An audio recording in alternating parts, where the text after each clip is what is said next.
Good evening. The November 10th meeting of the Evanston City Council will come to order. Would the clerk please take the roll? Councilmember Burns is not here today, and that's who we were going to start the roll with, but Councilmember Sufferton. Here. Councilmember Davis will be here remotely.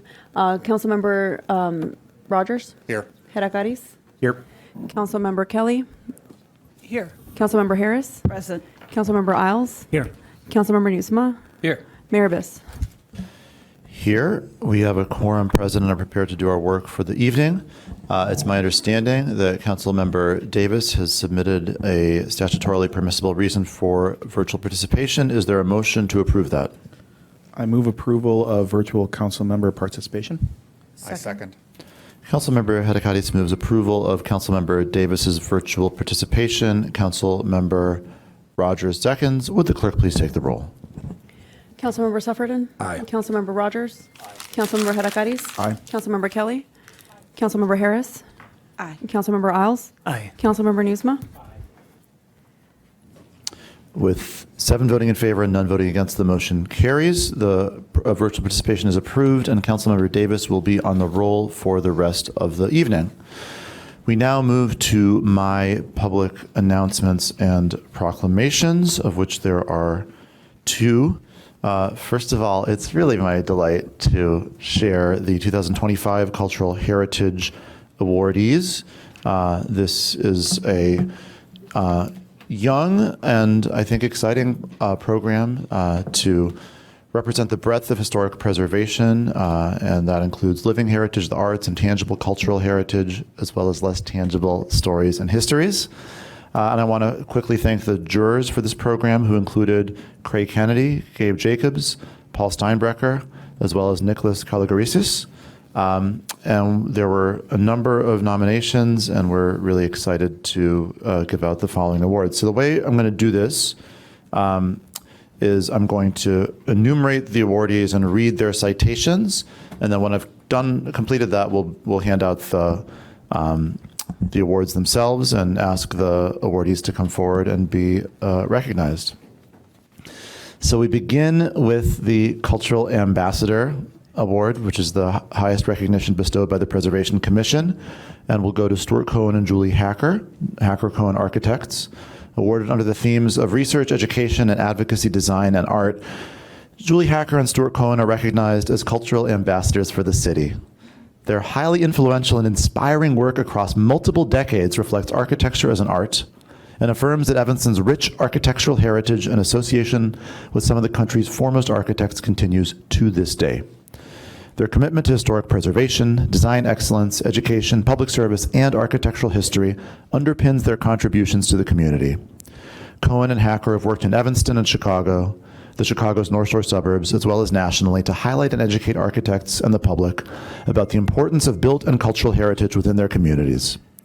Understanding history, the cultural significance of structures, and the context in which these structures exist has nurtured and enriched the historical continuity and cultural meaning of Evanston for the benefit of future generations. And the other Cultural Ambassador Award goes to Jack Weiss, awarded under the themes of, all right, we're going to clap for everybody or nobody. I would happily suggest everybody, but if you're going to do it, then stick with it. In this case, Jack is being awarded under the themes of research, education, and advocacy and design. Jack Weiss is somehow book authorship is not on this list. Jack Weiss is recognized as a cultural ambassador for the city. From the outset of his involvement in Evanston, Weiss has been committed to fostering a deep appreciation for the city's cultural and architectural legacy. His efforts have centered on transferring knowledge and traditions through a variety of projects that not only celebrate Evanston's history, but also build capacity within the community to recognize, celebrate, and nurture its heritage. His lifelong commitment exemplifies the highest ideals of civic responsibility and creative stewardship. His contributions to the city include his capacity to transfer knowledge, advocate for our collective cultural heritage, and to craft sensitive and innovative design solutions that give new life and enriched meaning to our cultural landscape. Now, the Outstanding Individual Achievement Award, which goes to Paula Scholl.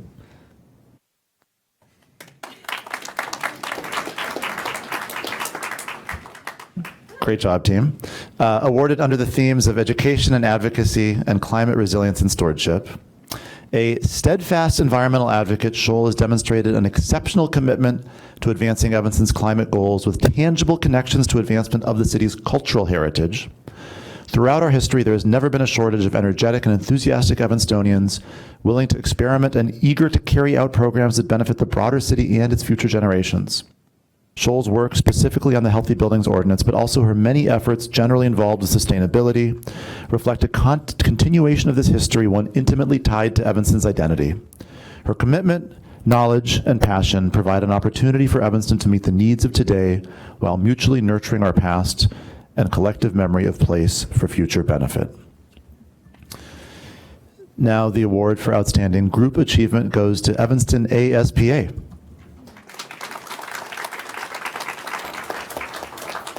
Awarded under the themes of research, education and advocacy, equity and art, Evanston ASPA is recognized for their exceptional commitment to celebrating, communicating, documenting, and interpreting the rich history of Asian Americans in Evanston, a community that, despite little recognition, has been living and contributing to the evolution and success of Evanston for over 130 years.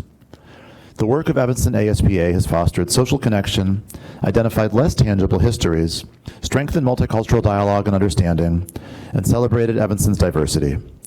This work has deeply enriched the cultural heritage of the city for all Evanstonians and lays a foundation rooted in art, history, and culture for future generations of Asian Americans to build upon. And now, finally, I'll name 3 honor awardees.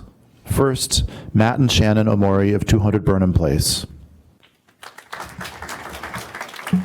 Awarded under the theme of design. Recognized for an unwavering commitment to the restoration and stewardship of their 1893 home located at 200 Burnham Place, Matt and Shannon have demonstrated a significant contribution to the cultural heritage of the city. The home, designed by Handy and Katie, with later work by Daniel Burnham Jr., was one of Evanston's earliest landmark designations from 1978. During a recent rehabilitation of the home, the two embodied the responsibility that comes with taking title to a landmark property that is deeply associated with the community's memory of place. Their meticulous efforts to not only respect the past embedded with the home, but sensitively imprint their own legacy upon it, have enhanced and given renewed life to the home for the enjoyment of future generations of Evanstonians. Next, the Evanston Public Library's Newspaper Memory Project.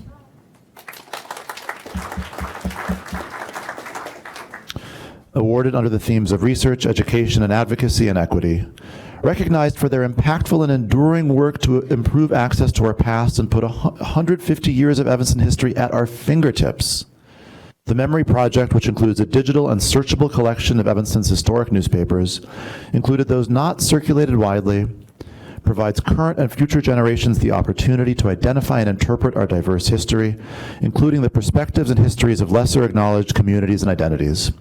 The significant work by the library deeply enhances and stimulates the ability for community conversation and storytelling. And finally, the Lake Street Church Archives Committee.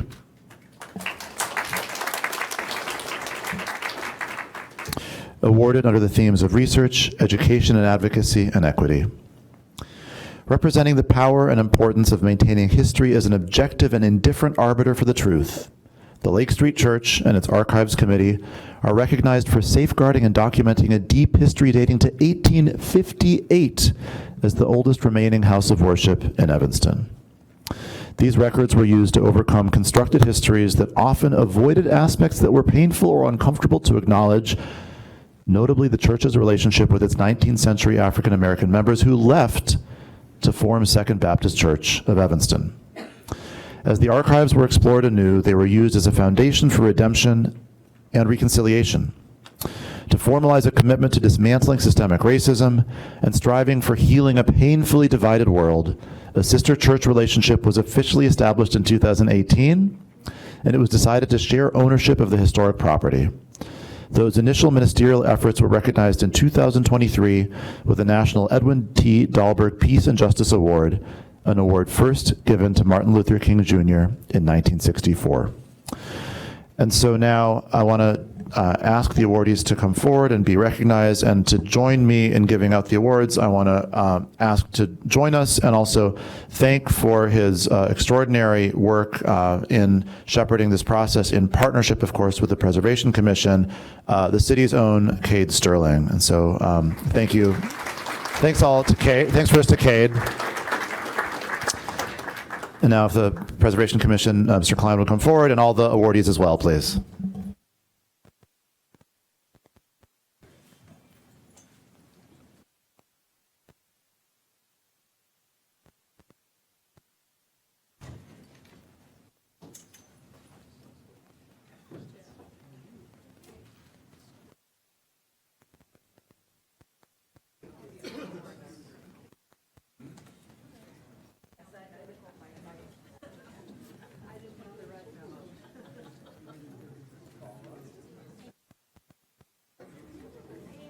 Smile. Smile. Oh, you guys are gonna have to get so much closer together. Like so much closer together. Ooh. Oh, just like so much more. Yeah. Maybe even 2 rows. Just like so much more. Could you guys consider 2 rows, like taller people in the back? That's great. Oh no. Yeah, no, if you're No, not that you can't be in it. You have to be like so much more. Actually, if you're on the Preservation Commission, let's get you in a second. But you just don't. We're never going to get everybody in. That's great. That's perfect.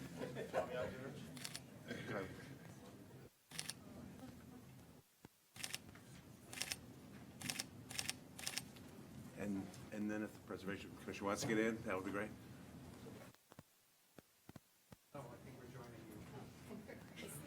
You have to just so much closer.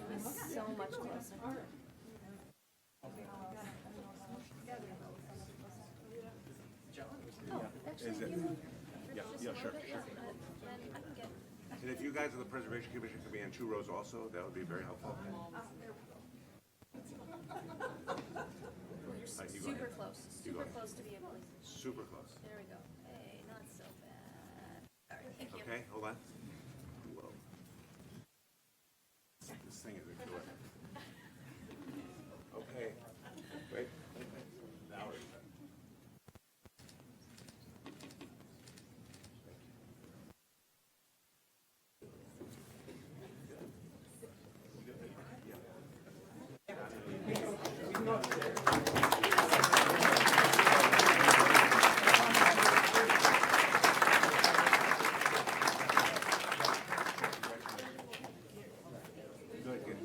Hey, Kate.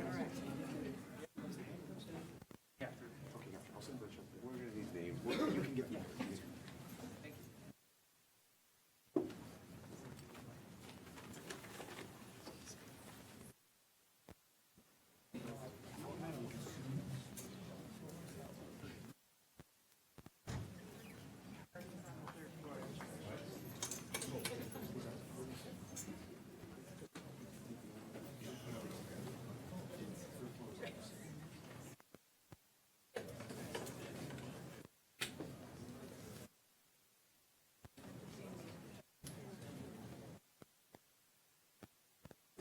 Councilmember Kelly? Yes, thank you. I'd like to move to change the order of the agenda a bit to let public comment go first prior to city manager public announcements, given that I think several of those items folks are here to comment on, and since some are for discussion. So what I'm going to ask is that we do city manager public announcements twice because, so Deputy Chief Muno has served 39 years already, and to make him wait 39 more years for his acknowledgement seems a little much. Okay. So we'll do that, Okay. then public comment, then the other 2 portions of the city manager announcements. Okay. But we're not there yet. Because we're still in my announcements. And so I think probably everybody here is aware of the extraordinary mutual aid drive that occurred at ETHS a week ago yesterday. It was a truly extraordinary and inspiring display of community desire to help, as well as, frankly, organization. And then there was another effort yesterday to distribute food to District 65 families in need. Even as the federal situation is very fluid, a few things are really clear. One is that the need for food is going to continue for a variety of reasons. And so there's been a remarkable community effort to formalize, structure, financially support, and then continue the administration of this work. And so I'd like to ask Valerie Kayan to come forward and speak to that effort.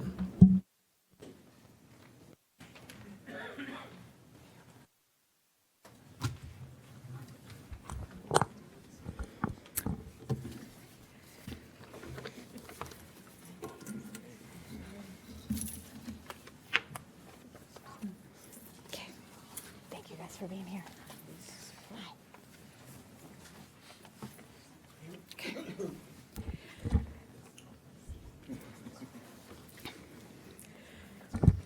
Mayor, council members, and esteemed colleagues and community members, thank you for inviting us today to speak.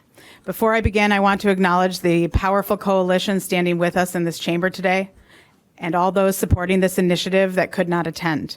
We are joined by the city leaders, community leaders, organizational heads, and the dedicated community volunteers who represent the entirety of the effort that I am about to describe. This is not nearly the amount of people that are part of this. This is just a small fraction.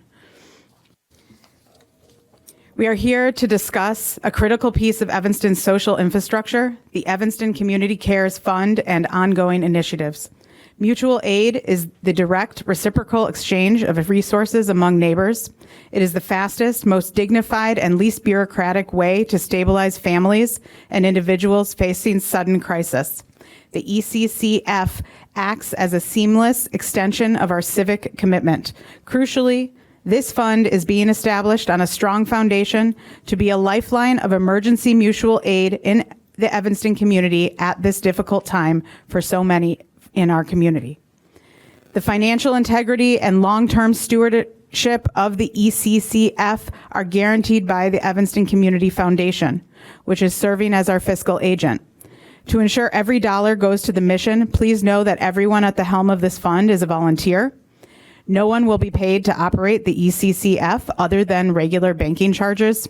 This initiative also carries the full unified support of faith leaders across Evanston, the leadership of District 65 and District 202, and critically, various support staff members from ETHS and District 65 who are actively involved in this work.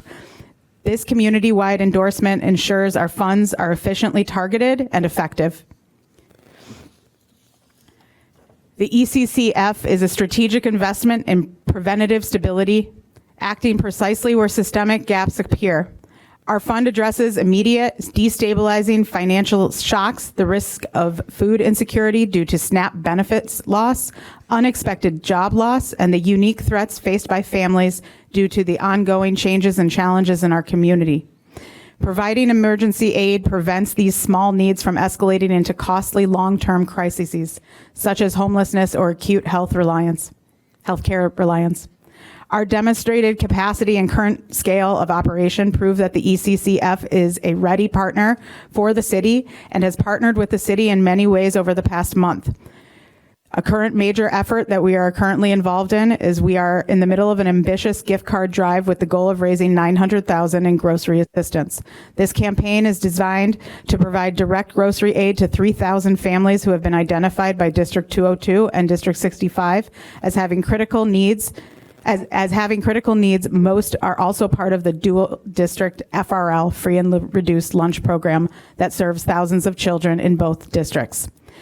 We have the targeted SNAP relief on November 9th, just yesterday. We successfully ran a dedicated drive-up and pickup event at the Old Civic Center for boxes of non-perishable foods, specifically packed for community members in District 65 affected by the immediate loss of SNAP benefits. That was food that was set aside from the larger event that took place on November 2nd, specifically for that purpose.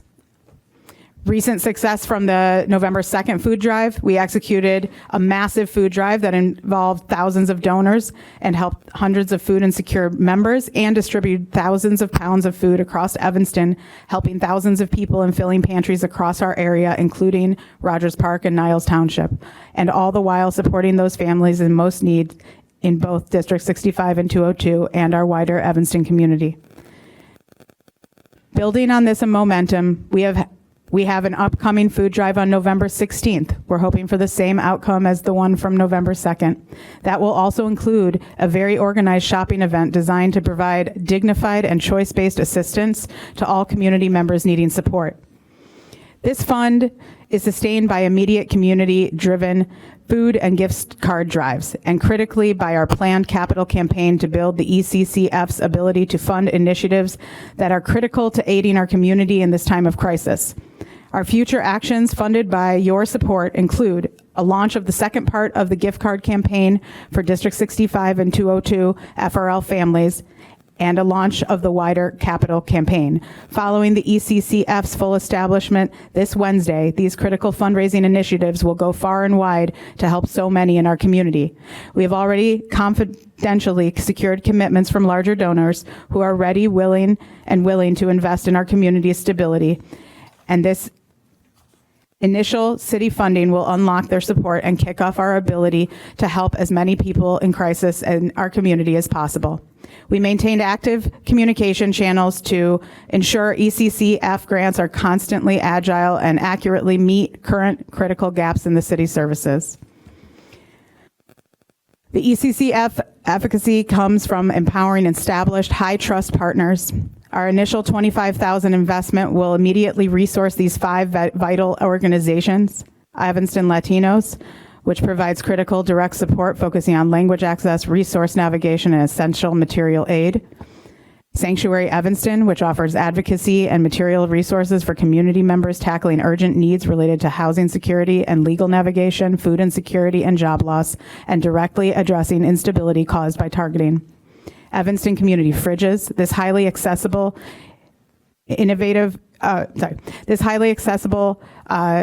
community fridges are highly accessible, and they combat food insecurity by maintaining free public refrigerators and pantries across the city, providing immediate and anonymous food access, independent of benefit status. We've also just secured a location for distribution for the Evanston fridges, and it is currently active. We are not publicly disclosing the location until it opens as a free store, but our goal is to open it up as a free mutual aid store shortly in the future.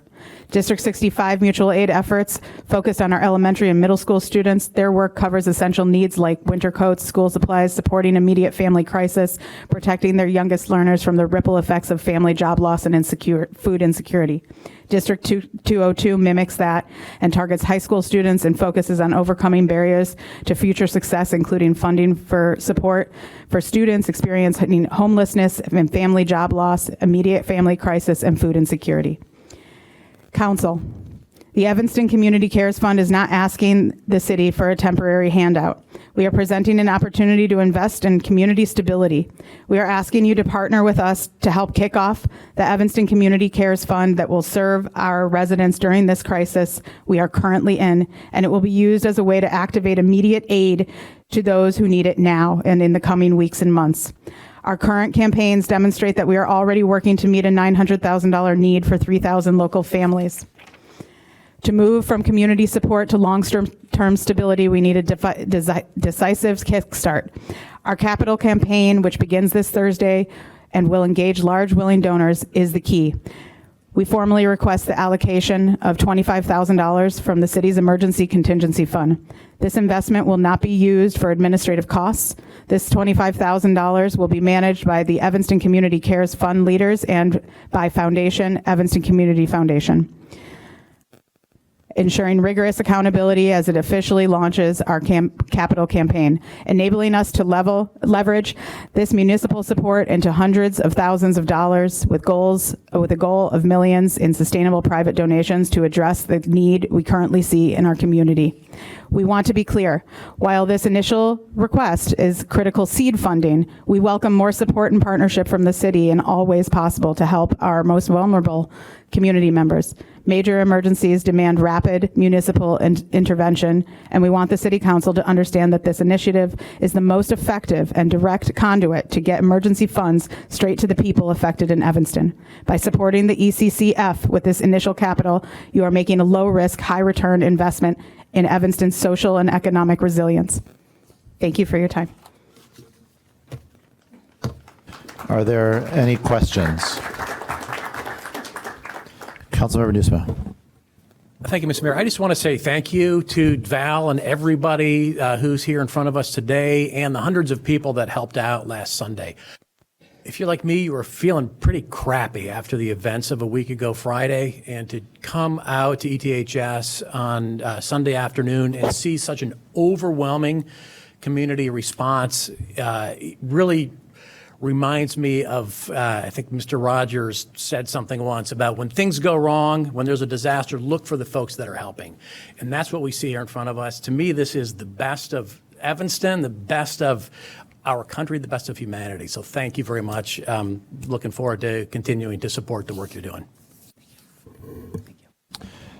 Are there further questions? So then let me ask Luke. So the request at this time is a $25,000 request. Luke, what would you need from the council to make that happen? Thank you, Mayor, for that question. Thank you all so much for being here and all your efforts over the past several weeks. We would be able to identify some city manager contingency funding for this. So if it's $1 less, I could authorize that. That's acceptable. Okay. So if we want to do $1 less, I could authorize that from city manager contingency funds. Thank you. Thank you. And I'm prepared to have a conversation at home about our personal willingness to fill the gap that Luke has left. Awesome. Can we ask for $1 more?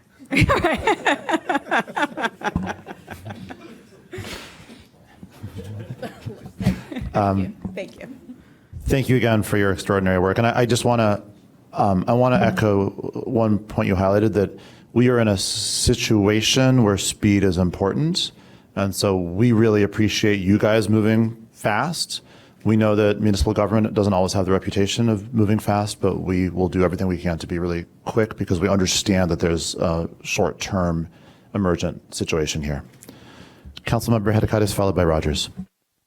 Also, please feel free to reach out to us and let us know how we can help just, promote this. And also, we do have emergency funds for residents, but a lot of times the bureaucracy is a big hurdle for families. And so what you all are doing with mutual aid is really the most impactful and quickest thing for these families. But please keep in mind that we also have specific funds set aside for general assistance and emergency assistance, and have people contact their councilperson to help navigate that. So. Thank you. Councilmember Rogers. Thank you. This is a question for the city manager. What would it take for us to suspend water shutoffs during this time as well? Because if we're looking at sources of income for people, that's something that we have direct control over. Heating and stuff is a little more difficult for us because there's a third party involved, but we do exercise control over our own water facilities. So I don't know if that's an official motion we have to make or if that's something that you are authorized to do, but I would like us to explore that, definitely. Yeah, Councilmember Rogers, thank you so much for that question. I have already spoken to Bureau Chief King, and we will not be conducting any water shutoffs during this time.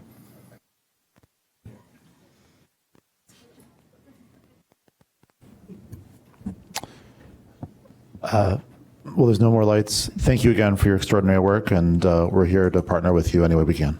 Thank you. Thank you. Thank you all.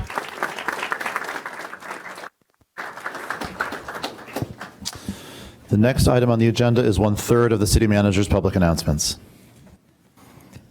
Thank you, Mayor. At this time, I would ask Deputy Chief Muno to please come forward to the podium.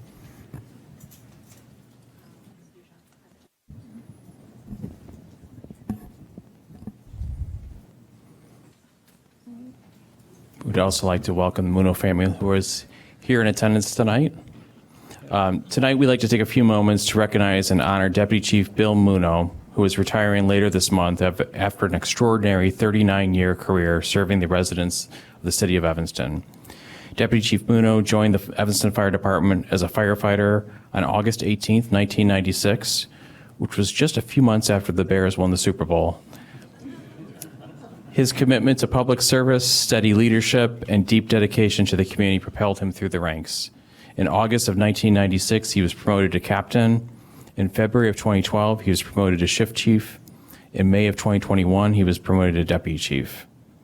Over nearly 40 years, Deputy Chief Muno became a trusted leader and a pillar within the department. Known for his tireless work ethic and unwavering loyalty, he has continually gone above and beyond, including countless hours spent off duty to improve department operations and enhance service delivery for the community.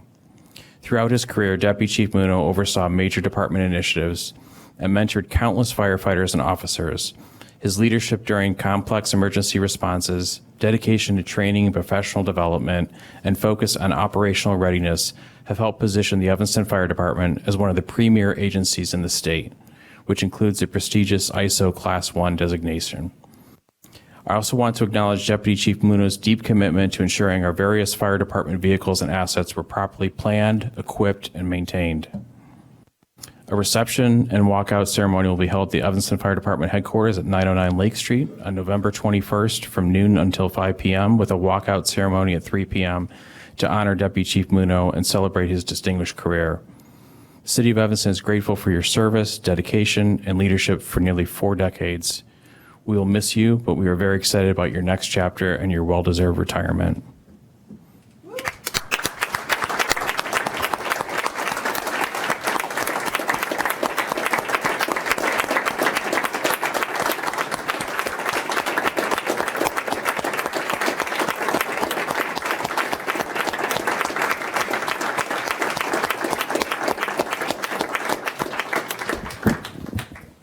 At this time, would you be willing to share a few words?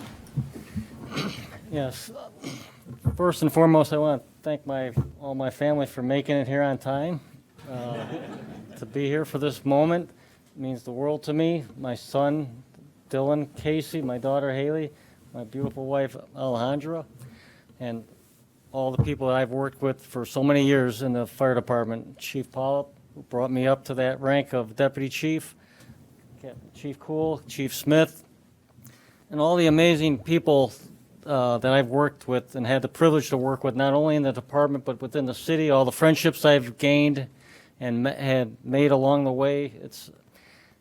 It's an amazing run that I had. I can't think of a bad day that I ever had. As I tell everybody, it's the greatest job in the world. If I could do it again, I would it tomorrow. Just what the job offers, what the commitment is to the community, to the department. I would do it all over again. Again, it's the most amazing job in the world to be able to help people make a difference in their lives when they're at their most, and go home every morning safe and sound and be with my family, who I love dearly and take care of. So again, thank you for the honor of being able to be a part of this city for so many years, and I look forward to seeing what it brings in the future. I'll always be somewhat near, but it'll be in great shape well after I'm gone. So thank you for everything. Thank you for the community, for your support, my bosses, and all the people that I've worked with. 9 chiefs later, I believe 8 city managers and many mayors along the way. So I've had the privilege of being part of this organization. So thank you very much. Thank you.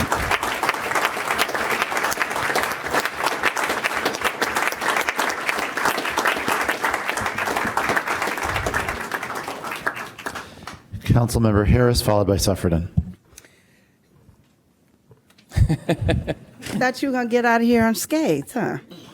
No, I just wanted to take this opportunity to say thank you. Whenever we've met by happenstance, especially in an emergency, always calm, always collective, always very positive. And I'd be running around like a chicken with my head cut off in the middle of a fire. Always just the epitome of professionalism, and I appreciate that.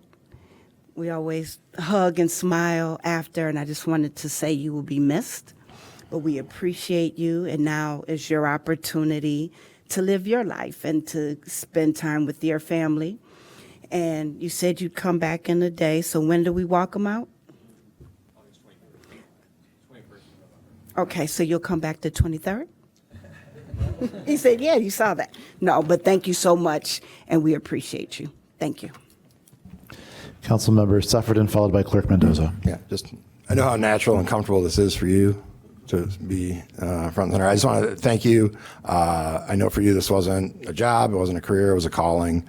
And the first time I actually encountered you was before I was on council.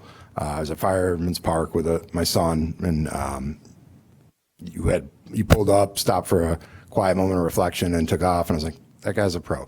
And it's been an honor to work with you, and I appreciate your sacrifice and your service, and you'll be missed. But thank you, and enjoy everything that's next. Thank you.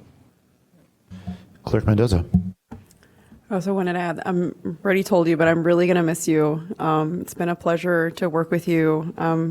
Honored that I got to swear you into your current role, not many years ago. But it really has been an honor working with you. Working with the fire department's always a pleasure, but I'm really, truly going to miss you. You always have amazing words of wisdom, always happy and collected, and bring just brightness to a room. So really going to miss that. Yeah. Thank you very much. Thank you. I'm relieved to hear that you did not swear in Deputy Chief Muno to his first role 39 years ago. Yeah, I just want to add my congratulations and thanks. You know, this department is an extraordinary institution that the community has so much trust and confidence in. That's not a coincidence or an accident. It's because of the leadership. It's because of the culture that you've been a part of setting for 39 years. And it's friendly, professional, kind, and like damn good at fighting fires. And I admire it. I think we all know that most of us couldn't dream of doing what you guys do. And the attitude and approach and just warm professionalism that you bring to it has been a delight to watch, and we're going to miss you a lot and wish you every happiness and success moving forward. And I'm not going to quite join Councilmember Harris in dragooning you back here on November 23rd, but we'll be thinking about you a lot and hope we'll stay in touch, all right? Thank you very much. Appreciate it. Two quick things. First of all, there are a number of current and former Evanston Fire Department folks here tonight, so I'd like to offer a round of applause for them.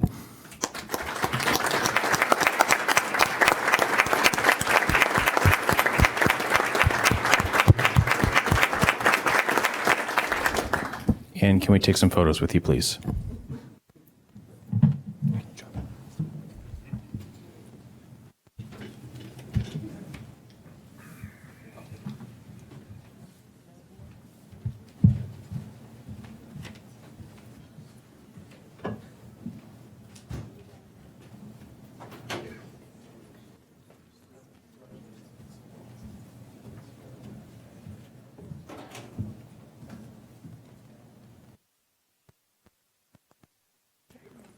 Try and not get Tom in there. No offense, Tom.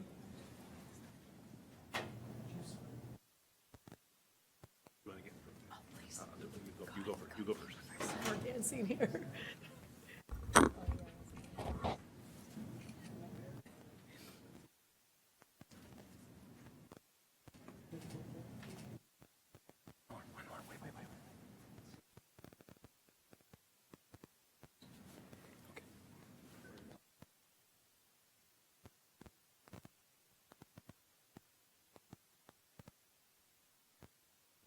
Tom, can you move?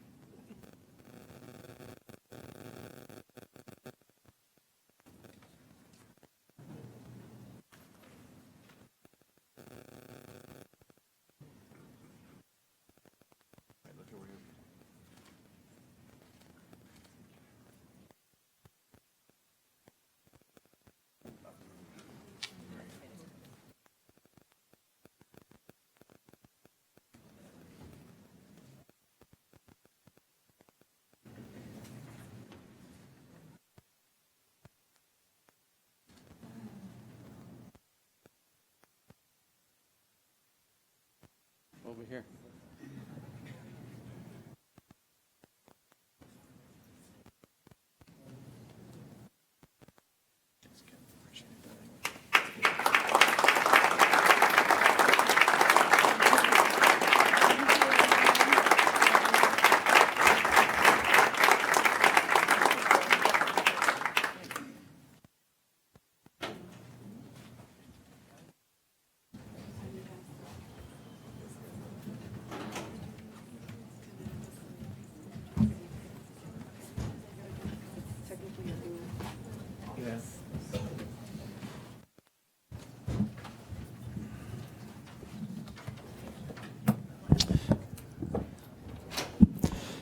So we'll come back to the rest of the city manager's public announcements later, just after public comment. But now we move on to public comment, which is busy this evening. There are very close to 40 people signed up, so we'll all have a minute 20 for our remarks. And we begin, as always, with those who signed up on the physical sheets in person, beginning with David Livingston, who'll be followed by Jack Martell, and then Dave Ellis.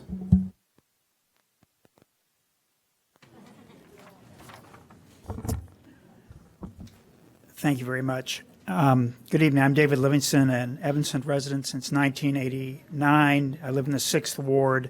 I'm also a member of the Evanston Finance and Budget Committee, but these comments are my own, and they are, and they're not being given as part of the Finance and Budget Committee.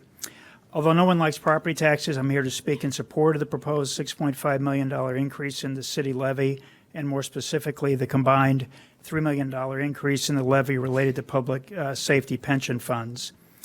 The city has not meaningfully changed its general fund property tax levy at least since 2019. Since then, several things have impacted the state of the city finances, and I'll run through. I sent out comments earlier, and I'll try to summarize these given my time. First, the impact of the pandemic did give us some significant excess reserves that reached, in 2022, $38 million. It was at that time that we identified a need to substantially increase the funding of the public service pensions. We put forth and passed a pension funding policy in 2023. Since 2019, we have contributed $174 million to the public safety pension funds, $174 million, an increase of $42 million from 2019. We need to continue that. Those pension contributions, and at this point, we're just going to run through our excess reserves if we don't take the step that was always anticipated to go ahead and find increased revenues when the excess reserves were gone. Thank you. Thank you very much. The next speaker is Jack Martell, who'll be followed by Dave Ellis, and then Julia Forgash.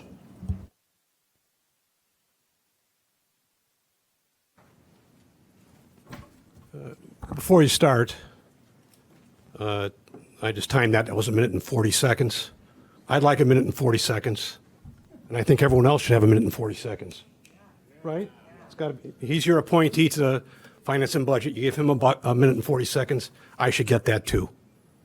Am I going to get 1 minute and 40 seconds? I'm going to pause the time now. He got 1 minute and 20 seconds, and then I timed it. You can go run the tape. So if you allow me to answer, Mr. Martell. He got 1 minute and 20 seconds, at which point the buzzer started going off, and as I always am, perhaps unwisely, was a little soft about cutting him off. And you can take from that what you will, but I would recommend you go on with your comment. I'd like 1 minute and 20 seconds before I start, please. It's not, thank you. Good evening, my name is Jack Martell, I'm the president of the Evanston Firefighters Pension Fund. I urge you to read my guest essay in the roundtable.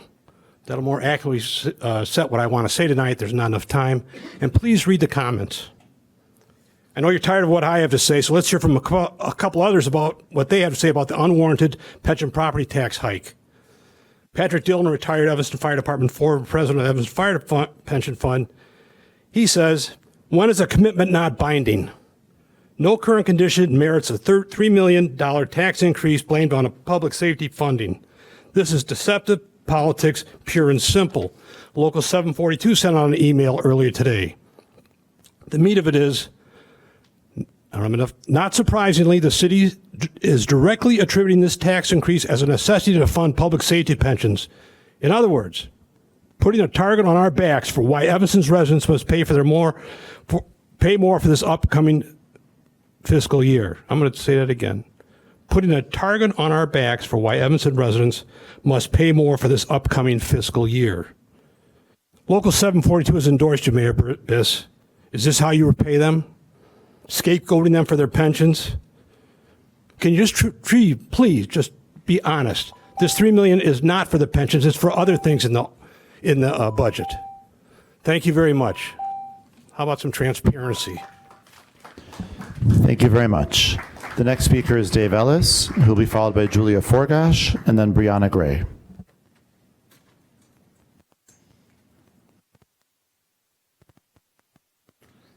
I'm here on behalf of Jeff Cohen, who is unable to make it tonight. I'm going to read a statement from him.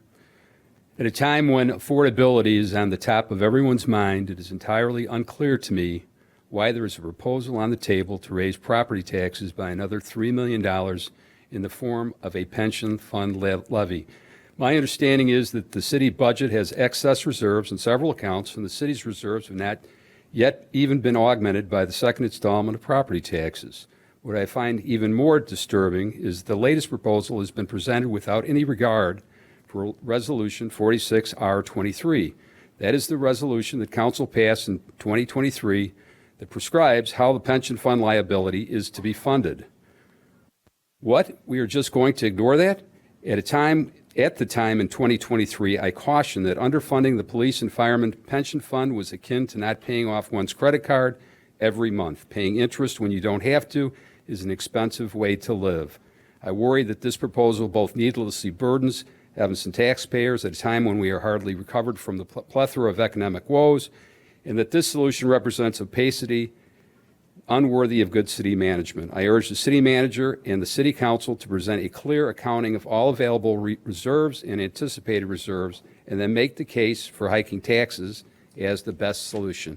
On a personal note, I'd like to thank Chief Muno for his 39 years of service. One of the best firemen in Evanston. I've known him for 45 years. It's an honor to work with him. Thank you very much. The next speaker is Julia Forgash, who will be followed by Brianna Gray and then Brian Hansen. Hello, I live in the 4th Ward. I'm here to speak in regard to the proposed plan development at 605 Davis. At this point, you've heard all the supportive comments and all the objections, so it is unlikely that I can point out something new, but I can reiterate what is most important about this process, that we are the residents and our elected officials are supposed to listen to us, the residents. The overwhelming majority of residents that you have heard from object to a building this size at this location. This is a bad deal for Evanston in so many ways. The tax breaks that will cost us dearly, the extreme congestion at the intersection of Chicago and Davis that will make an already bad situation worse, the absence of family housing that Evanston claims is a priority. This proposal is a problem maker, not a problem solver. Are you going to continue to rationalize the detriments of this proposal, or are you going to recognize that it doesn't have to be this way? I know some of you feel a sense of urgency because the land has been vacant, but you have chosen to spend your time pushing this forward rather than choosing to spend your time pursuing a building that actually fits on this city block and actually solves some of the problems we have instead of adding to them. We all know that there is a housing crisis nationwide, but you need to choose what is right for Evanston. Do not let this proposal go any further without significant modifications to the size, scale, design, and financial incentives offered to the developer. Thank you. Thank you very much. Would the clerk please add Councilmember Burns to the roll? And I just want to apologize in advance. We're coming to a section where I'm having a little trouble with the handwriting, and if I mess up names, I'm really sorry. We move ahead with Brianna Gray, who will be followed by Brian Hansen, and then Gordon Hazan. Good evening, Mayor, members of the Evanston City Council, City Manager Luke Stowe, and City Clerk Stephanie Mendoza. My name is Brianna Gray, the Interim Executive Director of the Evanston Chamber of Commerce. And the Evanston Chamber of Commerce is in favor of the 605 Davis Street project. The Chamber supports increased density and thoughtful development in Evanston, as responsible real estate projects are essential to a strong business community. The 605 Davis Street project is an important opportunity for our downtown, bringing more residents, increasing demand for our restaurants, retail, services, entertainment, and attracting visitors to the local economy. Mixed-use developments like this also help maintain competitive rents, broaden the tax base, and increase population density, key factors for a vibrant, sustainable business environment. Supporting projects like 605 Davis Street ensures a thriving downtown and a strong, resilient business community for all of Evanston. Thank you for your time. Thank you very much. The next speaker is Brian Hansen, who will be followed by Gordon Hazan and then Jeannie Sylvester. Good evening, council members and Mayor Biss. I'm Brian Hansen, a 24-year resident of the 6th Ward, and tonight I'm speaking in support of 605 Davis Street and against taking council action on the proposed municipal circuit breaker program. First, on 605 Davis. This project isn't perfect, but it offers what Evanston urgently needs: more housing and more affordable housing, all in a walkable, transit-rich location that supports downtown businesses and strengthens our tax base over time. Importantly, this building co-locates affordable housing within a high-quality, market-rate building. It's a powerful step toward economic integration and ensures that lower-income residents have the same access to amenities, schools, and opportunities as their neighbors. This is something we should be proud to champion. Now, on the circuit breaker proposal, I appreciate the intent, but I fear that a municipal circuit breaker program is not administratively or financially feasible and raises equity concerns. Evanston lacks the data, staffing, and infrastructure to administer this effectively. Furthermore, building the bureaucratic capacity to manage this effort would divert resources from impactful housing and anti-displacement programs. And on equity, it would not address the challenges of renters, who make up about 44% of the city's population. The discussion of this matter would be much better as part of the Housing for All conversations, where it could be considered as one of several anti-displacement strategies. Thank you. Thank you very much. The next speaker is Gordon Hazan, who will be followed by Jeannie Sylvester, and then Shannon and Matt Amori. Is Gordon no longer here? In that case, we'll move ahead with Jeannie Sylvester, who will be followed by Shannon and Matt Amori, and then David Bonart. Sorry. Is Jeannie Sylvester here?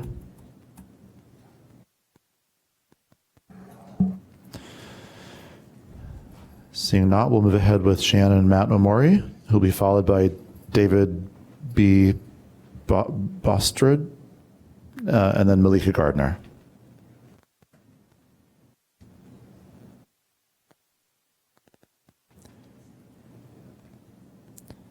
Okay, if Shannon and Matt Omori are no longer here, we'll move ahead with David Borster, who'll be followed by Malika Gardner, and then Sam Gaiman.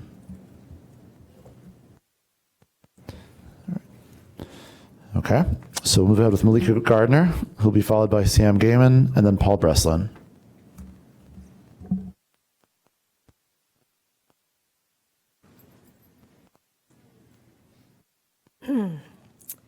Good evening. I'm Malika Gardner. I'm a legislative advocate and founder of Where the People Meet TV. Been getting the voice of the people for over 10 years now in Evanston, Illinois. I can start now. The last meeting, Councilmember Sean Isles spoke from the heart. He said, too many people are unhoused and on a waiting list when he leaves that council meeting. And that's why he voted in favor and is in so much support of 605 Davis. Because he felt something had to be done urgently. And he made it very clear, urgent. But here's what doesn't add up. When it comes to the Evanston Property Tax Circuit Breaker Program, a pilot that already has identified funding that won't take from anyone else, it won't burden anyone else. There's no middleman. There's no organization to take their fees and their cut, no backroom deals that some people are guilty of up here. And money that goes directly from the city to the resident. The money can be followed. Suddenly it becomes stalled, and they want to send it to strategic housing, HCDC. Even Councilmember Bobby Burns admitted that the strategic housing stalled for 6 months, and I asked him why, and he said he didn't know. You all say that you're about residents in jeopardy of losing their homes, but this is the problem. The protection is not there for those who are already here. We're all for growth. We're all for growth. But you got to protect the people that are already here. And that's what this program is about. And it won't cost anyone anything. Thank you very much. So I don't understand why you would want to stall this and send it to strategic housing. Thank you very much. We met with Cook County for a year. Cook County, we asked for city staff support for a year, and they did not help us. Cook County was great guidance and direction and gave us great information, and we did this all for the people and the NAACP and housing experts. Thank you very much. The next speaker is Sam Gaiman, who will be followed by Paul Breslin, and then Dan Lev. It's time for the circuit breaker program to come forward, not another committee, but to action. Don't be hypocrites because you just applaud the Evanston Community Foundation for food. Thank How you about very housing? much. The next speaker is Sam Gaiman. How about helping them with their The property next speaker taxes? is Sam Gaiman. Enough with the performance, Mayor Biss. Thank you very We are much. The next so tired speaker of the is Sam performance. Gaiman. And Bobby already made it clear he does not want us to get the money because he wants it first. He made it clear in Thank a you. video already. Thank you yes, very you much. did. This- Yes, you did. Thank you. Yes, you did. Yes, you did. Yes, you did. Yes, you did. Yes.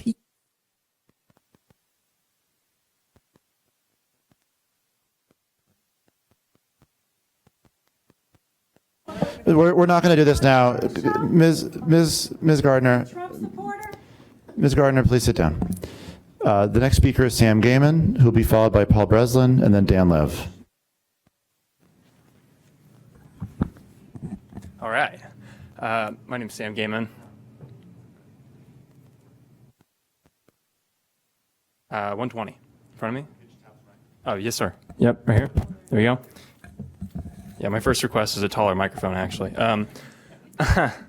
I am here to speak in support of 605 Davis. I've come to these meetings a number of times. I actually disagree with the person earlier who said that most people who've come have spoken out in opposition. I think it's actually been the opposite. I've been overwhelmed with the support in favor of the project. The main thing I want to talk about in the limited time tonight is the importance of our reputation in the developer community. I thought the meeting 2 weeks ago, which had an approval vote, which I was very excited about, was a fantastic step forward. What I wasn't excited about was some of the shenanigans in last-minute proposals that would have completely blown up the economics of the project. I'm not going to get into the specifics of those, but I think that proposal itself, those two, were done in poor faith, and were done by someone who knows better and knows that it would have blown up the economics of the project. And that's the exact kind of thing that developers are going to tell other developers are what happens in Evanston and why they shouldn't build in Evanston. And so I think we need to avoid that kind of thing and be predictable. And I think the approval 2 weeks ago was a fantastic step forward, and an approval tonight would be an even better step forward. And then we're not done from there. We need to keep building more housing. So please vote in support tonight. Thank you very much. Thank you very much. The next speaker is Paul Breslin, who will be followed by Dan Lev and then Ahmad Garrett.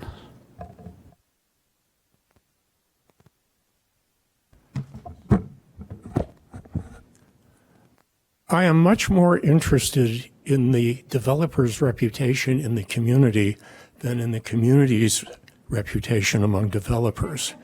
It does not please me that a letter was ghostwritten by Vermillion and signed by the mayor on official stationery to scare off a competitor for one of the lots at 605. That's bad behavior. I want to present a proposal that Alf McConnell has drafted that would bring Evanston many more affordable units than the Vermillion proposal would create. The apartments could be larger and they would be distributed among several buildings strategically located around the city, not concentrated in one large building at 605. This could be done by inviting a developer who would not demand variances, 350% variances yet, and build an 8-story building at 605 Davis with 110 units, 20% IHO, 22. For that development, the tax abatement would be $10 million instead of $40 million. The $30 million savings could be combined with other financing to create additional buildings of similar scale. Alf's proposal would produce over 200 affordable units as opposed to 84 for the Vermillion project. It would be a win both for residents concerned about losing the human scale of our city and for cost-burdened residents in need of affordable housing. Please consider supporting his plan. Thank you. Thank you very much. The next speaker is Dan Lev, who will be followed by Ahmad Garrett and then Paula Scholl.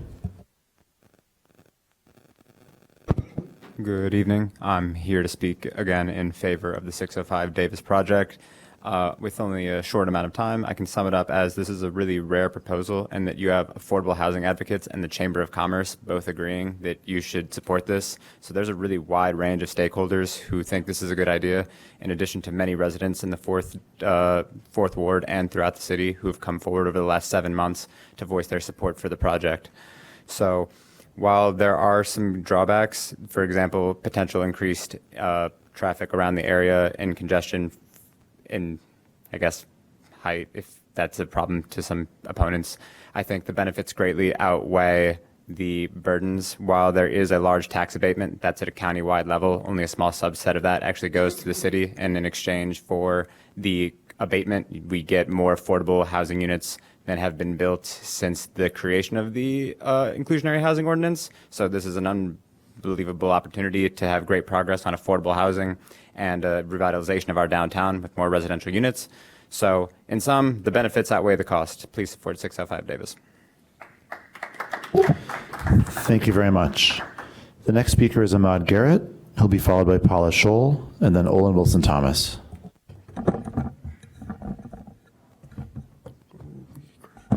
Good evening, Council. My name is Ahmad Garrett. I'm a first-year social policy and economics major at Northwestern University. I'm also a previous legislative aide in both of the chambers of the Texas State Legislature. But I'm here to voice my support of the circuit breaker program, which I've had the privilege to work on with Councilwoman Claire Clayley and Malika Gardner.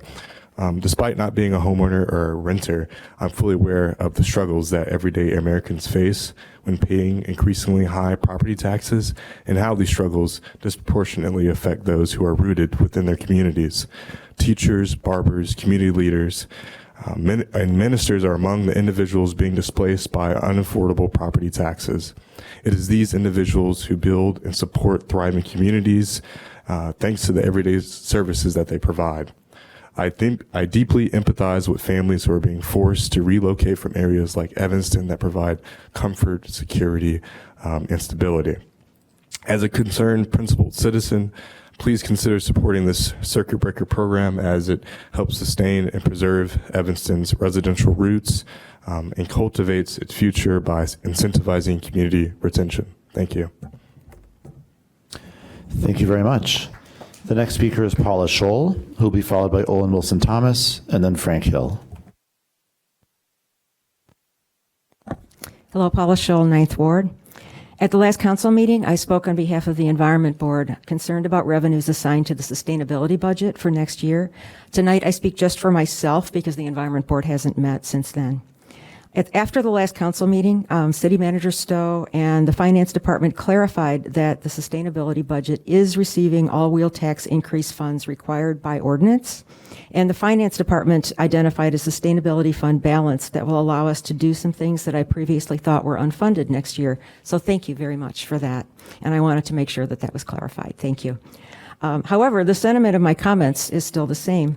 In 2022, City Council approved a climate emergency resolution with broad community support that instructed staff to prioritize actions to reduce greenhouse gas emissions and committed the city to act, quote, with speed and scale. This commitment requires sustained investment, adequate staffing, and prioritization worthy of the term emergency. I encourage City Council and City leadership to keep this commitment in mind during every year's budget cycle, especially as we're embarking on important initiatives such as the Healthy Buildings Ordinance, the Green Homes Pilot Project, Sustain Evanston, and many others. Other cities are watching what we're doing and hoping to use us as mentors and as examples, and we want to set that example. Thank you very much. Thank you very much. The next speaker is Olin Wilson-Thomas, who will be followed by Frank Hill and then Neil Aurora. Good evening, Olin Wilson-Thomas, 9th Ward resident. I'm speaking tonight in strong opposition to the proposed property tax circuit breaker program. The most glaring issue with this proposal is that renters, who make up about 45% of Evanston households, would be excluded from this program, which is ironic since Evanston renters are twice as likely to be cost burdened as homeowners.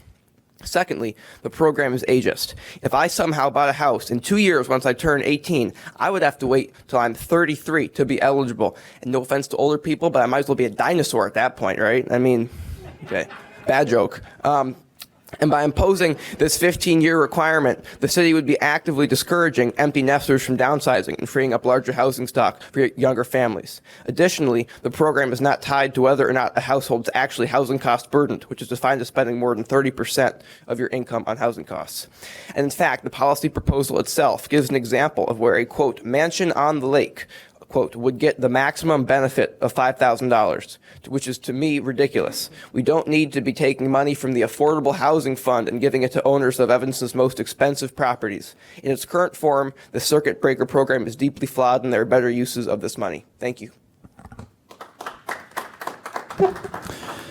Thank you very much. The next speaker is Frank Hill, who'll be followed by Neil Aurora and then Hugo Rodriguez. My name is Frank Hill. I'm a single-family homeowner in 7th Ward and Vice President of the Rezoning for a Better Evanston.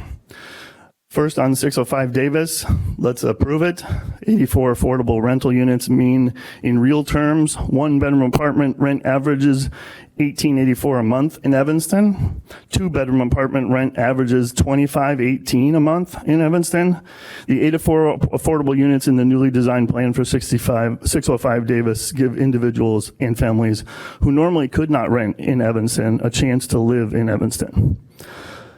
On the circuit breaker proposal, it's a good idea at heart, but if the funding is going to come out of the Affordable Housing Fund, it needs to be included in the Strategic Housing Plan, Housing for All pool, with all the other anti-displacement ideas, and tailored to meet the priority of a needs-based analysis. For instance, if I had a single-family home that the mortgage was paid off and $95,000 worth of investment income per year, I'm assuming I would still qualify for the circuit breaker program. I'd love to see some details on how that's not true. Thank you. Thank you very much. The next speaker is Neil Aurora, who will be followed by Hugo Rodriguez and then Jack Jordan.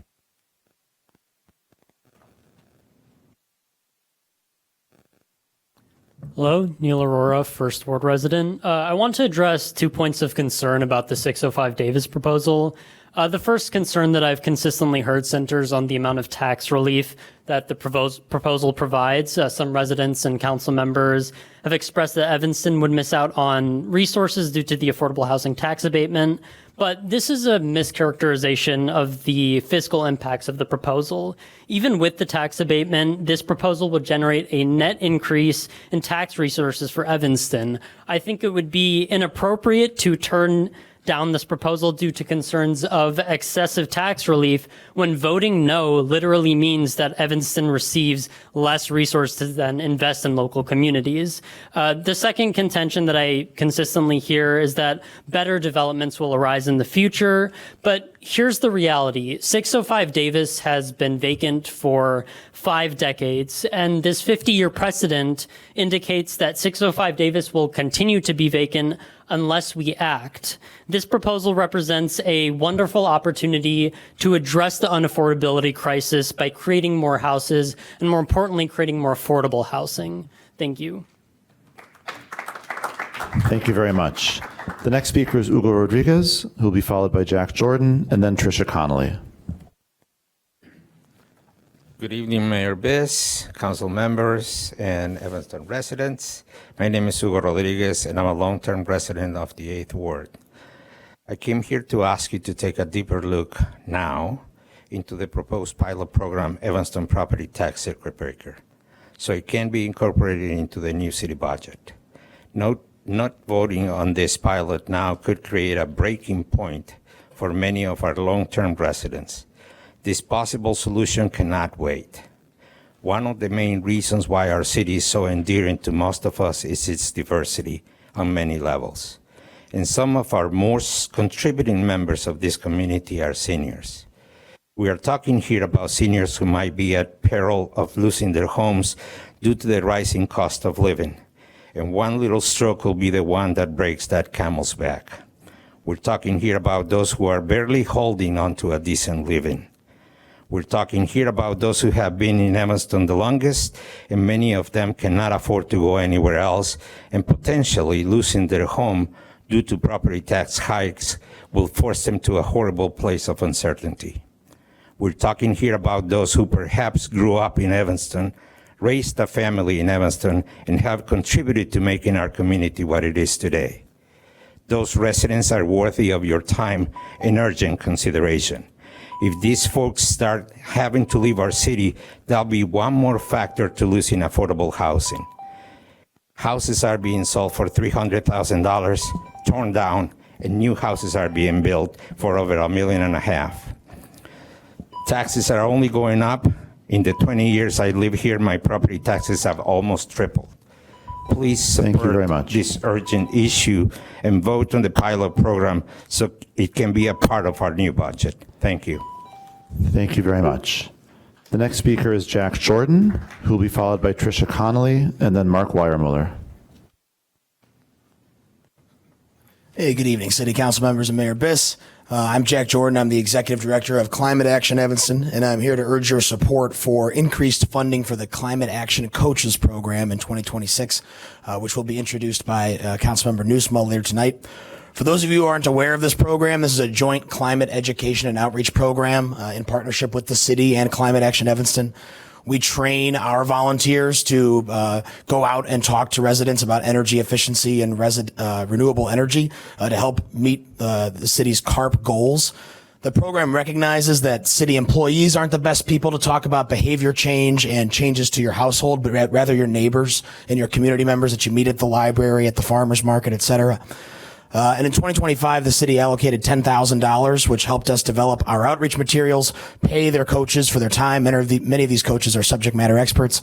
In 2025, we attended 46 community events, a lot of which was at the indoor and outdoor farmers market. We spoke to 4 houses of worship. We spoke to 3 Crowns Park, and we just completed our first round of in-home energy assessments. So actually going to people's houses, helping them identify where they can save on their electricity bills. So for 2026, we're excited to expand the program. One of the things I'm most excited about is training more of our young people to be youth climate action coaches.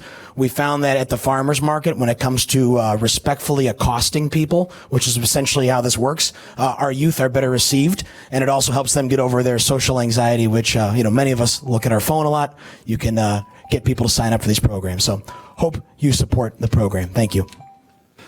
Thank you very much.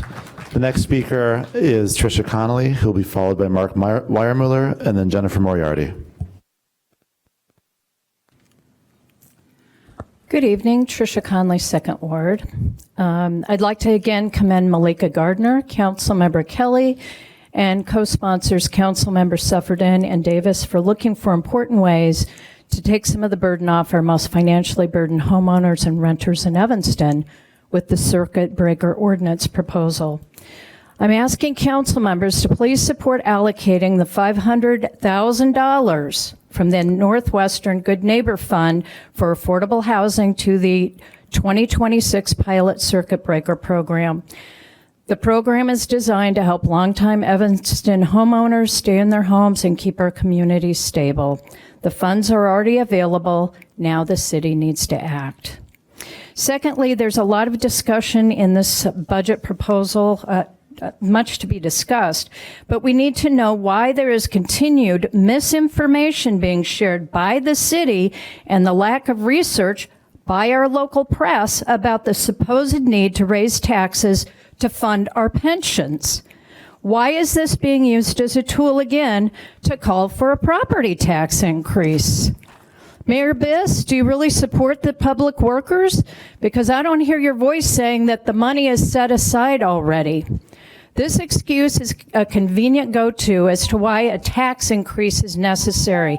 It is inaccurate, and throwing pensions into the mix is a bad look on our finance department and any electeds repeating that this is reasoning for a tax increase. Thank you. Thank you very much. The next speaker is Mark Weiermuller, who will be followed by Jennifer Moriarty, and then Mike Myers. If Mr. Weiermuller is no longer here, we'll move ahead with Jennifer Moriarty, who will be followed by Mike Myers. Hopefully it's the real Mike Myers. Hi, everybody. My name is Jennifer Moriarty, and you've probably heard my name recently. I was one of the people that was Can you attacked speak into the on- mic a little more? I was one of the people that was attacked on Halloween by Border Patrol agents. And my question to you all is, what is the role of Evanston police here? We were assaulted and abducted under no color of law on Halloween midday. Not a single Evanston police officer came to our aid. Not a single officer came and asked us if we needed medical attention. All they did was clear the scene and allow these men to kidnap 3 citizens, 3 community members of this town. And not one of them stopped it. So I want to know, what is the role of Evanston police in this community when their citizens are being attacked? People were calling 911, and 911 was telling them they couldn't respond. No time did a police officer ask a single one of those agents if they were acting under any lawful warrant or doing anything lawful. Not once. So I want to know, what are they supposed to do to protect us? Thank you.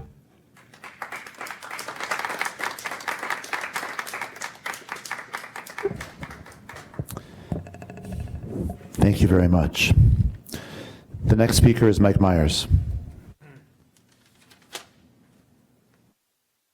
Before I start, who's responsible for the weather?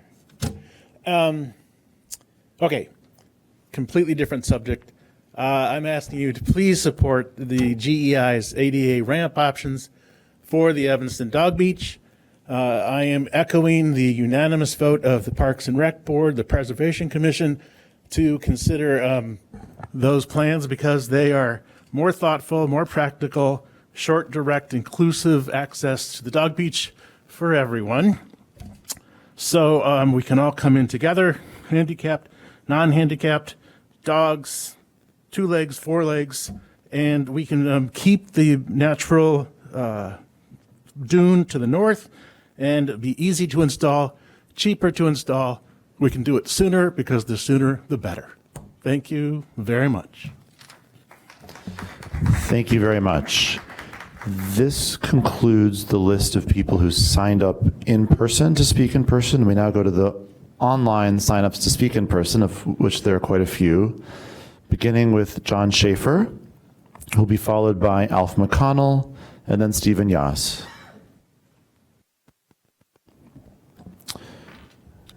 Is Mr. Schaefer here? In that case, we'll move ahead with Alf McConnell, who will be followed by Stephen Yass, and then Meg Welch.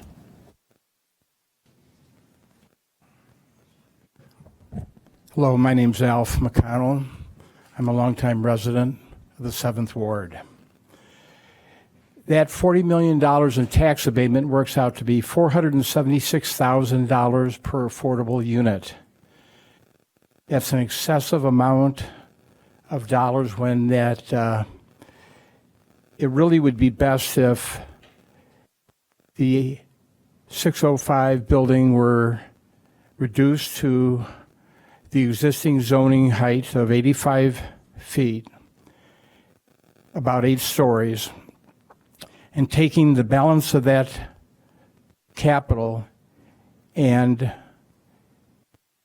developing affordable housing scattered throughout Evanston. More than 200 units could be developed, larger units, and if structured correctly, the units would be affordable into perpetuity rather than the 30 years under the Vermillion proposal.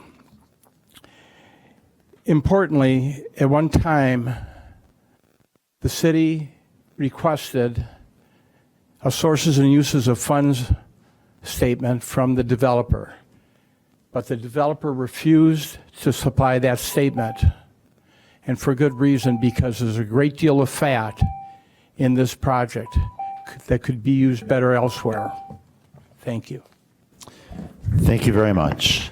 The next speaker is Stephen Yass, who will be followed by Meg Welch, and then John Kennedy.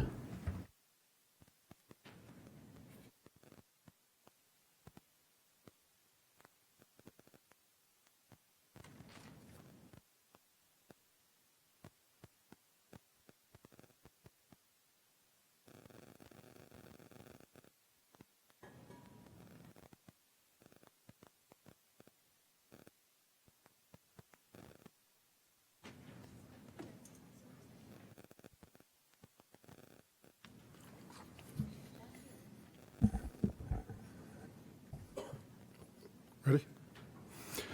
Good evening, Mayor, council members, city manager, and city clerk. My name is Stephen Yass, an Evanston resident and architect.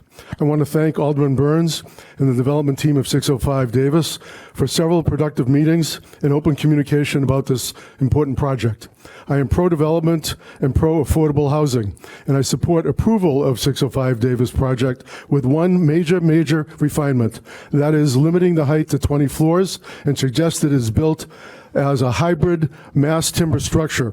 That approach fits our narrow downtown streets, keeps the same overall massing, and creates the major environmental and financial benefits for both the developer and the city. First, use concrete only for the first 2 floors. Then mass timber for the 18 residential floors above, which follows the Evanston Code for mass timber. Mass timber is proven system. It is prefabricated off-site and assembled like an erector set, which can reduce construction costs by roughly 1/3 for a 20-story building and shorten construction by 3 to 4 months. That means earlier occupancy, earlier rental income, and less disruption downtown. Second, the project financial improves. The current pro forma shows about 7% ROI. With mass timber, that return rises to 8 to 9%. It also supports roughly 324 to 344 apartments, including 65 to 69 affordable units. That's significant. Alderman Burns noted only 64 affordable units have been built citywide since the program began. This one project would double that total. Thank you very much. All right, thank you. The next speaker is Meg Welch, who will be followed by John Kennedy, and then Sue Lolbach. Fourth Ward, regarding 605 Davis, who knows the other possibilities for that parcel that could have become a reality had it not been for the behind-the-scenes push by our mayor for the skyscraper. It would be honorable, Mayor, for you to recuse yourself from a vote since your vote is already well publicly recorded. Regarding the property tax circuit breaker for low to moderate income seniors, all you on the dais who are convinced a huge property tax break for a developer is just fine, but who will delay or display lack of support for a tax breaks for residents, not a good look. But it's not too late. Some local press have dismissed this proposal because only 20% of Evanston homeowners are cost burdens. Even if that figure is accepted, and it's highly questionable, that 20% is guaranteed to be made up of our lower income homeowning seniors living on Social Security, most prevalently in the 5th, 8th, 9th, and 2nd wards, and disproportionately our Black and brown population that we are losing. I thought our housing strategy was focused on keeping them.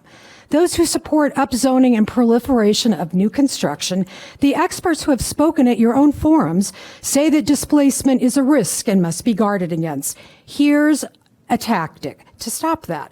Opportunity is knocking. Your support is appropriate and needed.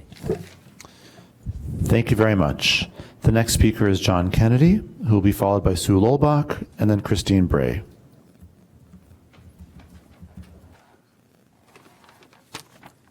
Good evening. John Kennedy, 3rd Ward. Mike Myers and I have been working since, well, I've been working with Mike since mid-June of 2024 on the dog beach. And we are now close to having some resolution here. I'd like to summarize this. The GEI design group has come back with 2 options for you. They both use the current entrance. They both provide a shorter path to the beach from other options. They do not impact in any way the sand dune to the north. They provide a simple solution for handicapped parking, and they're less expensive. These are options 1A and 1B in your packet, page 22. Both of these options can be built to ADA spec.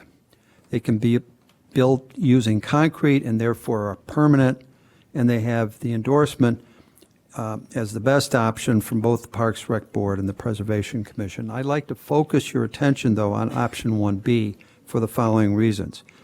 It uses the existing entrance on the north end of the beach. It uses a straight path through the existing rock barrier at a lower slope than the other option at 5%.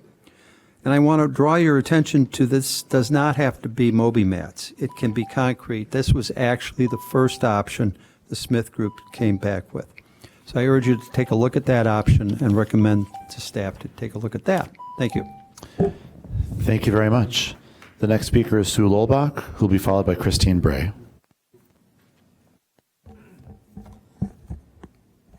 Hello, I'm Sue Lolbach with Connections for the Homeless. I want to reiterate our support of the 605 Davis project.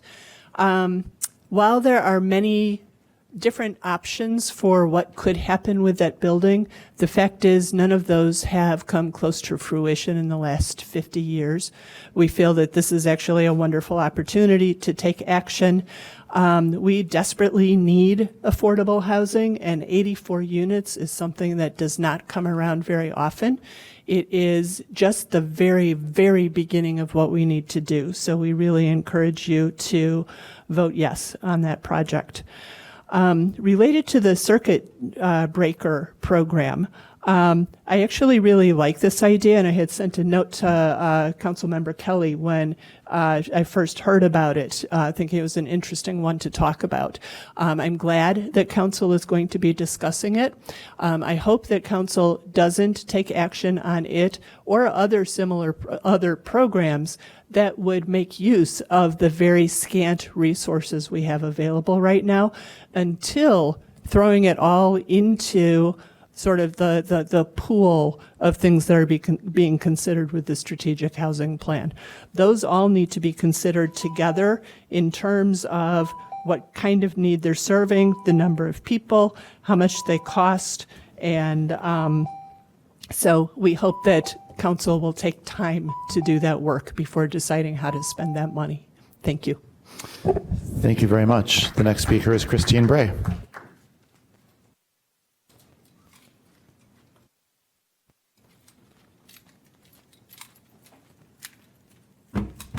Hello, Council. First, I would also like to hear an answer to that question about ICE and Border Patrol, just noting that. Second, congrats to everybody up here who's pro-parking reform. We got it with the NETA bill. Good to see. Pretty much the entire city is covered by those zones, so just I would recommend filling it out with your code just so there's not inconsistencies with little pockets here and there. Third, I have some concerns about the property tax provisions. First, there's a limited amount of funds that Evanston is going to be able to find. The real estate transfer tax is already a tax that maybe has some questionable impacts. I Googled this right before the meeting. Whatever funds Evanston is able to find should be carefully allocated. It's interesting to see this proposed before the housing strategic plan is finalized. That plan is exactly the place that Evanston should be making prioritizations between different options on how to spend limited housing affordability funds. I want to be clear, I absolutely support taking city money and spending it on housing affordability programs. It's just, is this the right one? Maybe it is. It should be discussed in context with other options. Here's some concerns I have about it. I share the concerns of other folks about the exact eligibility requirements. If I'm somebody who's retired with millions of dollars in assets, but I only draw down a limited portion every year for my income, does that allow me to qualify? Can I have millions of dollars in assets and still take this circuit breaker tax deduction? As mentioned, renters account for about 63% of cost burdened people in the city. I'm concerned that this is being put only towards one category of cost burdened peoples. And finally, Evanston doesn't have tax money from 605 Davis to spend on other programs. That tax money will come when the building is built. Saying we can spend it elsewhere doesn't make any sense. Thank you. Thank you very much. By my records, this concludes the in-person portion of public comment. In that case, we'll move on to the online public comments, beginning with Leonard Lampkin, who will be followed by Darlene Cannon, and then Mary Rosinski. Good evening. I am a 30-plus year Can everybody hear me? Sure can. Okay, I'm a 30-plus year resident of the 9th Ward, and I'm speaking tonight in support of the circuit breaker. During President Obama's administration, he created an executive order that created the Hardest Hit Fund, which provided mortgage assistance to distressed homeowners. Being out of work at the time and not yet old enough to qualify for Social Security, I received this assistance, which kept me living in Evanston and kept me from becoming unhoused. That is why when the city began participatory budgeting, I joined the housing group. The proposal for affordable housing from that committee was to provide dollars to both NOAA landlords and District 65 parents, saying, tell tenants to keep and grow affordable housing and support marginalized families at the same time. This was approved in the balloting and by the city council, but the dollars didn't go there. Now is the time, with additional dollars coming from Northwestern, to take care of the elderly and low-income homeowners and keep them in Evanston. This would create a city-managed pool of dollars not contracted out or given to so-called nonprofit developers. We have done this multiple times. The homeowner repair program, reparations, the guaranteed income fund. We don't need another infrastructure. We have it. Look at the elections just this last week across the country, and progressive city councilors who stood up for real affordable housing controlled by the city won elections in Virginia, New York, Maine, Ithaca, New York, Milwaukee, Wisconsin, Seattle, Washington, and many more. We, the people of Evanston, have shown through our actions in challenging ICE by providing mutual aid to our neighbors that we care. Now is the time for you, the political leaders, to show that you care with deeds and not just words. Pass the circuit breaker. Thank you. Thank you very much. The next speaker is Darlene Cannon, who will be followed by Mary Rosinski, and then Leslie McMillan. Thank you. Darlene Cannon, 2nd Ward. Affordability for homeowners is a critical issue that continues to be overlooked by our city council. There's frequent discussions about exodus of Black residents from Evanston, but rarely is there an immediate, effective plan in place to prevent it until now. This initiative, in collaboration with other housing and equity efforts, represents a real opportunity not only to help stop the exodus, but also to support all homeowners in Evanston who are struggling to remain here. I'm asking city council members to support the 2026 pilot circuit breaker program funding with $500,000 from the NU Good Neighbor Fund. This is a tangible and timely step towards helping longtime Evanstonians stay in their homes as rising land values continue to drive up property taxes. It's a meaningful investment in the stability and diversity of our community. This program does not stop growth in the city. It just protects those who are already here. Thank you. Thank you very much. The next speaker is Mary Rosinski, who will be followed by Leslie McMillan, and then Jeff Smith.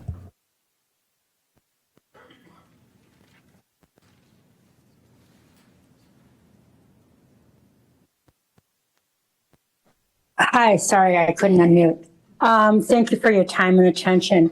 In the memo, I'm talking first about the dog beach ramp. I'm on the Parks and Rec Board and have been involved. I'm on the working group too. And in the memo on tonight's meeting, staff omitted a key fact, which is that in recent months, both the Parks and Recreation Board as well as the Preservation Commission voted unanimously to recommend that council move forward with one of the GEI proposals. Since the beginning of the ramp discussion in 2022, the Parks and Rec Board has consistently emphasized that the ADA ramp must be code compliant, the shortest accessible route, and cost effective. The initial plan we saw from Smith Group, however, added an expensive and unnecessary boardwalk, and we've been trying to unravel that sense, and GEI has come up with good proposals. Second of all, Davis Street development. Staff still has not presented council or residents with a clear breakdown of the negative implications of granting a $40 million tax abatement to this developer, an abatement that will significantly and negatively impact our city and school budget, both of which are in dire need of revenue. Now, this project, there was someone at the table, as we know, and there will be another one if the city establishes clear guidelines for developers so that they can come in. But because the huge tax break, all the other taxpayers would be subsidizing every unit in that building for the next 30 years, because most units that are multifamily are anywhere from $5,000 to $7,500 per unit. He's paying $50, and those people need services, and guess who's paying it, folks? You. So I think we have to revisit that, and we do have an option. We can say yes, no, or renegotiate for 10 and 15%. And I do support the circuit breaker program for people whose taxes have tripled and quadrupled in 15, 20 years. Thank you so much. Bye. The next speaker is Leslie McMillan, who'll be followed by Jeff Smith, and then Kira Kelly.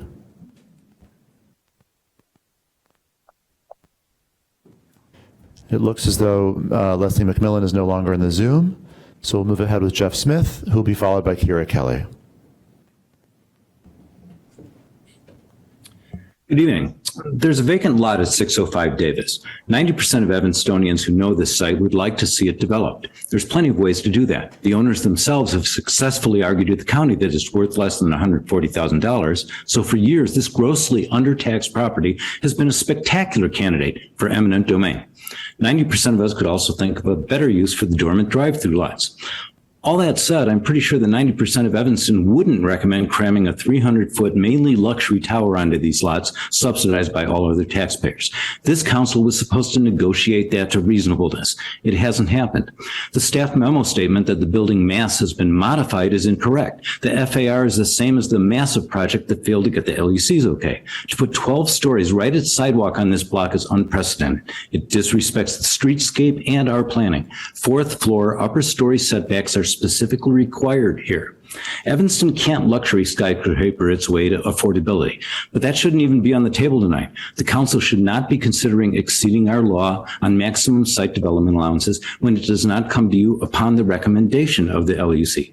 Please send this back to the LUC for proper review and legal process, and use your negotiating power effectively to make this development respect our planning to this historic block. Thank you. Thank you very much. It looks like Leslie McMillan is now in the Zoom. Looks like Leslie McMillan is still having some technological issues. We'll move forward with Kira Kelly, who will be hopefully followed by Leslie McMillan. Hi, I urge you tonight to revise the 605 Davis development as advocated by architect Stephen Yaz, or even Alderman Newsoma's original call on lowering the height. Slicing off 2 floors is actually an insult and was probably likely baked in all along. I also urge you to vote yes on the circuit breaker program. It's a real way to keep longtime Evanstonians in our city as their property taxes increase, likely due to land value increases. Also, I wanted to respond tonight to some residents who talked about the importance of approving 605 Davis because of rent concerns. And I want to bring up that studios are going to be priced at $2,945, 3 bedrooms all the way up to $6,200. These units are outrageously priced and will only drive nearby rents higher, making Evanston less affordable. In any case, Evanston's current approach to development really seems to me prioritizing ideology and abstract goals over actual stewardship, zoning, accountability, and the lived experience of Evanston. And alarmingly, it's reminiscent to me of what happened in District 65. They pursued ideological aims at the expense of prioritizing their key concern, which was academics. They ignored oversight, silenced critics, and now we are paying the price. I fear the city is heading down a similar path. I've heard the risks are worth it, and that refrain sure sounds familiar.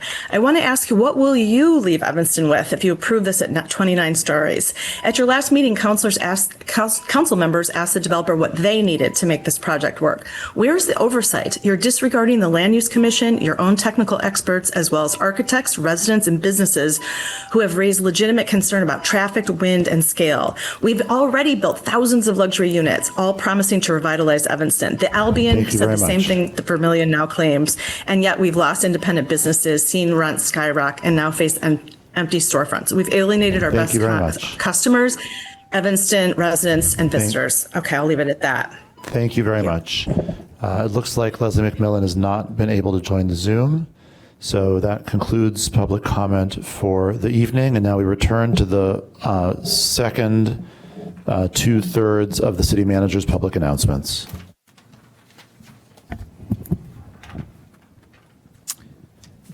Thank you, Mayor.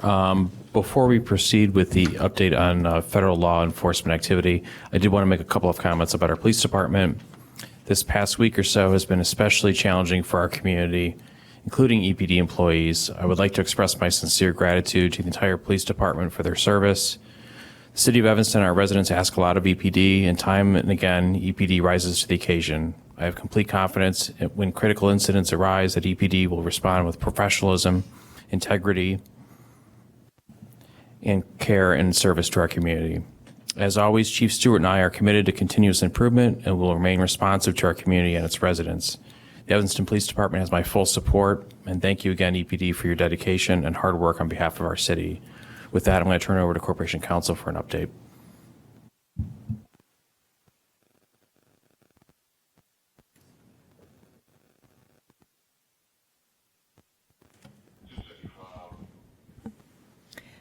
Good evening, Mayor Biss, members of City Council, Clerk Mendoza, City Manager Stowe. My name is Alex Ruggie. I'm the city's Corporation Counsel. I just have a brief update this evening on what the city is doing about the federal law enforcement activity in the city.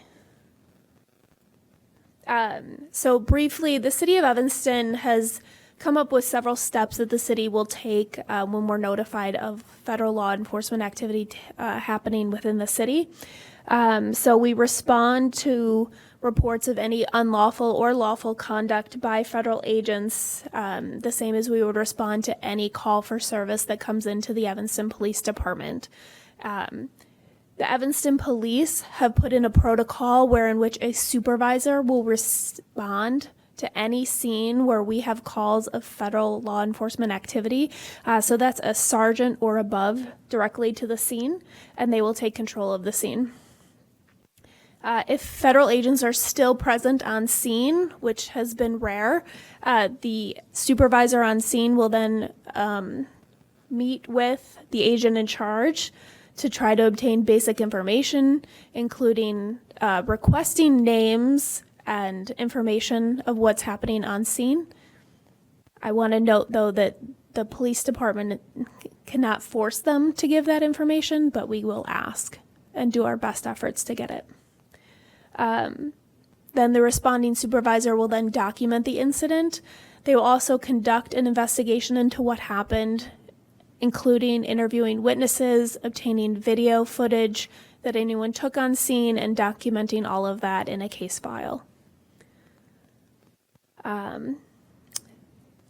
As you all know, the City Council passed a resolution banning ICE activity on city property.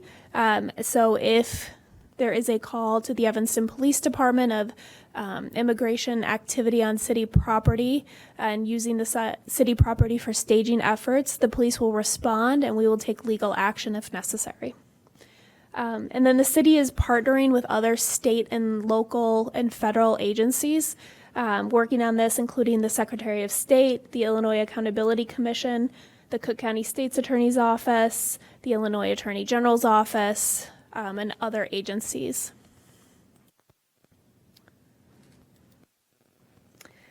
The city's website has a plethora of information if anyone needs it. So there's a link here, and I'll have these slides put on the city's website. But there's a link here to the city's website that includes a lot of resources for families, printable Know Your Rights cards in 6 languages, ICE-free zones for private businesses here in Evanston, and other materials. We also have instructions on what to do if you've encountered a federal agent and had an issue with them. There's a lot of different options to report it. Also, if you see federal agents swapping license plates, please contact the Secretary of State with the Illinois, and we provided that contact information as well.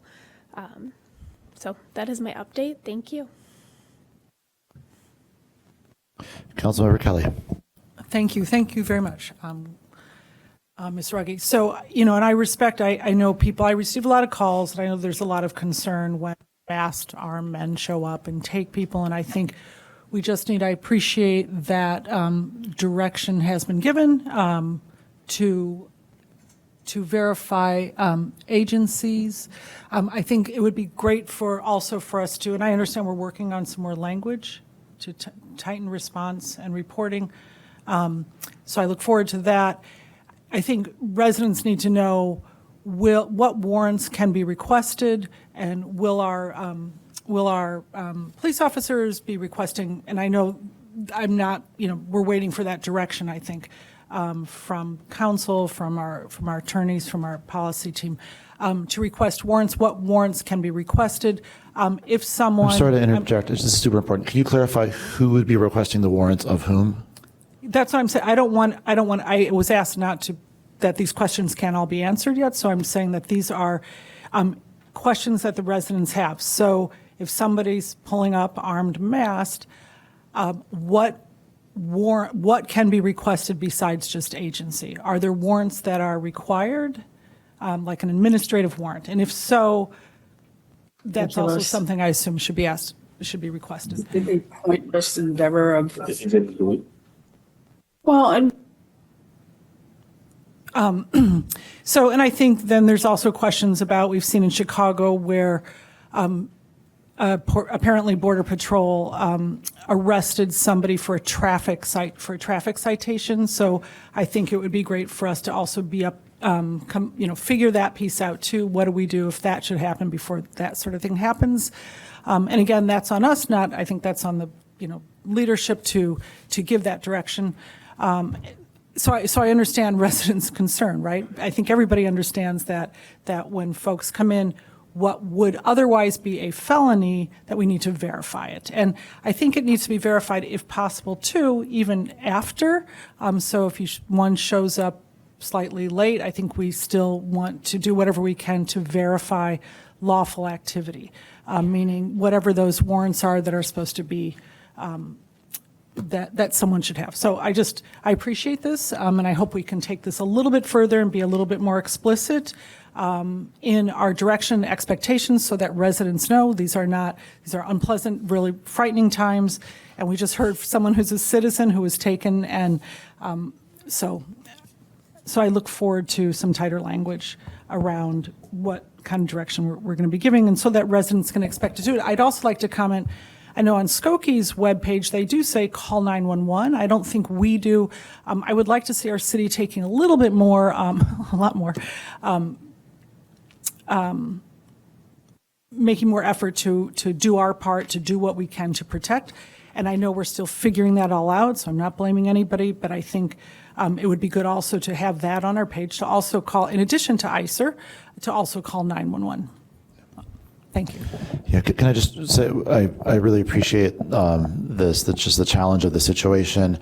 I'm not trying to be picky. I just want to draw out one specific choice of words used. You talked about kind of determining whether it's lawful activity. Part of what's so hard about this is that I would argue there are three categories. There's assaults and abductions being perpetrated by people who we don't have any proof are federal law enforcement. Then there's lawful activity by federal law enforcement. And then there's where we live right now, which is federal law enforcement entities who are, in the instance that occurred on Halloween, identified themselves to EPD as federal law enforcement, purportedly doing their job, which changes the situation that EPD is in dramatically. But a normal person looking at the outrageous conduct portrayed by those monsters would not believe it to be lawful. And so the reason this is so hard is we're working through the situation. At all times, they said we were U.S. citizens. So there is no reason why Evanston Police didn't ask more questions. They repeatedly said that they had 3 U.S. citizens. There was no immigration activity taking place. That's certainly true. That's certainly true. So there's a lot to work through here. But when they are representing themselves as law enforcement entities doing law enforcement work, that does change the legal environment that our staff are operating under. Councilmember Kelly. Thank you. So I understand that, and it's really horrific what happened to you, and thank you for coming here and sharing that with us, because that's a situation that we need to wrestle with and have explicit understanding of what our residents can expect in such a situation.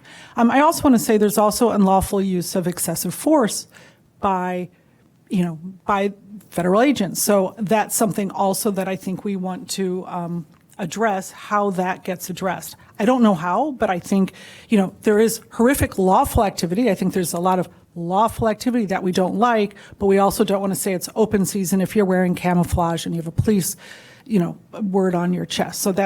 So we need to be really explicit about that. So excessive force, lawful activity, albeit horrific, we don't like it. And again, those situations that have come up already, I think we need to think it through, where people have been arrested for like traffic violations. How do we handle that? And I'd also like to see us draft a child endangerment ordinance similar to Chicago, even though I know we can't fully enforce it, but at least to reinforce amongst all of us those barriers that are, setting barriers close to schools, and so that we up our own level of vigilance around schools and hospitals. So I think, and I shared that language, and I think we're working on that. Thank you.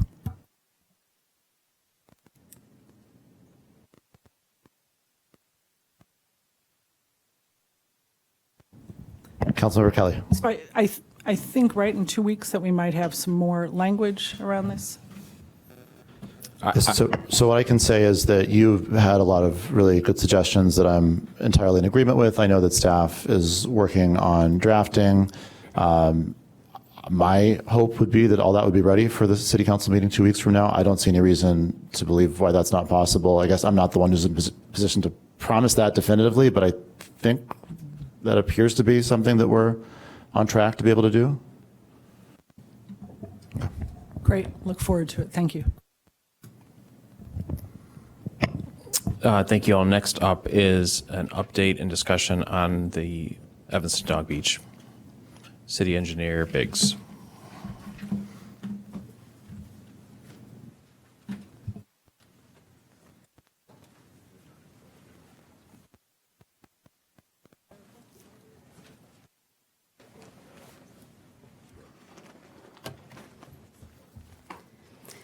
City Manager, members of the City Council, my name is Laura Biggs. I'm the City Engineer, and I'm here tonight to give an update on where we are with the Dog Beach ADA access. So just generally, I would like to review some of the options that we talked about for value engineering the previous design of the Dog Beach, and then summarize the options that were given by the GEI report, which did a review of that and then suggested some alternate options as well, and then discuss how we're moving forward. In the best of cases, I would understand what option people would like to see us move forward with so I could get an engineering estimate and bring that as a change order to City Council. So just a brief review, because it's been a while since we talked about this. We did begin this with October 2022 when we opened the Dog Beach, and staff was directed to provide an ADA access and work towards that option. We have had a number of meetings, both with public engagement, reviewing things with alternate consultants, and here at City Council to discuss that. And our goal ultimately had been to complete that by the end of this year. That is probably not going to happen at this point. So in 2024, in spring, we bid a Dog Beach construction project that had been designed by Smith Group, and we did receive bids from that. but there was some discomfort with the bids that we received. They were higher than anticipated, and so there was a lot of discussion. I'll just put that. There was a lot of discussion about those bids, and ultimately the bids expired during that discussion and became no longer valid, at which point we talked about having a value engineering exercise, which was performed by Smith Group. And Smith Group came up with these designs that were presented in January of this year, 2025. They suggested a number of things, and I will go through those pretty quickly.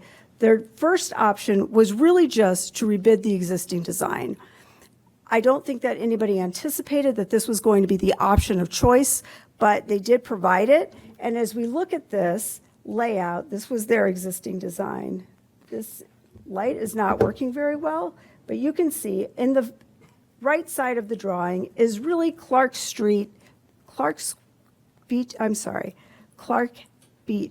and the beach house is right here. And then there is an entrance with a pathway and a boardwalk that goes through the dunes that are between Clark Beach and the dog beach. Then there's like a half semicircle that provides a gated double gate area that's required by Cook County for off-leash dog areas, as well as a dog wash in that space. And then there's a short distance where there's a ramp onto the dog beach that is a concrete ramp.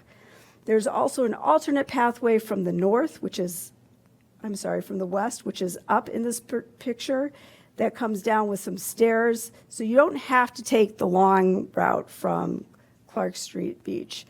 Now, the reason why that this was the current design was because we originally talked about this at City Council.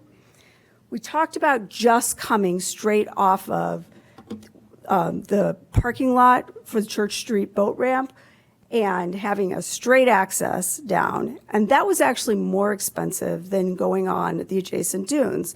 The reason being that the topography meant that the distance you had to actually be on the dog beach with the ramp was much shorter, and that revetment is really expensive, whereas the dunes have not seen any wave action no matter how high the water has gotten, and so that did not need to be protected as much. Over time, that option did expand, however, and we added a boardwalk to protect sensitive plantings. We added electricity to provide an electronic gate that improved the ADA lock situation. We added security lighting. So all of those things did increase the cost, and that was what was value engineered. So this was the original design that we came to after we added a lot of features that were requested. All those features being requested for very good reasons.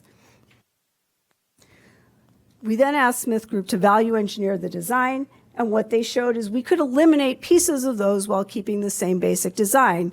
We could eliminate the boardwalk section that protected the sensitive plantings, and we could go just a concrete sidewalk. We could eliminate the electric gate, the safety lighting. We could eliminate there's a dog wash station that could be eliminated. So this option basically kept the same design but eliminated a lot of the miscellaneous features that had been developed, and it did create a decreased price. And then the third option they gave showed eliminating most of the access on the dunes. It still kept the access from the dune area, but created a much more direct shot, eliminating most of the concrete that was in boardwalk that was on the dunes, and shortening the distance by creating a steeper slope of what was actually located on the dog beach. So those were the three designs, and this actually eliminated a couple $100,000 from the cost. Of those three designs, we also talked about the ability to add additional ADA parking. There is ADA parking that is located next to the Clark Street Beach House. There were concerns that that would be inadequate for the amount of people that were using the dog beach that would now come to the area because there was an ADA access ramp. So we talked about generally in that space by the turnaround at Clark Street Beach House, adding some additional ADA parking.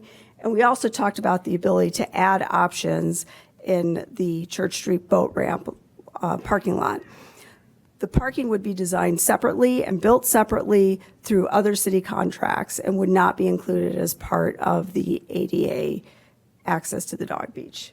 But that can completely be done. It is not particularly expensive, ranging from $15,000 to $35,000, and is really pretty straightforward to install.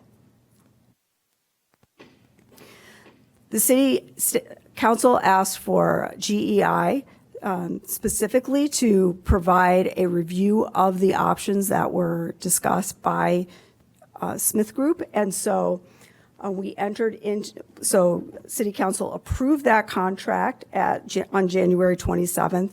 We didn't necessarily have a scope of work, but we did work with GEI to provide that scope of work. And they submitted their final report on July 17th, which basically looked at 4 options. They looked at modifying, and I'll go through these really quickly, but they looked at both some permanent options as well as some seasonal options.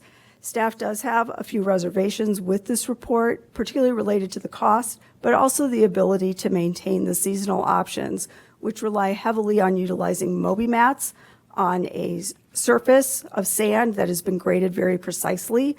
The sand has a tendency to not stay in place and move, and so it would be very difficult for us and our field staff to be able to just go out there, see that the slope has changed, regrade it to the proper legally required slope, and maintain that on a constant basis.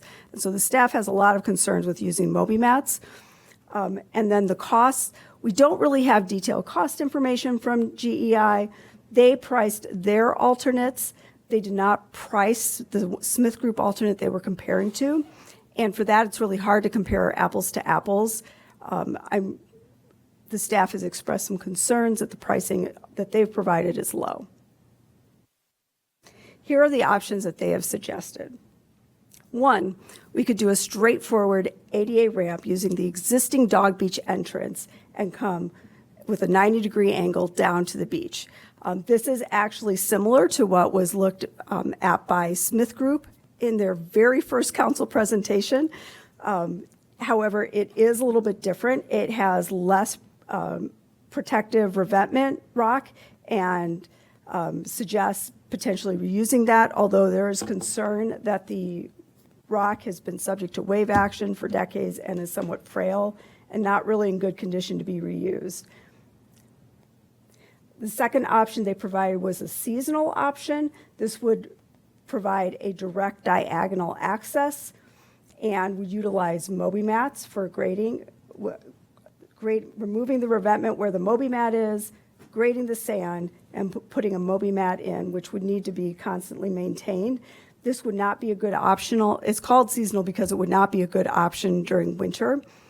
If we opt for a seasonal entrance, then we would need to close the dog beach. Now, there are statements made, well, we close the beaches during the winter. People still use the beaches, but the city is not liable for what happens. Unfortunately, dog beaches are different because they are off-leash dog areas. When they're closed, they are locked, nobody goes in.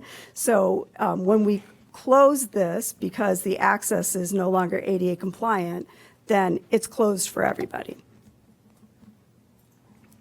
And then there was another option that was presented using a seasonal Moby mat solution on the south end of the dog beach, which is where the maintenance access is.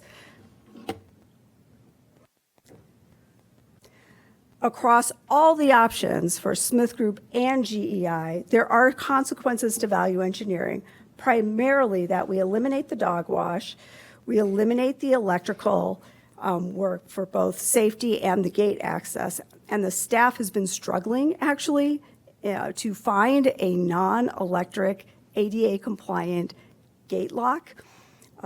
So that's something that we still are working on. And then ADA parking, which could be provided with any option as long as we know where it is we are actually locating the ADA entrance. So for next steps, we request if there's any feedback on what options people prefer so that we can move forward with getting a consultant fee and bringing a change order. Depending on the option that is preferred, we really can't do more than a $40,000 to $60,000 change order at this point because of the size of the shoreline stabilization contract that this is a change order to. So if it looks like the consultant fees will exceed that, or if it is a preference of the city council, we could issue a request for proposal and get a new consultant on board. When we did the shoreline stabilization, for example, we did a request for proposal for coastal engineers. We actually got 6 proposals, of which Smith Group was considered the best value for the city, the most qualified for the pricing. And so we could go through that process again for just this Dog Beach entrance.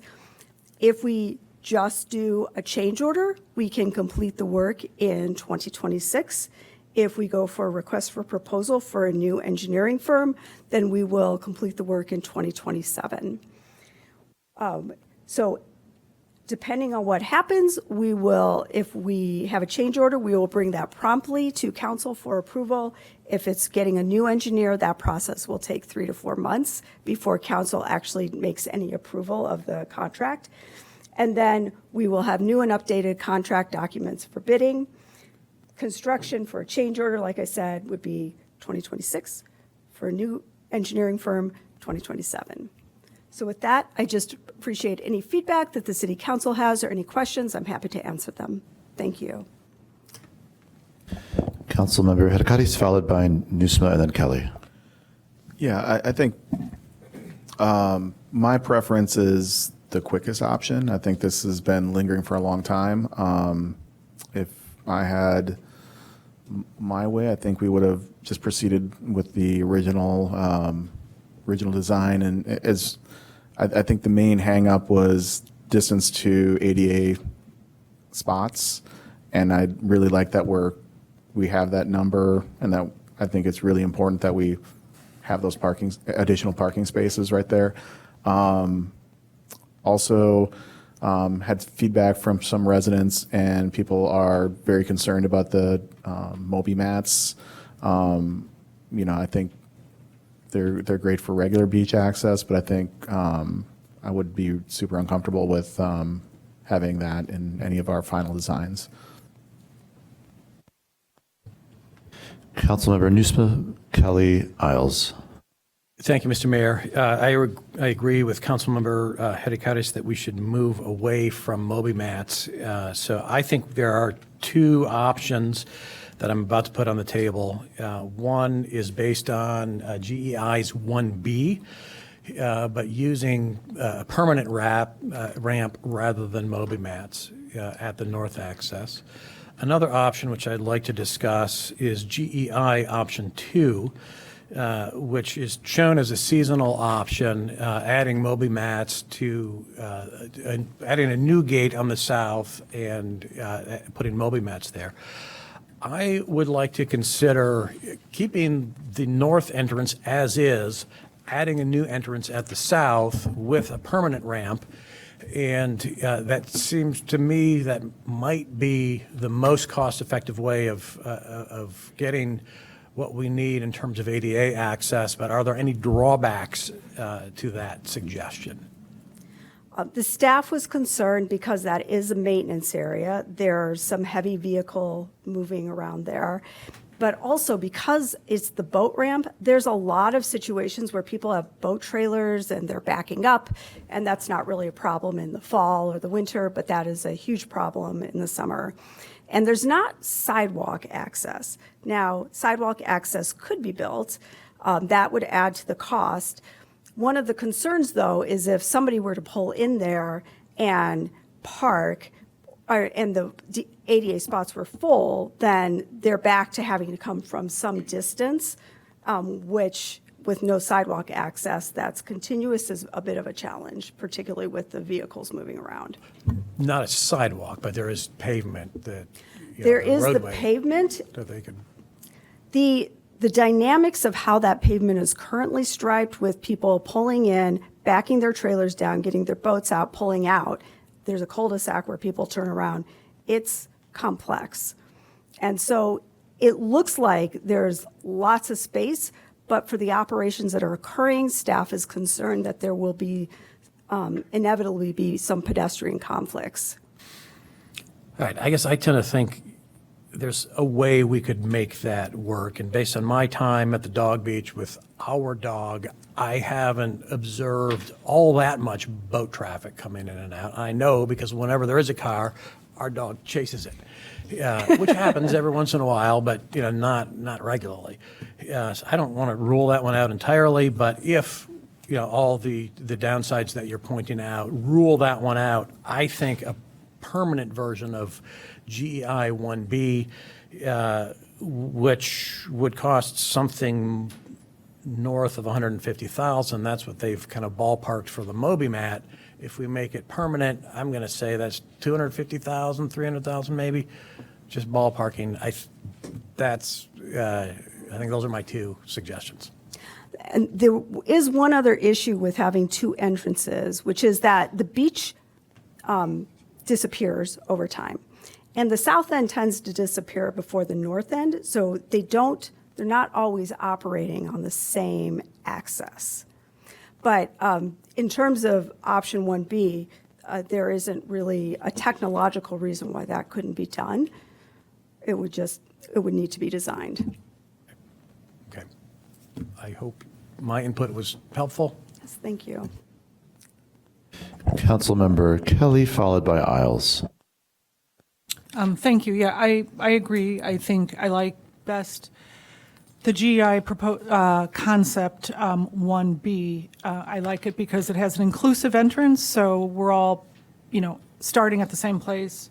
Mobility challenge and non-mobility challenge. Yes, I agree. Make it a permanent structure as opposed to using Moby mats. I also like it because overall it's a shorter distance. But I also really like it because anybody who's mobility challenged, at the very point of entrance, in essence, they're already at the beach. So, you can enjoy it as you walk from the entranceway, you're at the dog beach. So I agree. I think that's all. Thank you. Thank you. Councilmember Isles. I also like the GEI option 1B. I'm essentially looking for the most cost-effective option that keeps us in compliance with ADA requirements. I also believe this is the one that the Parks Department and the Preservation Committee approved, and the ADA group objects to the Moby mats. I think we all understand that the Moby mats probably aren't a good idea, and so I'm interested in 1B with a concrete option.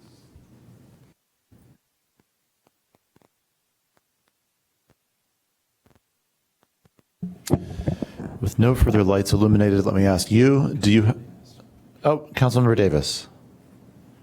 I was just going to say I agree. The sentiments that have been expressed. Thank you. Now with no further lights illuminated, do you have what you need at this time? The one piece that remains is the just that people understand that we're not currently looking at doing the dog wash and the electric gate and the safety lighting. But we'll move forward without those features and looking at option 1B. If I could, the dog wash is there. Is your light on? At this time, no one is requesting to speak for a first time, so go back to Councilmember Newsma with 3 minutes left. The dog wash is there. Why not just leave it? The dog wash is not ADA compliant currently, so it would have to, it's sitting just on ground. There'd have to be a concrete slab, and the ability to turn it on and off would all have to be done in an ADA compliant fashion. For example, the ability to just turn a nozzle is not considered ADA compliant because it requires a grip strength. You have to have a lever operator and such things. So there would be an additional cost for that, but could be incorporated. I'd like to include the dog wash. Doesn't seem like it'd be that much more expensive. Okay, thank you. No, I appreciate that feedback. Thank you. That's why I asked. Thank you. At this time, no one is requesting to speak for a first time, so we go back to Councilmember Hadakaitis with 4:10 left. I will second the need for an ADA accessible dog wash. If we're doing this, we should not skimp and over value engineer this. So, At this time, no one is requesting to speak for the first time, so we go back to Councilmember Isles with 420 left. The dog wash does seem like a useful thing that it would be a shame to lose. Do you have any idea how much it would cost to do? It was, I don't know if that specific price was called out. I'm guessing it's around 10 to 25,000, but I'm not sure. Okay, thank you. At this time, no one is requesting to speak for first time, so we go back to Councilmember Kelly with 415 left. Yes, let's do the dog wash also. Thank you. This is great feedback. Thank you very much. At this time, no one is requesting to speak at all, and it seems like you have what you need. I think I do. Thank you. Phenomenal. Thank you to all. We now move to special orders of business, and I would remind folks that you can clump various of these into one motion. I'm certain that you will not want to clump all of them into one motion, but there may be several that you want to clump together. But let's start with SP1. Is there a motion relative to item SP1 or SP1 and other items? Mr. Mayor, I will move item SP1, Ordinance 56025, approving the fiscal year 2026 budget. Second. Councilmember Newsome moves introduction of Ordinance 56-0-25. Councilmember Harris seconds. Mr. Black. Thank you, Mayor. Thank you, members of City Council. We've prepared a very, very short presentation. Many of these are slides you've seen before. We just want to remind you of that information. We have prepared a handful of new ones to address recent comments and questions that we've received.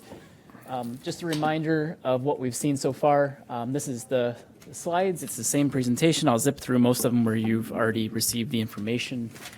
As we've talked about, the only change to this year's budget is the inclusion. Only major change to the structure of this year's budget is the inclusion of the Parks and Recreation Fund for programmatic expenses in 2026.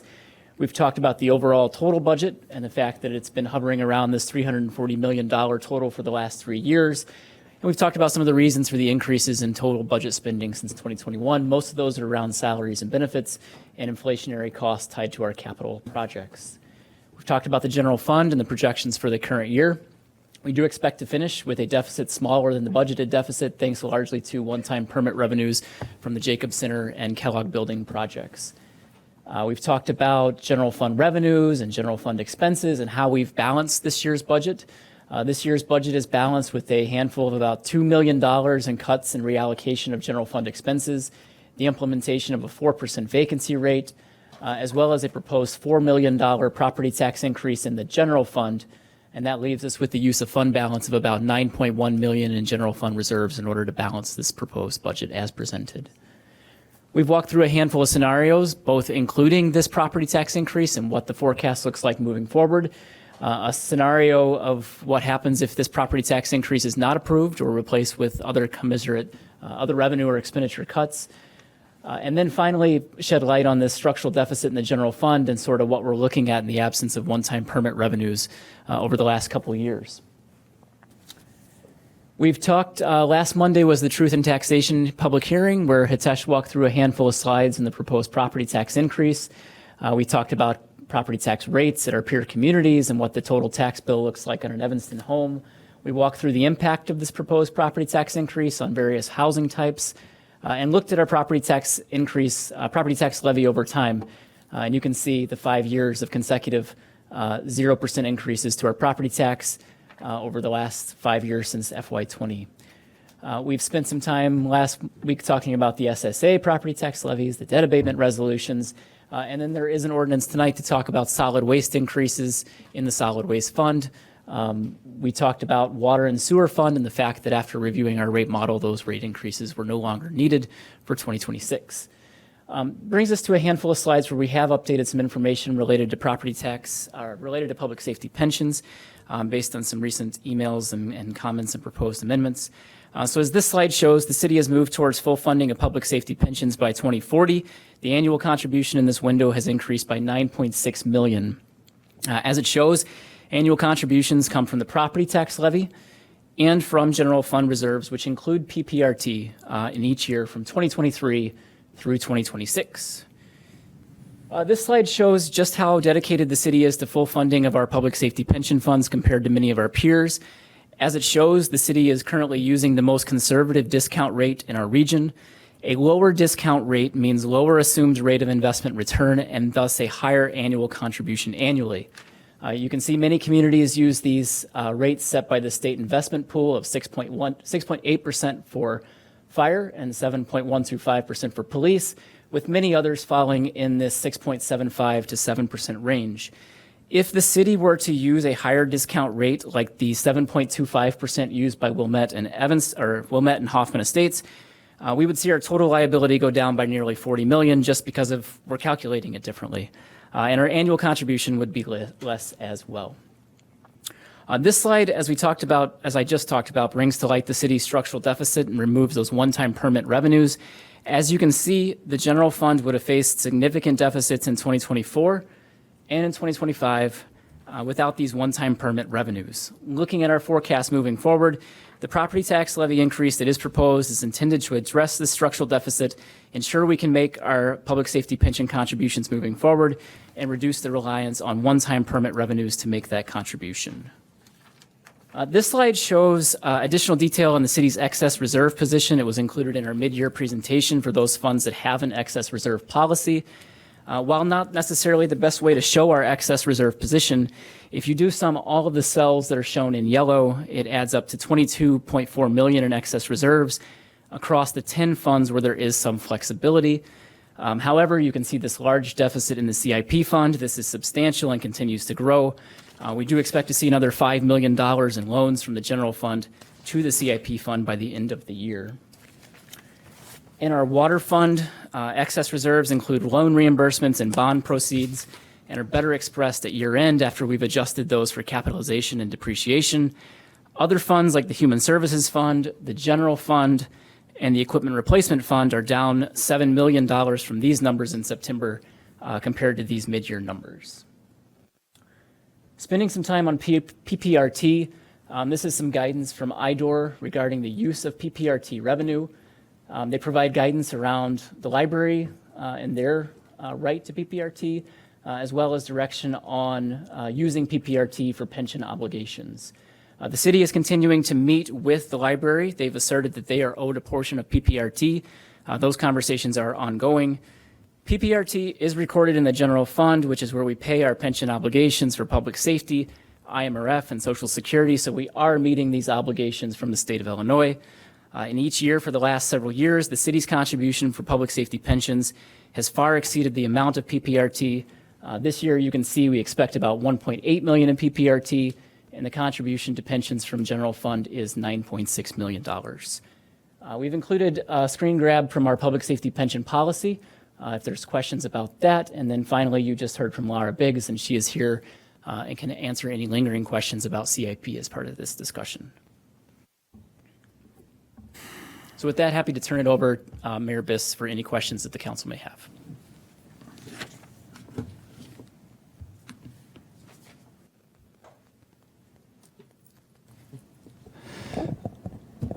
If only you guys could have seen the high-stakes game of chicken that just occurred up here. Councilmember Kelly. So I don't know if this is time. I did submit an amendment to this. We're still on Those were to SB1, right? Ordinance 57025, right?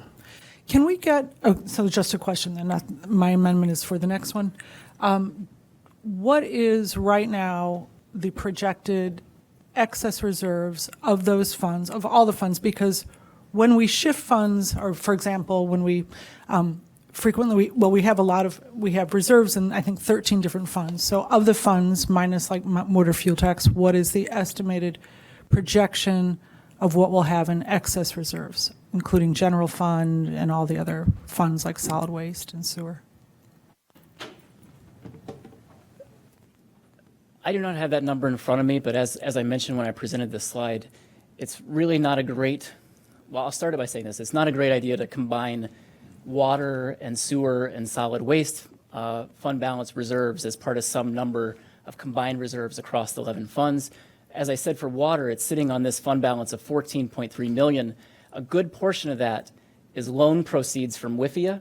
And those are capitalized at year end, and you'll see this fund balance go down significantly. And so we really do treat each of these reserve amounts separately based on the needs of each fund. We do, however, have some slides showing what we think the general fund excess reserve will be at year end. So I'm happy Thank to you. go into some detail. Yeah, on I that. think we really need to know the total excess reserves that are accessible. And if something is an excess reserve, that means it hasn't been assigned use. So I think that's a really important number to know, because those are funds that that are basically means we either, under budgeted expenses. I'm sorry, under budget expenses, over budgeted revenue. Did I do that the reverse? At any rate, we took more than we needed when we have these excess reserves. And that's a number that's really important because those are unrestricted funds that we can use to help offer relief in terms of taxes. So I think it would be really great if every year we had a projection of what the estimated year-end unrestricted excess reserves are from all the funds, because we do transfers. Like one year we transferred to the solid waste fund and we ended up with $1 million in excess reserves as a result of transferring out of the general fund. I think that was in 22 where we really didn't need to transfer that kind of money. So anyway, I think it's important for transparency that we have that number so that we can make decisions as to whether or not we want to increase the levy. So that's all. I hope in future years we can start getting that estimate of that number. Thank you.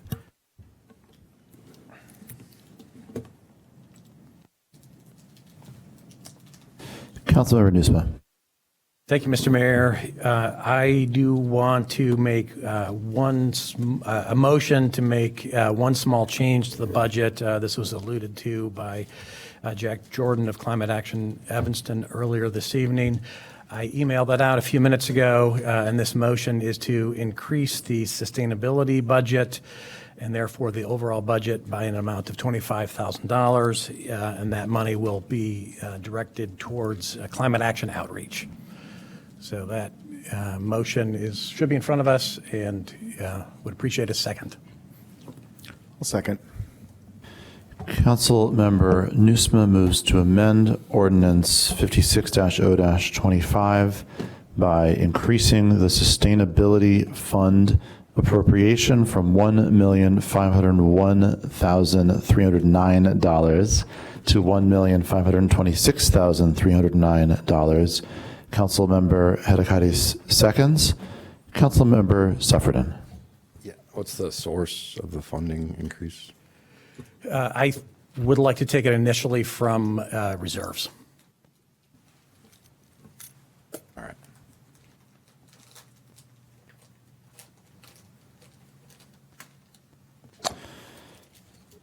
Seeing no further discussion, will the clerk please take the roll on the amendment to add $25,000 in the Sustainability Fund?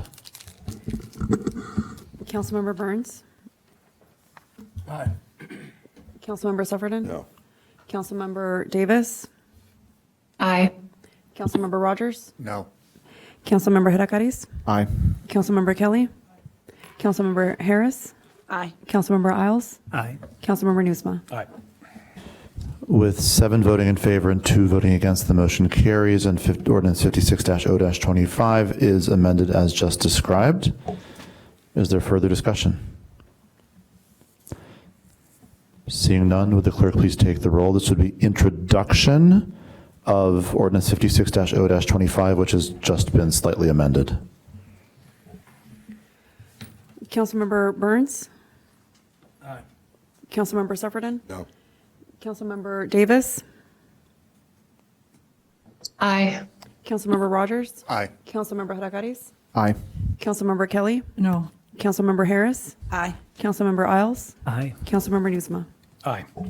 With 7 voting in favor and 2 voting against, the motion carries, and Ordinance 56-0-25 is introduced as just amended and will be on the November 24th City Council agenda for action. Now on item SP2, which I would recommend we handle separately from the others. Is there a motion? Mr. Mayor, I will move item SP2, Ordinance 57-025, the City of Evanston's 2025 tax levy. I'll second. Councilmember Newsman moves introduction of ordinance 57-0-25. Councilmember Rogers seconds, is that correct? Councilmember Rogers seconds. Councilmember Kelly. Thank you. So I submitted 2 amendments to this, and I guess I'd like to discuss the first one, which is to remove the $3 million increase on the public safety pension levy. We did pass a resolution that very clearly stipulated how this would be funded, and that was a very key component of our resolution, was the stipulation of how that would be funded. And it started with, number 1 was keeping that levy flat every year. And we were doing that until now with this new term. So I don't think it's time to change that. And the second one was to apply all of the PPRT. Now, I've also been in discussion with IDOR, with the manager for tax allocations, I'll find his email and read it. He said it's up to us whether we want to give any to the library or not. They were not an independent district at the time. That's what would determine it, but we can if we want. But it's up to us. That should not be considered just fungible money. That's what we often say. When we bond out, we can't use a bond money for, say, rent for this place. The same way, we should be marking that PPRT as money that's earmarked as stipulated in our resolution for the public safety pensions. Money is fungible, accountability is not. So that should be going towards it, but right now it says there's 0 going towards it, even though we clearly stated that in the resolution that was unanimously supported. Third, we said after that to tap into unrestricted reserves, and it included outside of the general fund. And you just heard Mr. Clayton say, we really don't know how much we have. Now that's not really fair to residents. That's their tax dollars, and there are funds to cover that $3 million in unrestricted reserve, excess reserves above and beyond in all the funds. Don't just look at the general fund. There's a lot of excess unrestricted reserves. So based on that, and then the last one says only if all of those aren't available, if after all that, then we consider raising that levy. But we've just blown through all those first 3 and we're raising the levy and it's not necessary. So I would like to see that removed. I'd like to see us respect and honor the resolution that was passed, protect the funding into the future. It's a little bit about branding, sure. We want to make sure that it doesn't become a political football. And there are other items that we should be debating here if we want to raise the taxes, but not for the public safety pensions. This is one area we're very clear on how this was going to be funded, and we should stick to it. So I'd like to amend, I sent it all to you, a long explanation of it, anybody wanted to read it, but then I sent the short one. And I'd like to amend SP2 to reduce the respective public safety pensions each by $1.5 million. I'll second. Councilmember Kelly moves to amend ordinance 57-0-25 so that the fire pension levy fund line item changes from $11,376,075 to $9,598,610, and to change the police pension levy line item from $12,188,782 to $10,391,495. Councilmember Rogers seconds.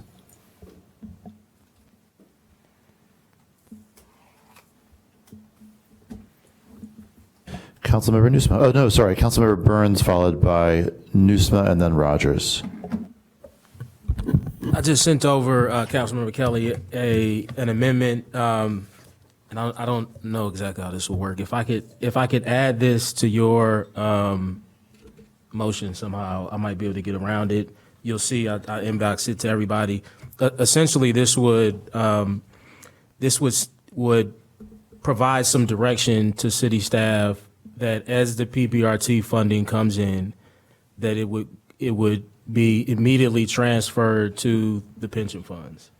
And the only difference is, and because I don't know where you stand on the library issue, but the motion that I have says that we still have to work that out to figure out what percentage is appropriate. So minus that money, it would automatically go to the pension fund.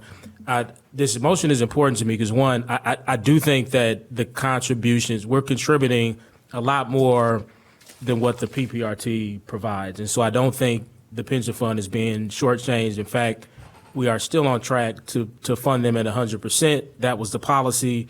We are doing that. But I don't want this to become an issue every single budget cycle.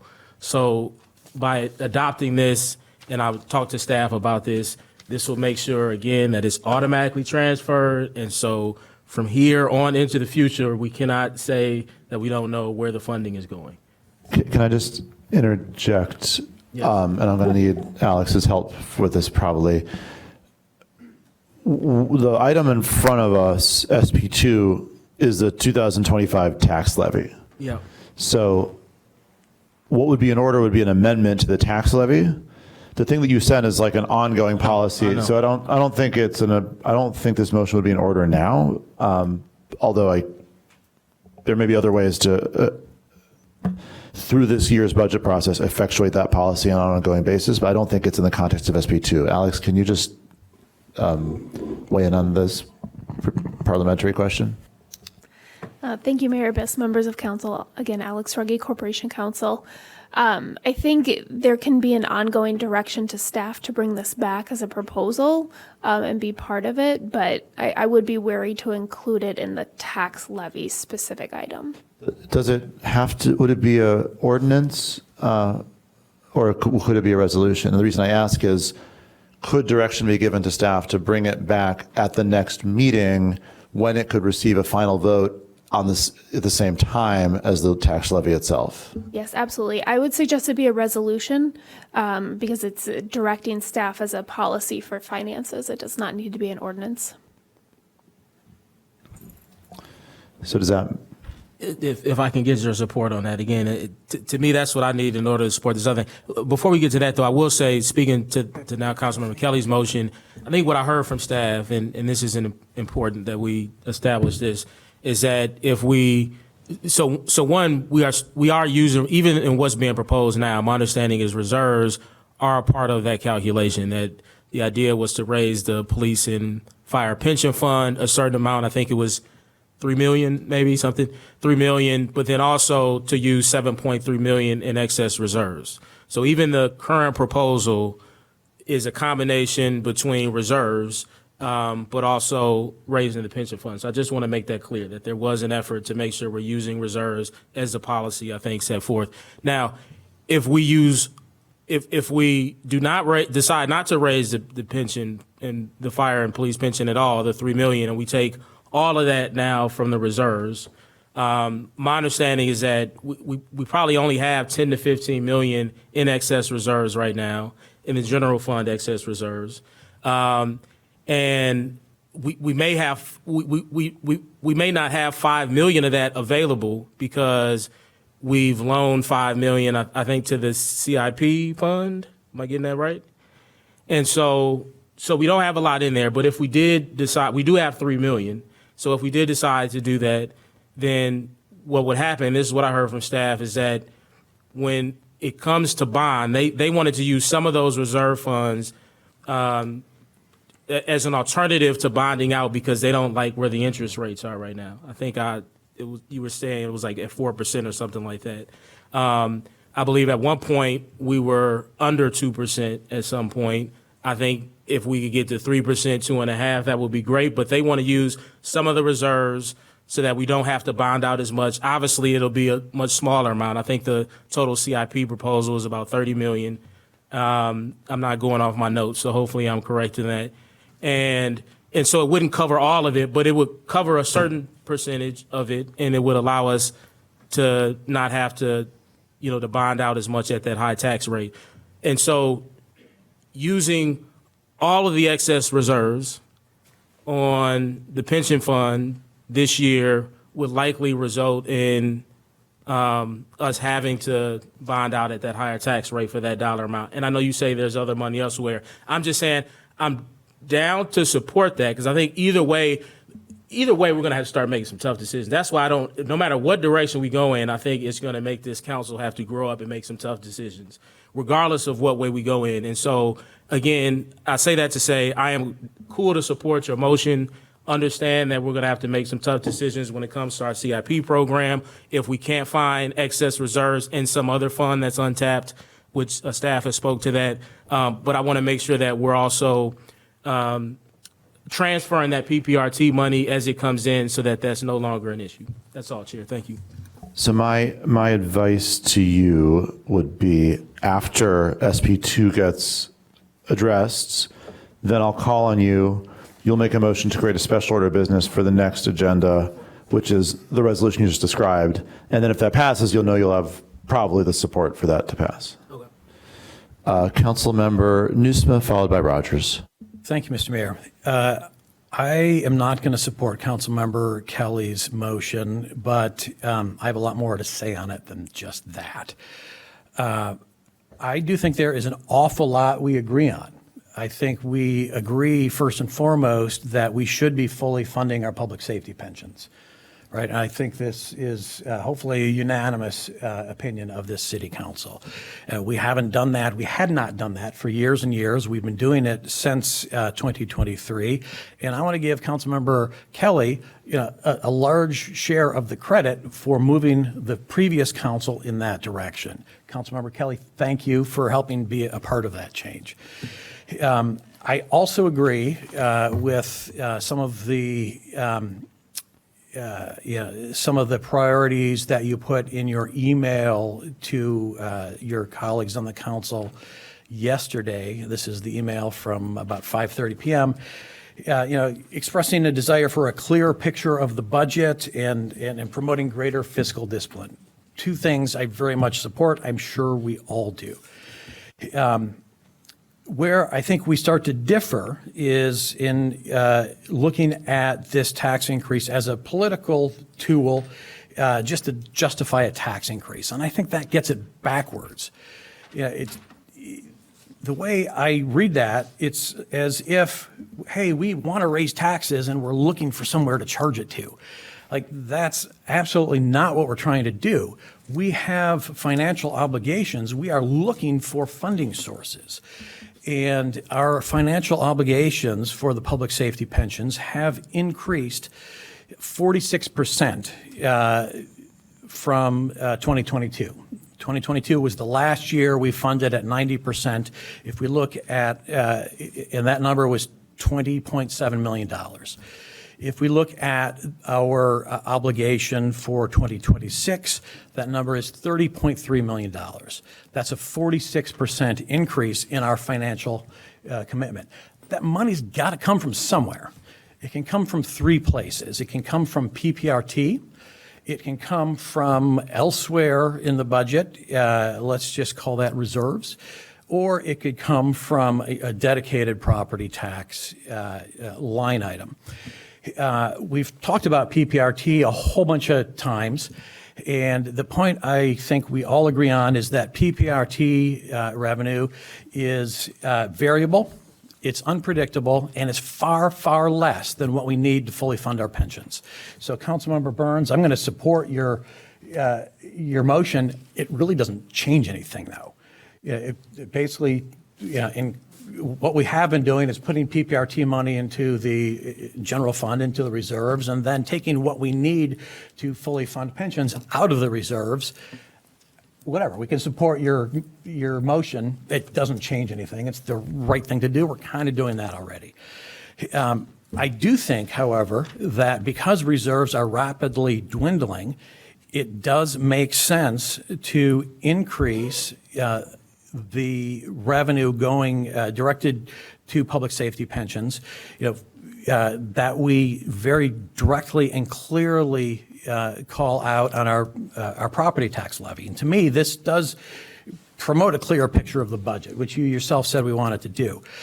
And the numbers we're looking at for the 26 budget, if we go back to that 2022 baseline, against which we have increased our obligation 46%. In 2022, the total property tax levy for public safety pensions was $20.1 million. The proposal for 2026 is $23 million. That's a 14.3% increase. At a time when, in that portion of the revenue, at a time when our financial obligations, the expenses have increased 46%. And once our once we burn through our reserves, we're going to have to go back to this well again. And I think taking a step in that direction now will make it less painful later. And that is promoting greater fiscal discipline. I think this is, to me, this is clearly the right thing to do. We are drawing down on reserves to the tune of about $7 million. We're also pulling in an additional $3 million from property tax revenue to help us fully fund our pension obligations, which we all want to do. Thank you. Councilmember Rogers. Thank you, Mr. Mayor. I'd like to ask a question of council, as an S council. I spoke with the financial team earlier last week about PPRT and everything, and there seems to be some discrepancy on the library issue, which is the only reason it's not on the agenda for tomorrow night for finance and budget. So before anything comes to us, I would like to have an official opinion issued from the law department on what is the obligation that library has in terms of accessing the PPRT. Are we under obligation to give them a percentage, a dollar amount? How does that work? So before anything happens there, I would like to see that so we kind of know. I mean, the resolution, if I remember correctly, already says PPRT as available or something like that as one of the sources, a maximum allowable or something like that. So I'd just like to see that as part of it. And then speaking to this actual issue, I mean, we have a resolution that exists. If we don't want to follow it, then let's get rid of the resolution. It's kind of one of those things where if we agree on things, or a previous council agrees on things, that we should be honoring those things, or we should be getting rid of the resolution.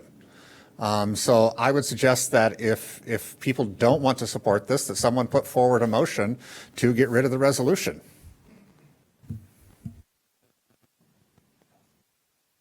At this time, no one is requesting to speak for a first time, so we go back to Councilmember Kelly with 2.25 minutes left. Thank you, and thank you for pointing that out, Matt. You know, this resolution was written so that this would be essentially as baked as we can into the budget, because it's so important. Because right now, we have one of the highest UAALs, the unfunded liabilities for public safety pensions, minus Chicago, in the state per capita. And so we really need to start bringing that down. And despite, yes, it has been an increase in payments every year, but we've brought down our total debt by over $40 million in just a couple of years by paying a little bit more each year. So eventually, and it won't be too far off, we're going to actually see that line item, the pension levy line item, is going to start to decrease. But we need to stick to our resolution. The point of that resolution, and thank you, Bobby, I agree, we need to, ensure that we're allocating that full revenue source. I think we should find another revenue stream as well to ensure that we don't have these discussions, but we stick to our resolution. We keep the flat levy at, the 20 million a year. We apply whatever we get, because it varies from 1 million to 5 million in the PPRT. And then we already know if there's excess reserve, guys, we have to put that into make the gap. And then from there, we look at our budget. And we treat this as non-discretionary. This is so important for our taxpayers. It's also important for the future, for the pensions of our first responders. We need to commit to this, stick to our resolution. If we need to raise taxes, let's raise it, but not for the pensions. Okay? And that's the difference. If we didn't take it from there, maybe we'd say, hey, we need to raise the other levy, the general fund levy, to cover the rent, right? 2.5 million or whatever else. But we don't need to raise the taxes because of this. We have a resolution that very clearly says how it gets funded. And I ask that we stick to it. And if we need to raise in another area, then we can do that. But I say we do not. We have the excess reserves. They're there. That's extra money that we took that we didn't budget for. It's extra funds. It's well over our stated reserves, well over. There's plenty of excess reserves to cover that. Thank you. At this time, no one's requesting to speak for a first time, so we go back to Councilmember Burns with 25 seconds left. I was going to say, to Councilman Rogers' point, I think I'm supporting this because I think if we give ourselves a year, there are people on the Finance and Budget Committee that can decide whether or not they want to take another look at the policy. I do not think the policy says that the property tax or the pension levy should not increase at all. Like, I don't think it says that. I also don't think it's clear. It gives clear enough direction on, how much excess reserves we should use. Does it leave room for what is being proposed in this budget, which is some from it, some without it? I think that needs to be clarified by the Budget Committee. I will support this to give us that time to work that out. At this time, no one is requesting to speak for a first time, so we go back to Councilmember Newsman with 0 seconds left. So if you could be very quick, please. I will be quick, and I'm going to call everyone's attention to this Resolution 45R23, which is the pension funding policy. It says required contributions will come from any one or more of the following. So I agree with Councilmember Burns that what is being proposed in the budget tonight is in compliance with this budget or with this policy. The policy would necessarily afforded us some flexibility in the direction that we would give to staff on an annual basis. Okay, thank you. And I can feel a disagreement doom loop culture settling in this evening. So I just want to urge folks to say your piece and let the argument carry the day. No one is asked to speak for a first or second time, so we go back to Councilmember Kelly, who also has 0 seconds left, so I'd ask you to also be very quick. I'll just make it very quick, that the sources of the pension contributions do in fact go in order, because you'll see that number 1 ties to number 2. Because eventually, if we continue to follow this, the PPRT will allow us to start reducing our flat levy. So it is in order. They are scaffolded to ensure that this is the full funding. Yes, we're glad that we're full funding, but the way that this would happen every year. These are very clearly scaffolded. Thank you. Okay, so would the clerk please take the roll? What's before the body is the amendment proposed by Councilmember Kelly to reduce those 2 public safety pension fund lines. Councilmember Burns. Aye. Councilmember Sufferton. Aye. Councilmember Davis. Aye. Councilmember Rogers. Aye. Councilmember Hadakaris. No. Councilmember Kelly. Aye. Councilmember Harris. No. Councilmember Isles. No. Councilmember Newsma. No. With 5 voting in favor and 4 voting against, the motion carries, and Ordinance 57-0-25 is amended accordingly. I'm not going to call on you yet, Councilmember Burns. I'm going to call on you after the ordinance is introduced for your special order, or is there something else? Something else. The excess, can I? Councilmember Burns. Okay. We still need to make a motion to use excess reserves instead, right? That wasn't baked into what just passed. No, so, I'm getting out over my skis here, but as I understand it, SP1 covered the funding, and so this just says that funding is not going to come from this additional levy, so it's going to have to come from reserves. Okay. Is that right? Whew. Good job. It's worked out good. Thank you. It's going to make it harder to approve full funding in a year. There are no lights on, but I think Councilmember Kelly has another amendment, so I'm going to call on Councilmember Kelly Councilmember Kelly.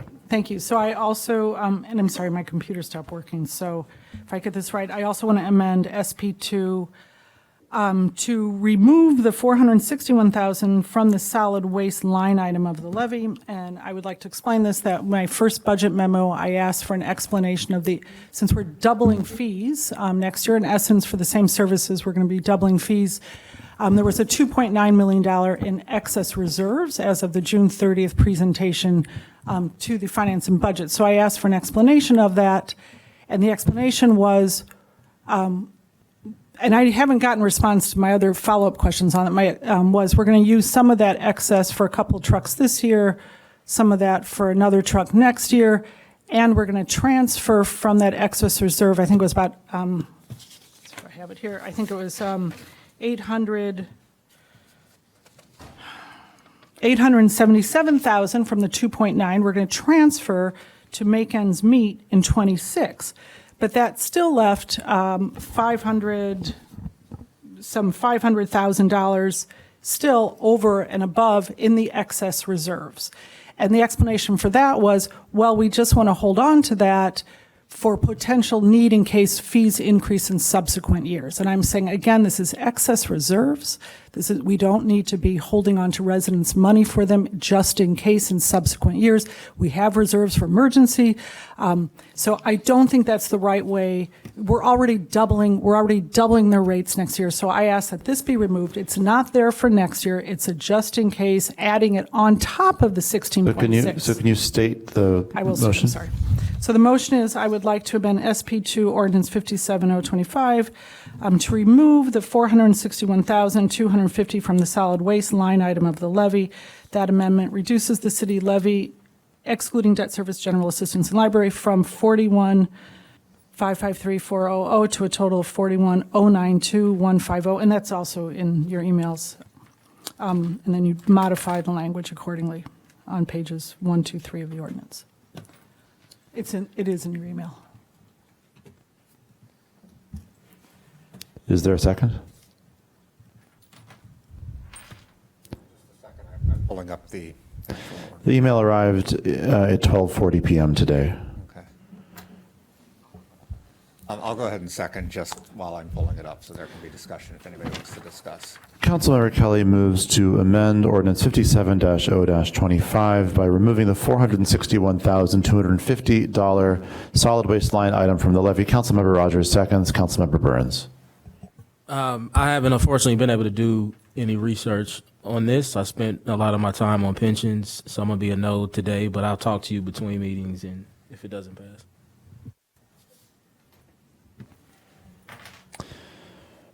Would the clerk please take the roll on this amendment?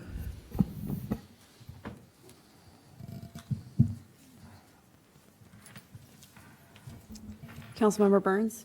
No. Councilmember Sufferton? Councilmember Davis? Give me 1 second. I'm still trying to pull up the exact amendment. Okay. Actually, you can just put me down as a no. Thank you. Councilmember Rogers? No. Councilmember Hadakaris? No. Councilmember Kelly? Aye. Councilmember Harris? No. Councilmember Isles? No. Councilmember Newsma? No. With 2 voting in favor and 7 voting against, the motion fails, and Ordinance 57-0-25 is not again amended. Seeing no further discussion, would the clerk please take the roll? The motion now is to introduce Ordinance 57-0-25, which was amended once but not twice. Councilmember Burns? Aye. Councilmember Sufferton? Councilmember Davis? Aye. Councilmember Rogers? Aye. Councilmember Hadakaris? No. Councilmember Kelly? Aye. Councilmember Harris? No. Councilmember Newsma? No. You skipped me. Councilmember Isles? No.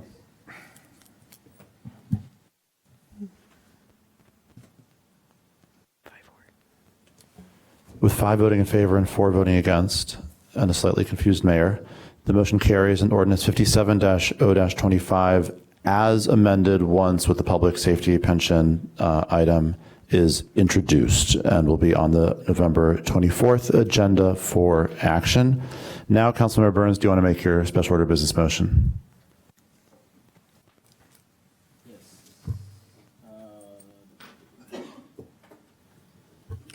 So special order, I move that we place a special order of business on our next city council meeting. The motion is to, I move that effective immediately, all personal property replacement tax, otherwise known as PPRT, revenues received by the city of Evanston from the state of Illinois be transferred to the city's public safety pension funds upon receipt in accordance with resolution at 45-R-23. Upon final determination of the statutory allocation owed to the Evanston Public Library, the finance director shall deduct that required amount from each PPRT distribution, and the remaining balance shall be automatically transferred to the police pension fund and firefighters pension fund. Staff is directed to implement this as an ongoing administrative procedure and to report quarterly to the Finance and Budget Committee on the total PPRT received, the library allocation, and the resulting transfers to the pension funds. What I also say is I talked to Council Ruggie, and it seems like while we're still trying to work out the amount, I believe the city's position is that they are owed some amount. Is that correct or no? Not necessarily. So when we looked into it, we're just still looking at the historical documents from 1974. So we're still looking at the documents, but it looks like if we're able to figure out all the documents, it looks like that's potentially what would happen. I think there's some arguments legally that are going to go back and forth between myself and the library's legal counsel, but we'll report back. Which would have more impact on the amount or whether or not we owe them at all? I think whether or not we owe them at all. Okay. And this is a special order of business, so if things change between now and then, like we're not adopting anything today, so we'll have more information by the time we have the next meeting. I'm also, if we decide they are not owed anything, once this comes back, we can amend it to remove that. I think what I want to make sure is that it's very clear as the PPRT funding comes in, so not end of year, but as it comes in, we're just transferring it to the pension funds. Like, let's be done with this so we know it's there and it's accounted for. That's all, Chair. Thank you. I'll second. Councilmember Burns moves to create a special order of business on the November 24th City Council agenda, which will be a resolution memorializing the PPRT policy just described. Councilmember Hadakade seconds. Councilmember Rogers. Thank you. I believe this is being held currently by Finance and Budget Committee. So I don't know if it's appropriate to have a special order of business that pulls something from something being held in a committee. So I would recommend that instead we allow Finance and Budget to address this, unfortunately, at our January meeting because we don't have a December one, and make that policy recommendation to council.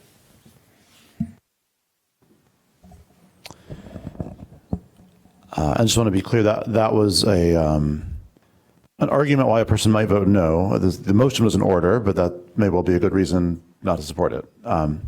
So the motion is still before the council, and if it passes, there'll be a special order of business in the next meeting. If not, then this topic will still, it sounds like, be taken up in the coming months by the Finance and Budget Committee. Would the clerk please take the... Yes, I didn't know. Yeah. Councilmember Burns. I mean, I'm happy to move this until after they meet. I mean, so special order business, what meeting would that be? Maybe first February meeting? Is that right, Matt? So we would have a January meeting, correct? I mean, we've not set our schedule for next year yet, so I'm I'm chair of all of a week. So I'm still trying to figure out a few things on the committee. But this is something that we did discuss bringing forward yesterday, but there appeared to be this issue with whether the library is involved, to what extent they're involved, which is the only reason we weren't addressing it tomorrow. But it is on our radar. It is currently being held in the committee until that issue is resolved. So, council members, if you want to adjust your motion, I would suggest not before the first February meeting, and maybe later, depending on how much wiggle room you want to give Finance and Budget. Could I ask staff a quick question? Sure. Thank you. When do we receive PPRT? Is it consistent quarterly or? It is split over 8 months up to 12 months. And so when will we receive the first transfer from the state next year, most likely? What month? I mean, I don't know. It could be January, but we get 8 installments in a year. Okay. Yeah, I'm happy to move it to whatever meeting after it's discussed. I would say remove the library, but that's the thing. They are saying, I was going to say remove it for now and then we can work it out later. But to have the funding 100% go to the pension funds, just to have to transfer something to the library will be confusing. So I'm happy to. So what meeting would that be, Mayor, if you could help me? I mean, it sounds not clear. And I guess what I would say is if something comes out of the Finance and Budget Committee, it comes to council anyway. Right, so I was trying to help you out because I thought you wanted to see this pass as part of your decision on how to vote on. That's why I want to put it on an agenda. It's just I'm happy to I think there's enough support here where I feel I don't have to. I guess I would refer to Councilmember Rogers for his guesses about the pace of the Finance and Budget Committee's work. I don't know. I think we have discussed this ad nauseum in Finance and Budget. I think there was just this remaining question about whether or not the library was involved. And that's what it was placed on hold for. Yep. So I think this would be resolved probably in Finance and Budget in our next meeting, which will be the January meeting, so that we can make the notice requirements. When is the January meeting? I think January 13th, but I mean, just What is the next council meeting after that? officially probably the second January meeting, but I would say to be safe from a prep standpoint, I'd recommend the first February meeting. I don't think this is a big thing. All right, So I would say, yeah, second January. So the second. All right, so Councilmember Burns makes substitute motion to create the same special order of business, but on the January 26th regular city council meeting agenda. Councilmember Hedekati still seconds. Councilmember Nusma followed. Yeah, great choice. Councilmember Rogers. I just want to make sure that if it's following through its regular process, why are we making a special order of business? That's what I was going to say, but whatever. Yeah, it sounds like Councilmember. I mean, I don't know what's on the agenda.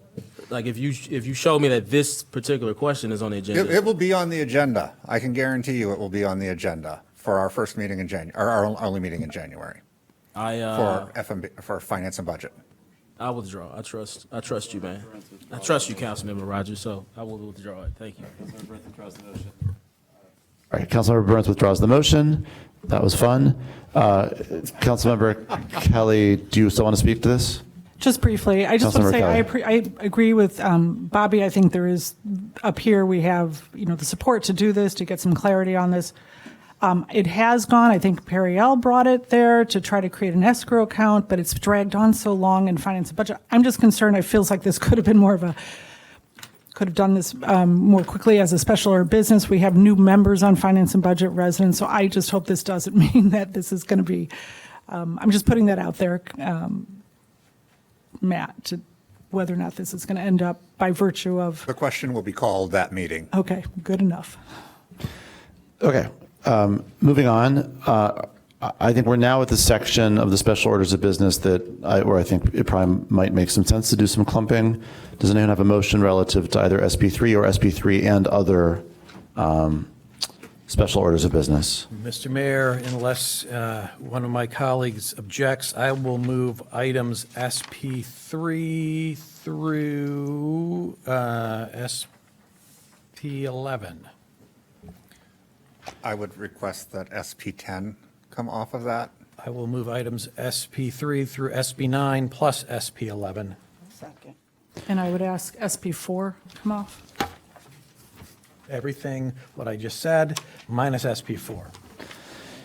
Councilmember Nusma moves introduction of the following ordinances: 58-0-25, 60-0-25, 61-0-25, 62-0-25, 63-0-25, 64-0-25, and 72-0-25. Councilmember Harris seconds. Councilmember Kelly.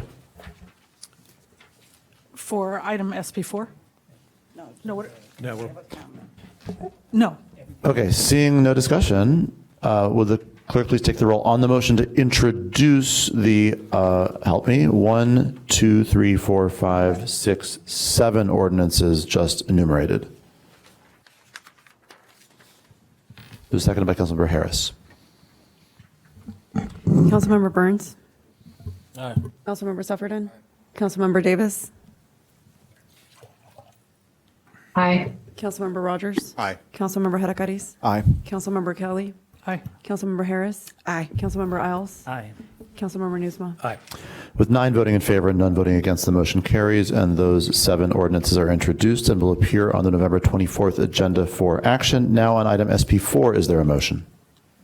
Mr. Mayor, I will move item SP4, ordinance 59025, the Evanston Library Fund 2025 tax levy. I'll second. Councilmember Nusma moves introduction of ordinance 59-0-25. Councilmember Hedekati seconds. Councilmember Kelly. So I would like to, out of respect from the email that we got today from our AFSCME representative, I'd like to see this tabled until after we're going to have a meeting on the 19th. Out of respect to that, I don't think it would harm to table this until after that meeting on the 19th.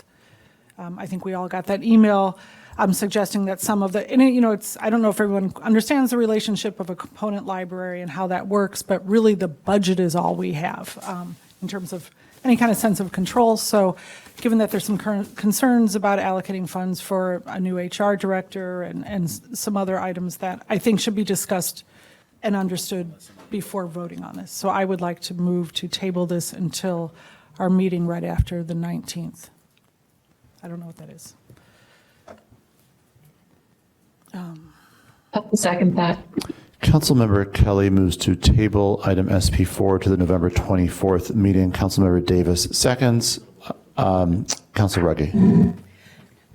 Thank you. I just wanted to point out for the record that the city code 7-14-4, it does give the library board exclusive control of the expenditure of all monies collected for the library.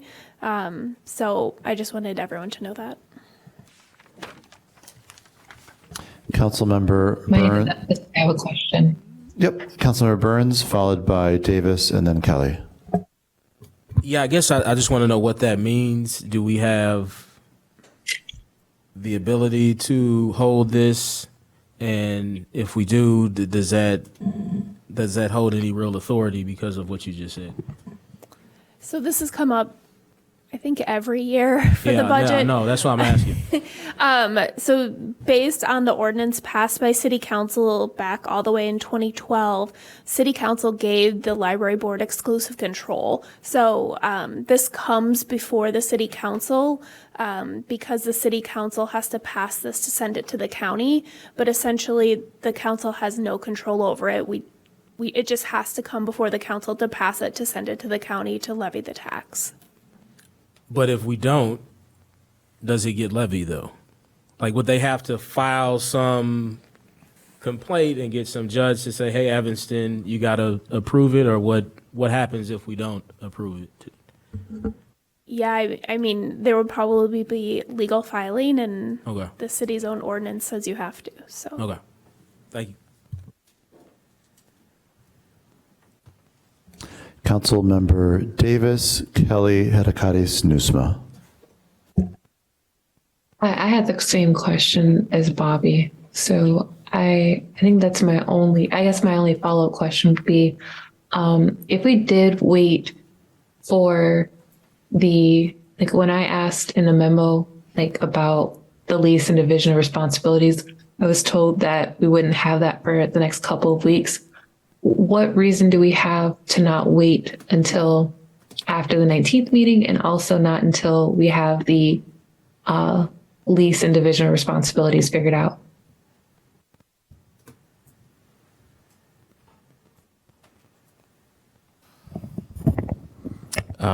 Councilmember Davis, I don't know if this helps answer your question. My understanding is the library board has already passed their budget for fiscal 26.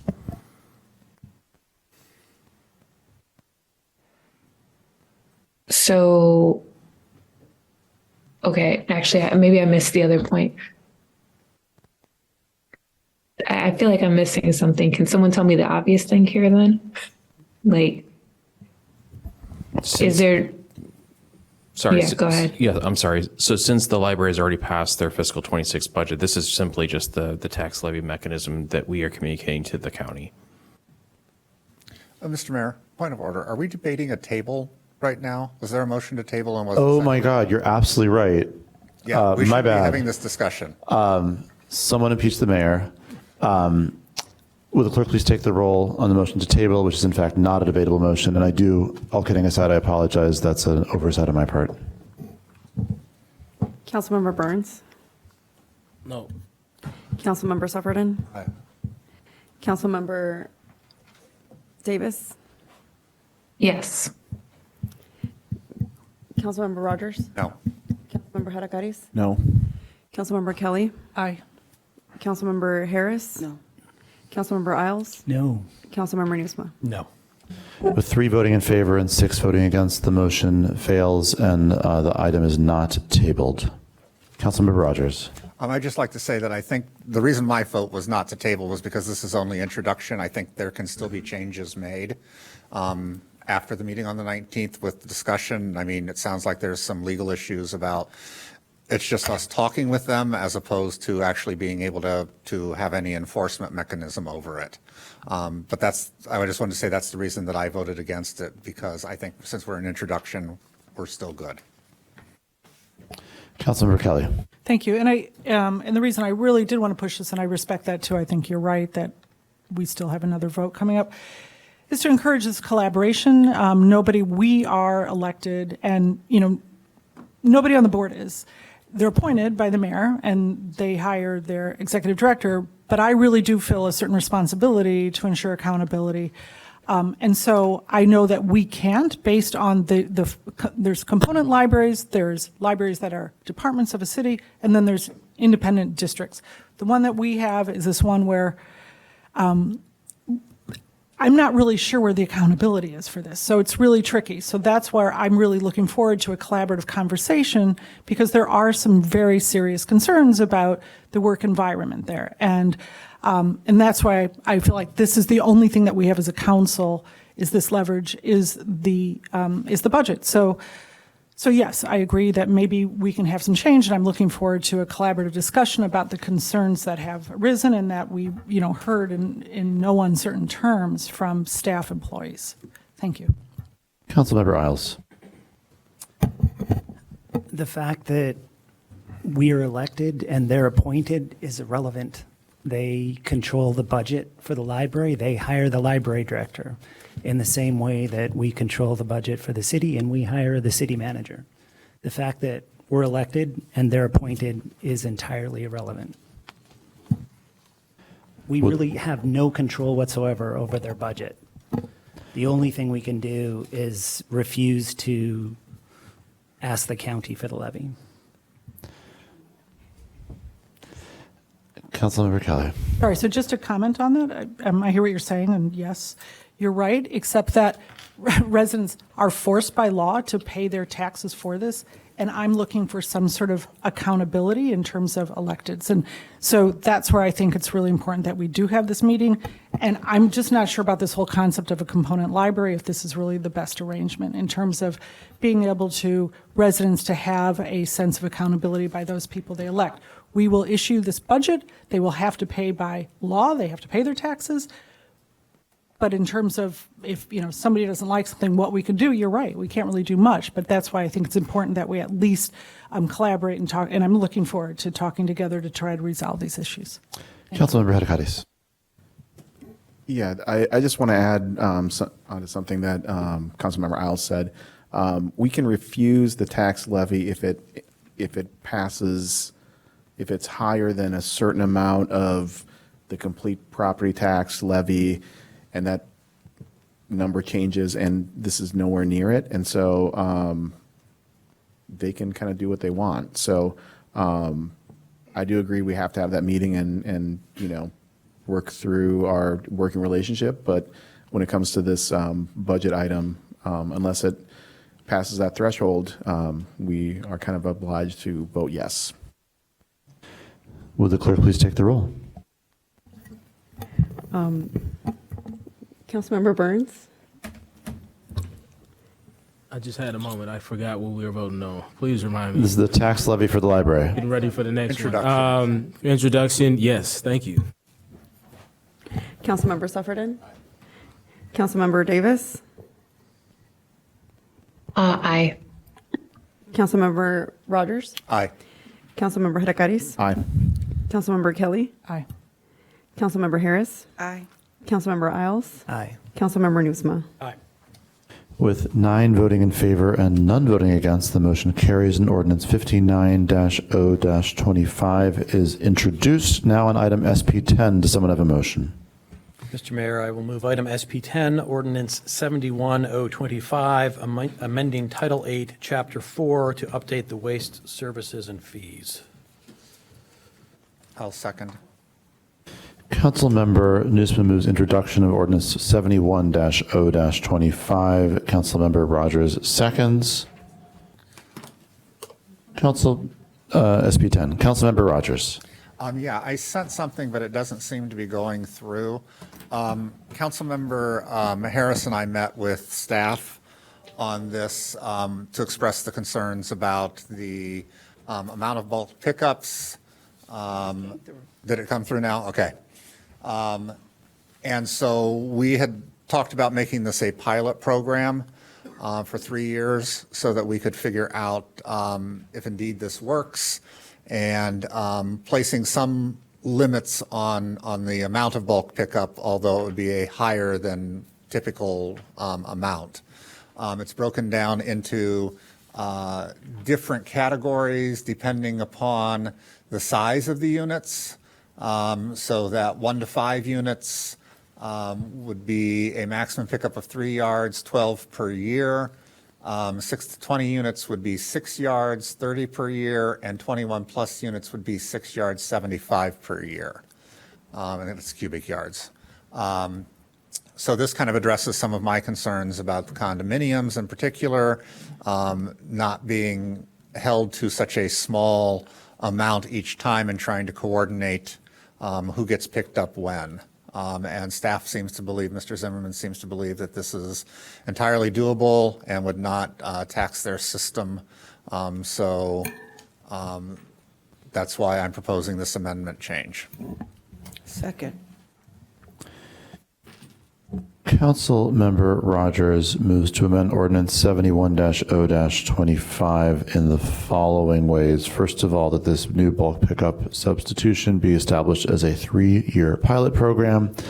And secondly, to adjust the pickup amounts in the manner just enumerated out loud. Councilmember Harris seconds. Councilmember Harris followed by Nusma. Yeah, I just wanted to reiterate what Councilmember Rogers said. We met and came up with some good solutions to be able to chronicle if this program makes sense, and if it doesn't, where we can fail fast and not have a program that doesn't work, or if it does work, to be able to pinpoint and have the data collected to show residents this was a good move. So for that reason, and a very good meeting with the team, thank you all for having that meeting. I seconded that amendment. Nope. Councilmember Nusma. Thank you, Mr. Mayor. So I'll just ask Mr. Zimmerman if you could comment, maybe just thumbs up, thumbs down from your seat, if that would keep it simple. Thumbs up, let the record reflect. Okay, thank you. Will the clerk please take the roll on the motion to amend the ordinance? Councilmember Burns? Aye. Councilmember Sufferton? Councilmember Davis? Aye. Councilmember Rogers? Aye. Councilmember Hedekaris? Aye. Councilmember Kelly? Aye. Councilmember Harris? Aye. Councilmember Isles? Aye. Councilmember Nusma? Aye. With 9 voting in favor and none voting against, the motion carries, and Ordinance 71-0-25 is amended. Now, seeing no further discussion, would the clerk please take the roll on the underlying motion to introduce the ordinance which has now been amended? Councilmember Burns? Aye. Councilmember Sufferton? Councilmember Davis?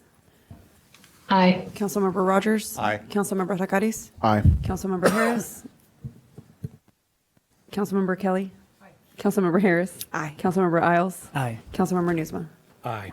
With 9 voting in favor and none voting against, the motion carries, and Ordinance 71-0-25 is introduced as just amended and will be on the City Council agenda for action on November 24th. That concludes special orders of business and moves us to the consent agenda. Is there by any chance anything folks might want to see removed from the consent agenda this evening? Item A11, please. Item A11. PD1 and FB2. PD1 and FB2.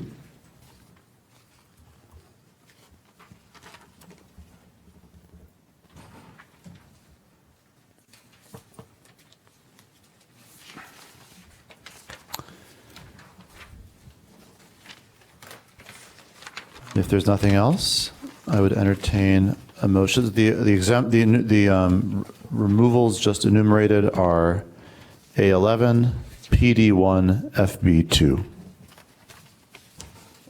And I would entertain a motion. Mr. Mayor, I will move the consent agenda minus items A11, PD1, and FB2. Second.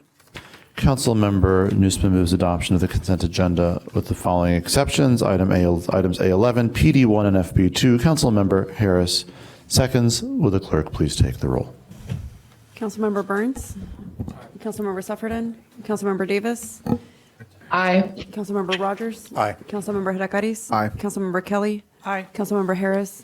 Aye. Councilmember Isles. Aye. Councilmember Newsma. Aye. With 9 voting in favor and none voting against, the motion carries, and the consent agenda with the 3 items previously enumerated is adopted. Now on item A11, Councilmember Sufferton, do you have a motion here? Or do you prefer not to make a motion? I prefer not to. Does anyone else have a motion relative to item A11? Mr. Mayor, I will move item A11, which is Resolution 105R25, authorizing the settlement and release of all claims in Alexis Quinn and Carrie Cokefair versus the City of Evanston et al. Second. Councilmember Newsom moves adoption of Resolution 105-R-25. Councilmember Isles seconds. Will the clerk please take the roll? Councilmember Burns. Councilmember Sufferton. Councilmember Davis. This is for A11. Yes. Aye. Councilmember Rogers. No. Councilmember Hadakaris. Aye. Councilmember Kelly. No. Councilmember Harris. Yes. Councilmember Isles. Aye. Councilmember Newsma. Aye. With 6 voting in favor and none voting against, the motion carries, and Resolution 105-R-25 is adopted. Now on item PD1, Councilmember Hadakaris, do you care to make a motion? Sure. I move approval of ordinance 66-025. Sorry, it's my bedtime. Approving a special use permit for a new 29-story mixed-use residential plan development at 601, 615 Davis Street and 604, 608 Chicago Avenue in the D3 Downtown Core District. I'll second. Councilmember Hadakaris moves adoption of ordinance 66-0-25. Councilmember Isles seconds. Councilmember Newsma. Thank you, Mr. Mayor. We've previously discussed this plan development. I'm fully supportive. I won't repeat my reasons for supporting it, which are on the record from our last meeting. I do want to make 3 motions to the ordinance, however, 3 amendments. I emailed these earlier this evening and corrected a typo in an email that went out at 8:41. So I'm going to make these motions one by one. The first one is regarding the payment of the building permit fees. Per our inclusionary housing ordinance, the applicant is allowed to defer payment of the building permit fees until occupancy. However, I would like those permit fees sooner rather than later, and am making the motion to amend 66025, Section 4, to add paragraph G3, which reads, building permit fees, the applicant shall forego deferral of building permit fees as allowed by Section 579B. Second. Councilmember Newsma moves to amend ordinance 66-0-25 by adding the following paragraph G3 in section 4. Building permit fees, the applicant shall forego deferral of building permit fees as allowed by section 5-7-9B. Councilmember Harris seconds. Councilmember Kelly. Are the building fees, are they reduced? Is there a reduction in, I believe? No, it's the full amount?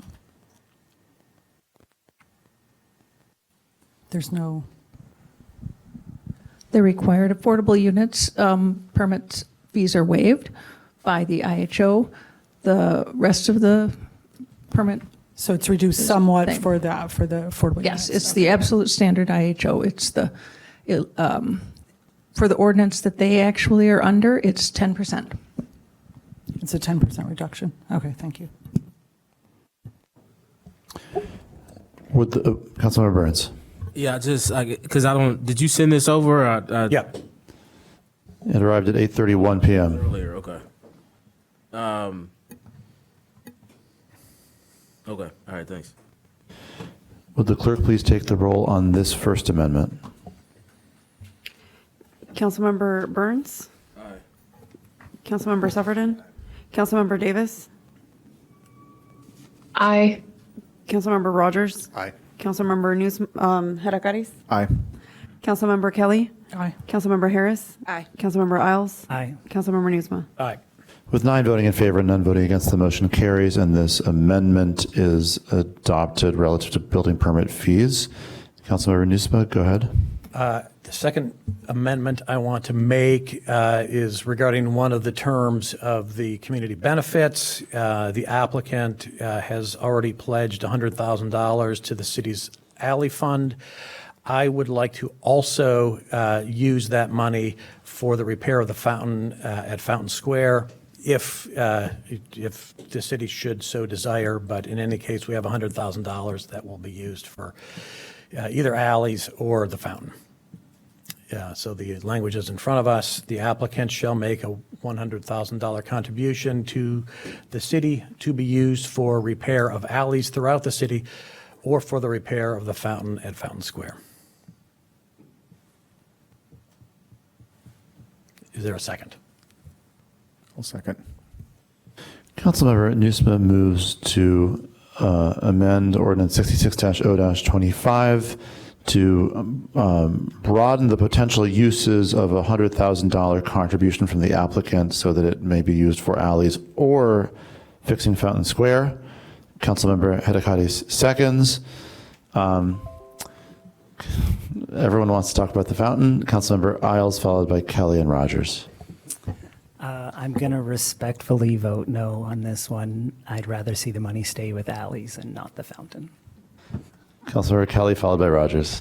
So I'm just want a clarification, Jonathan. So they, I'm looking at the community benefits portion where there's a certain amount of money allocated for alleys. Is this to say that that money that's already in the community benefits can go either place, or is this an additional 100,000? It's not an additional 100? It's the $100,000 that's already there for city alleys, as opposed to the money that's in, or whatever their commitment is, to fix the alley adjacent to the property. That's something separate. This is $100,000 that, according to the draft in front of us, says will go towards alleys elsewhere in the city. I would also like to use a portion of that money, maybe, if we feel like it, for the fountain. So it's not additional. Okay. Councilmember Rogers, followed by Suffredin. Thank you, Mr. Mayor. First off, I have questions about throughout the city for the alley fund. I mean, typically, planned developments have used money in the area in which they are being developed. So I have an issue with that because that kind of is straying from where we typically have tried to keep things. So I would not support this being throughout the city. So I would make an amendment that it would say for the repair of alleys in the downtown. Well, that's a great thing to do. You want to make an amendment to Councilmember Newsom's amendment, or can we do? I'll take that as a friendly amendment. All right, so the amendment before us now would cause the relevant section to read as follows. The applicant shall make a $100,000 contribution to the city to be used for the repair of alleys downtown or for the repair of the fountain at Fountain Square. That's an amendment proposed by Councilmember Rogers and accepted as a friendly amendment by Councilmember Nusma. And so now before the council is an amendment, a single amendment that would do that to this ordinance. Councilmember Suffredin. Yeah, I was just going to note, in the context of what it costs to repair alleys or the proposed amount for the fountain, $100,000 is not a significant number. I was just going to note that for the purposes of this discussion. Will the clerk please take the roll on the motion to amend section 4, paragraph Q, so that if this motion passes, it would read, the applicant shall make a $100,000 contribution to the city to be used for the repair of alleys downtown or for the repair of the fountain at Fountain Square. Councilmember Burns? Aye. Councilmember Suffredin? No. Councilmember Davis? No. Councilmember Rogers? No. Councilmember Hadakaris? Aye.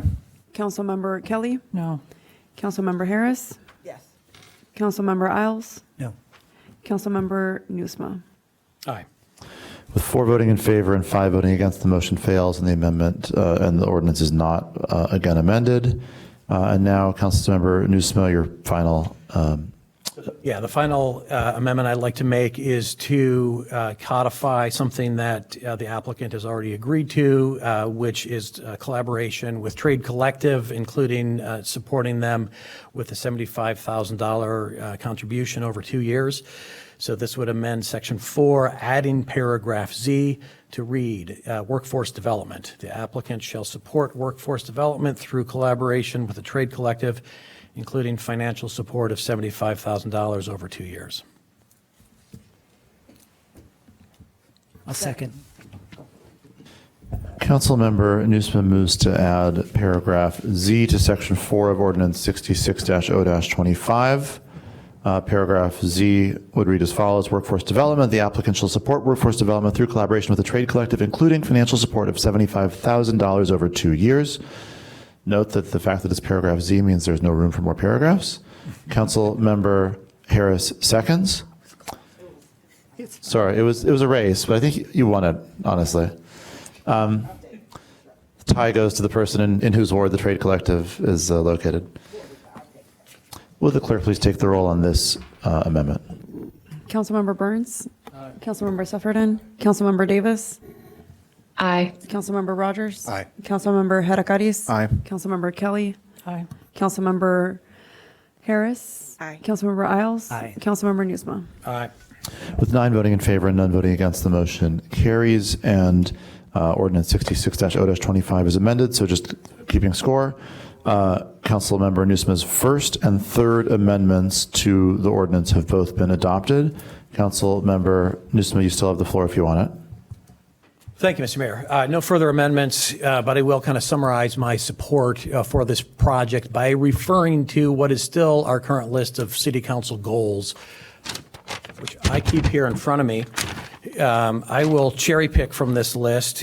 First on this list is economic development. I think having an additional 400 units of residences downtown will contribute significantly to the economic vitality of downtown Evanston and the economic vitality of the city. The applicant has provided some forecast numbers. We could dig those up and read through them. They're a crystal ball. They're going to be wrong. Even if they're half of what's projected, it's still a significant economic benefit for the city of Evanston. Next on my list is climate action and resilience plan. And I want to acknowledge and point out that this building is being built as an all-electric building in compliance with the latest and greatest stretch energy code, and combined with the environmental benefits of transit-oriented development, developments like this are a significant step forward in climate action locally, regionally, and nationally. Last but not least, I will point to the City Council goal of affordable housing, which is something that has been unanimously supported by this council. And the 80-some affordable units that are proposed in this building are more than the number of inclusionary housing units that have been built in Evanston since our IHO was first introduced in 2007. So we cannot pass up an opportunity like this to add that many affordable units, which comparing the current proposal to the original proposal has more 2-bedroom units and fewer 1-bedroom and studio units. So I am fully supportive of this project. Thank you. Councilmember Rogers. Thank you. I did send around some amendments as well. I'd like to break these into 2 sections, Section 3 and Section 4, because Section 3 is more of a housekeeping, I think. Under Section 3A, dwelling units, the ordinance as it's written just specifies the 299 units. And typically when we have written these ordinances, we have included the bonus units and then totaled up the total number of units in that one space. So I'm moving the change For Section 3A, dwelling units, 299 dwelling units, including 10% on-site inclusionary, and 120 bonus units for a total of 419 dwelling units, where a maximum of 92 dwelling units is allowed. Also just making it consistent with how we spell out numbers and then put the numbers in parentheses following. Second. Councilmember Rogers moves to amend the sentence just described so that it reads as follows: dwelling units, 299 dwelling units, including 10% on-site inclusionary, and 120 bonus units for a total of 419 dwelling units, where a maximum of 92 dwelling units is allowed. Councilmember Kelly seconds. Councilmember Nusma. Thank you, Mr. Mayor. I think I'm tracking with you, Councilmember Rogers, but you're just kind of restating things. You're not changing the development. Not changing the development at all, just restating it the way we've stated most of the planned developments that have come through in recent times, where we list out the bonus units that are being gained through the inclusionary housing ordinance, what their percentage of inclusionary housing ordinance allotments are, and that's the only difference here, really. Okay. It's a question for staff. Does this have any implication at all whatsoever, or is this just kind of rewording stuff?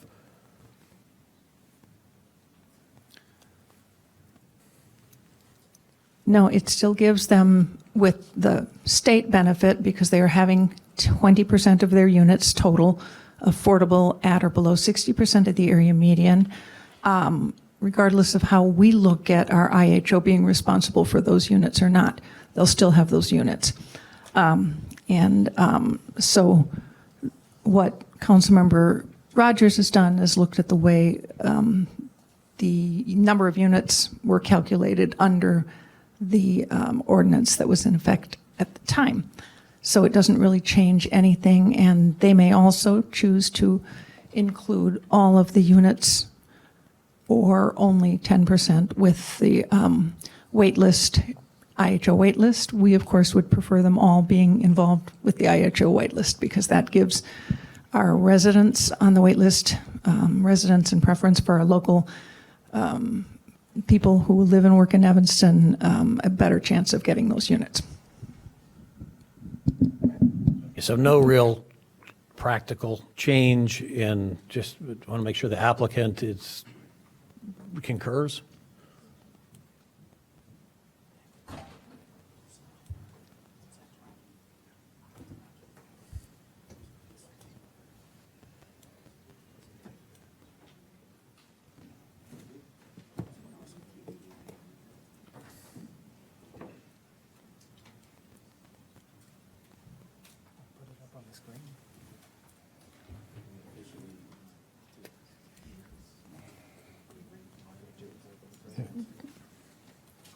Hold on, Sarah.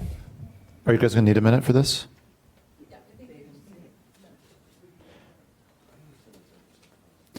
All right, hold on. So the City Council will stand at ease for 5 minutes and return at 9:22 p.m. All right, the council will come back to order. I think when we last, when we took our recess, I believe Councilmember Nusma was asking questions about Councilmember Rogers' amendment. Councilmember Nusma, are you still doing that? I am still doing that. So we're on the amendment, which was to change the language for 3A. And we were making sure the applicant was comfortable with that. My understanding is the applicant had some additional language that they wanted to include. Councilmember Nusma proposes a friendly amendment to the Rogers amendment that would add the following language at the end of it. Provided, however, Provided, however, that the applicant may voluntarily elect to provide 20% of the total number of 419 dwelling units as affordable, i.e. 84 affordable dwelling units. Do you accept that as a... Is that sent to us somewhere? I think maybe just to me, so I'll send it to everybody. I'm also having problems. I'm not getting my own emails, so I don't know why. I got your early... Google probably understands that you already know what you said. I'm having to go to my sent file folder in order to find my notes, but if everybody else is getting them. So I've just sent to the group the addition at the end of your sentence. Okay.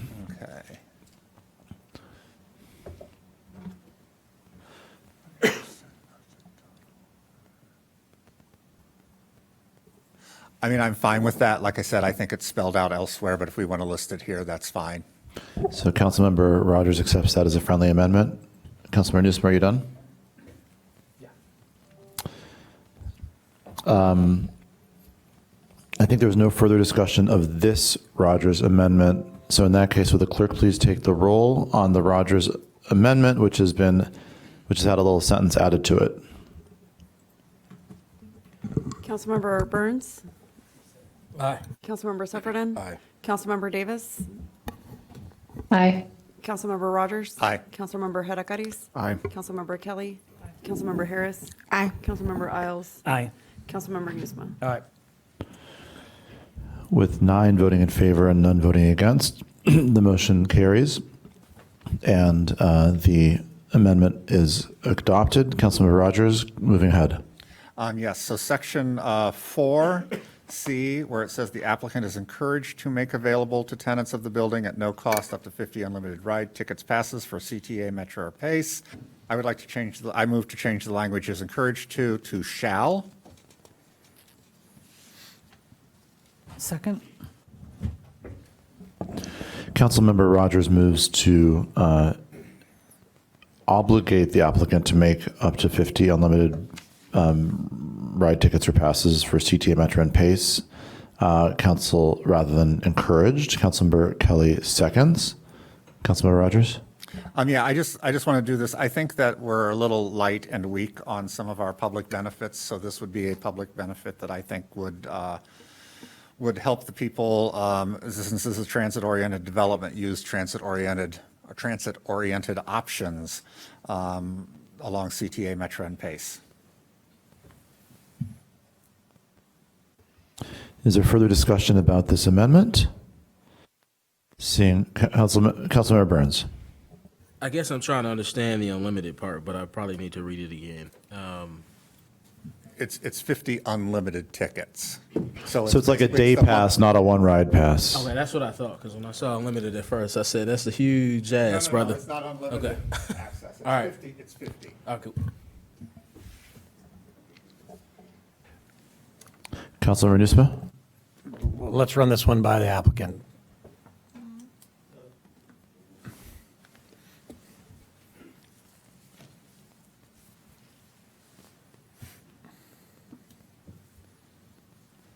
Kerry Dixon with Vermillion Development. This topic came up at the Land Use Commission. It was talked about there.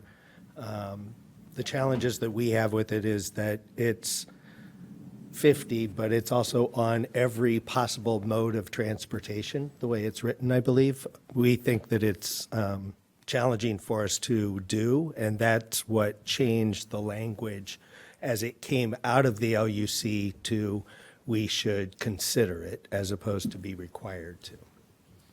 So the language that's currently in the ordinance is what we had kind of agreed to in the LUC meeting. Okay. As I said, I think you're very light on your public benefits, as I'll be going through in a couple other things here in a few minutes. Especially when we look at what we've asked of other plan developments that have come through. You are the largest proposed building in the city of Evanston with the most density. And it seems odd to me that a building that is 135 units, or I'm sorry, 135 feet in the same neighborhood is doing more public benefits than you are able to produce. But I'm going to stand by this, and it can be voted up or down by council as it sees fit. Okay. Would the clerk please take the roll? Councilmember Burns. So I guess, is there a version of this that y'all could do? Like, I mean, I think the last thing we just supported was a reworked version of Councilmember Rogers' language. So is there? Because, and I'll say it's just, I like where you're going with this. It's like it's a transit-oriented development. We say that other than marketing it as such? How do we really lean into that in other projects we've talked about, like where the bike racks are placed? I think I remember one project where they made sure, it was, I can't remember if it was through a garage. I think it was through a garage, and then to get into the bike place, you could Make it easy I think to it was a button you could push and doors come open, so you could. Yeah. But they put a lot of thought about how people would most conveniently use a bike, and so I like where this is going, which is why I'm asking: is there any I way think to? we would agree to CTA passes as opposed to all of the various modes of transportation that could be chosen. Could they choose? You do one based on We might. That seems most. Yes, we will consider things. I mean, we can figure this out. We're not necessarily not aligned with the comment. And I guess what I'm saying is if it was shall provide one, like either CTA or something else instead of like all of it for one person, was that something that you Yeah, could do? well, how do we begin to figure out which residents deserve it too? I mean, it has. I'll kick that back to Councilmember Rogers since it's his.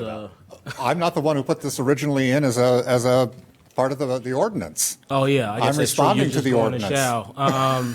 Maybe staff did. I guess I don't know. There's not a lot here.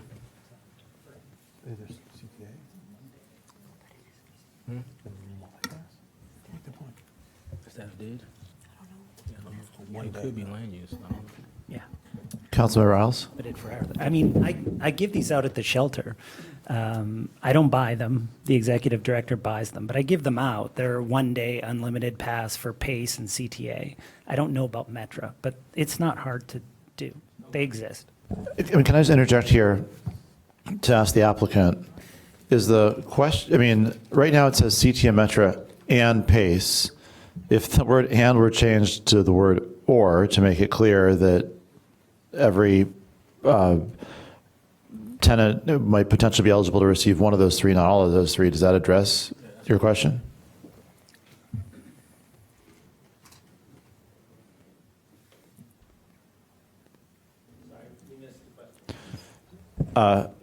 Cool. So right now it says for use on CTA Metra and PACE transit systems, and you brought up this concern that it sort of makes it seem as everyone's entitled to everything. If the word and were replaced with the word or, would that address your concern? And I'm happy to make that change. It's more about the obligation of doing it as opposed to exactly what's being done, since this is a TOD.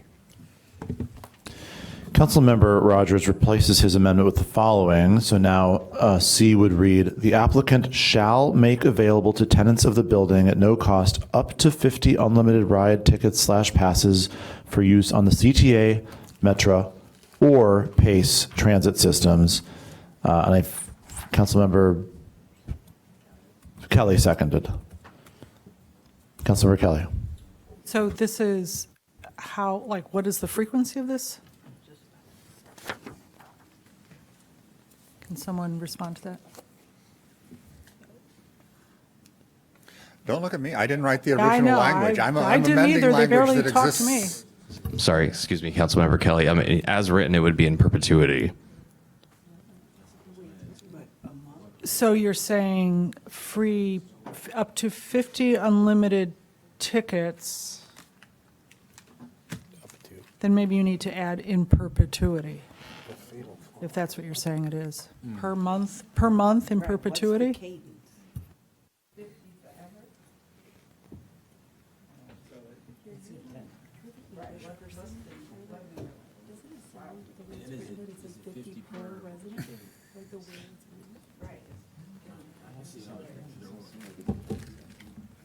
So you're requesting 50 day passes on CTA, Metra, or PACE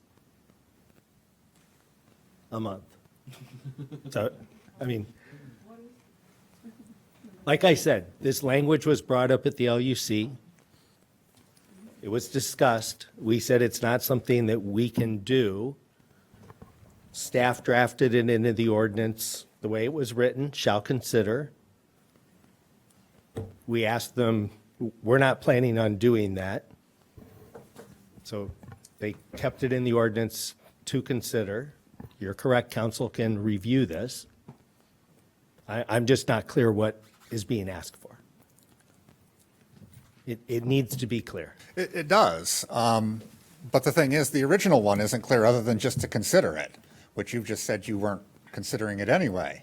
And I told staff that. Right. No, I'm not trying to call you out on No, it or anything. that's I mean, fine. you're just, I was trying to make the ordinance clear. Yep. And we had told staff both this as well as the extensive green roof. Both of those say consider because we said that's not something that we're willing to do or able to do. That's why it's written in the ordinance the way it's written. well, I would rather it not be in the ordinance if you're not willing to do it. That was my preference too. I mean, because otherwise we're going to sit here and, because the other one's coming up in a little bit here in my notes. Well, I mean, the other thing you have to understand, we haven't entirely designed this building. So like the extensive green roof, which is, I got a preview, right? It's something we'll consider. It's especially something that we'll consider as we're evaluating lead, requirements that we need to do, stormwater requirements that we have to do as we engineer and design the building. But it's not something that that particular thing is a green roof on the very top floor of the building. Nobody sees it, doesn't matter. It's there for stormwater. Right. And it's there for reducing heat island effect from roofs of buildings. We can reduce the heat island effect with the type of roof we pick. We may or may not need to worry about stormwater because we're going to take care of it in other ways. That's the way we would make that decision. And it's a fairly extensive cost to be able to do that. We have an intensive green roof on the 3rd floor. Right. We have portions of green roof on the 12th floor. But to me, on the 29th floor, it's more of a cost engineering decision than a nice to have kind of thing. So we had specific reasons why we were not interested in pursuing those things. That's why they're in the ordinance that way, so. Right, but like I said, I would rather they just not be in. Councilmember Burns.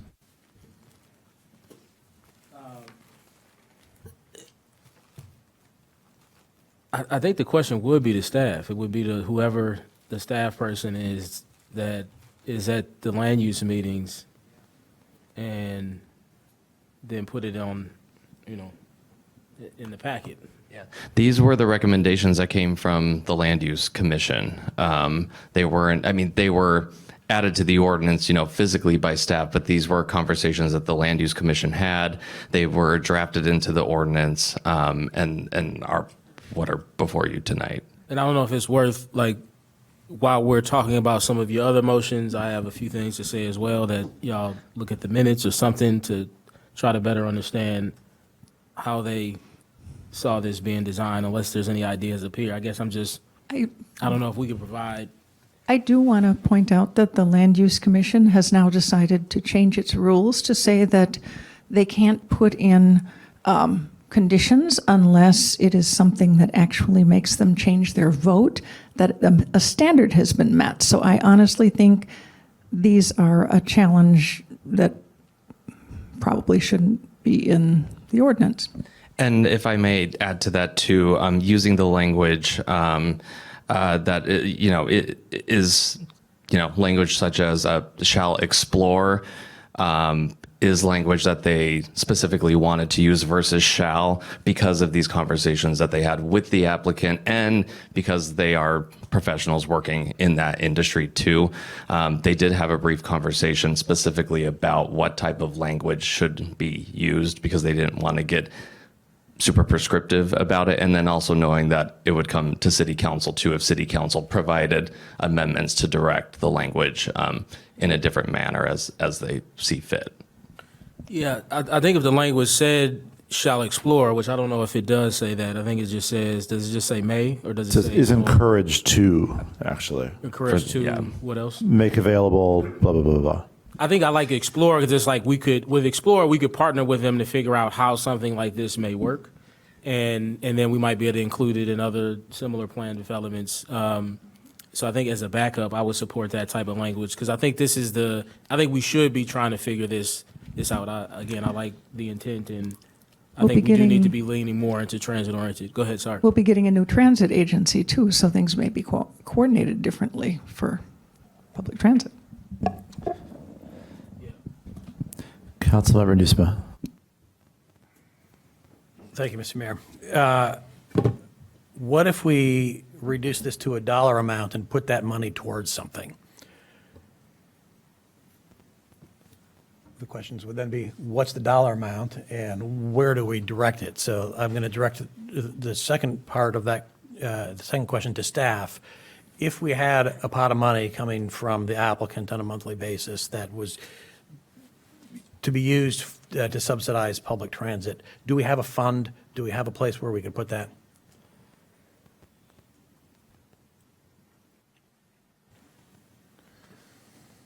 I mean, let me interject here. That's just a really different. Yeah. It'd be one thing for them to commit a certain amount of money per month to support of the residents of the development. It's another thing to give the city something that we would then allocate more broadly. I think the logical thing, if you want to do that, is to say they have a pot of money that they would provide opportunity to their residents, and I guess I would recommend that that be focused first on the people in the affordable units. Keeping the city out of it, but Yeah, looking at it. keeping the city out of it and focusing the help on the people in the affordable units. A 30-day CTA PACE pass at full fare is $75.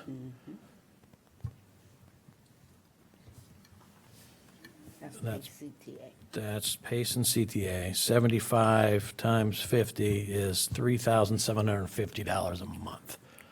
So is the way out of this to revise this paragraph to say, the applicant shall provide transit passes for residents up to a value of $3,750 a month? I'm workshopping possible solutions here. I mean, I'll say that for 162131 Chicago Avenue, there was a flat fee of a $5,000 contribution to the transportation fund. Was listed as one of their public benefits. A one-time. One time. Right. One time.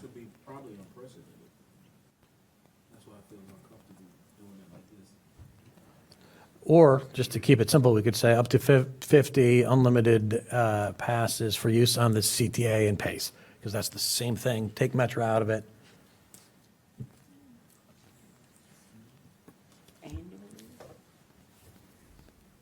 I had a bit of a log jam here. Let's just get through it. There isn't. Councilmember Hadakaris. Yeah, as we're going through this, I keep on thinking, like, as we move forward with all our zoning changes that are upcoming, like, we need to be more predictable. Like, this whole, like, moving the goalpost at the very end, I mean, the gentleman kind of said, people are watching us. And, like, realistically, if it's, like, is 30 CTA cards going to make the difference whether or not I'm going to vote yes or no? Like, absolutely not.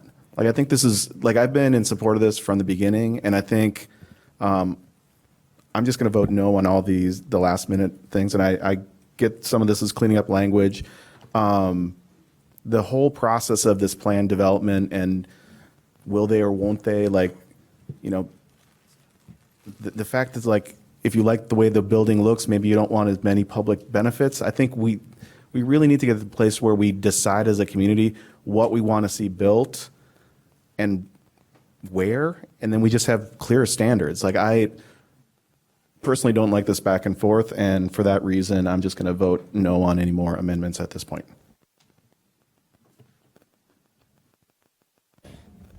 There is no further discussion.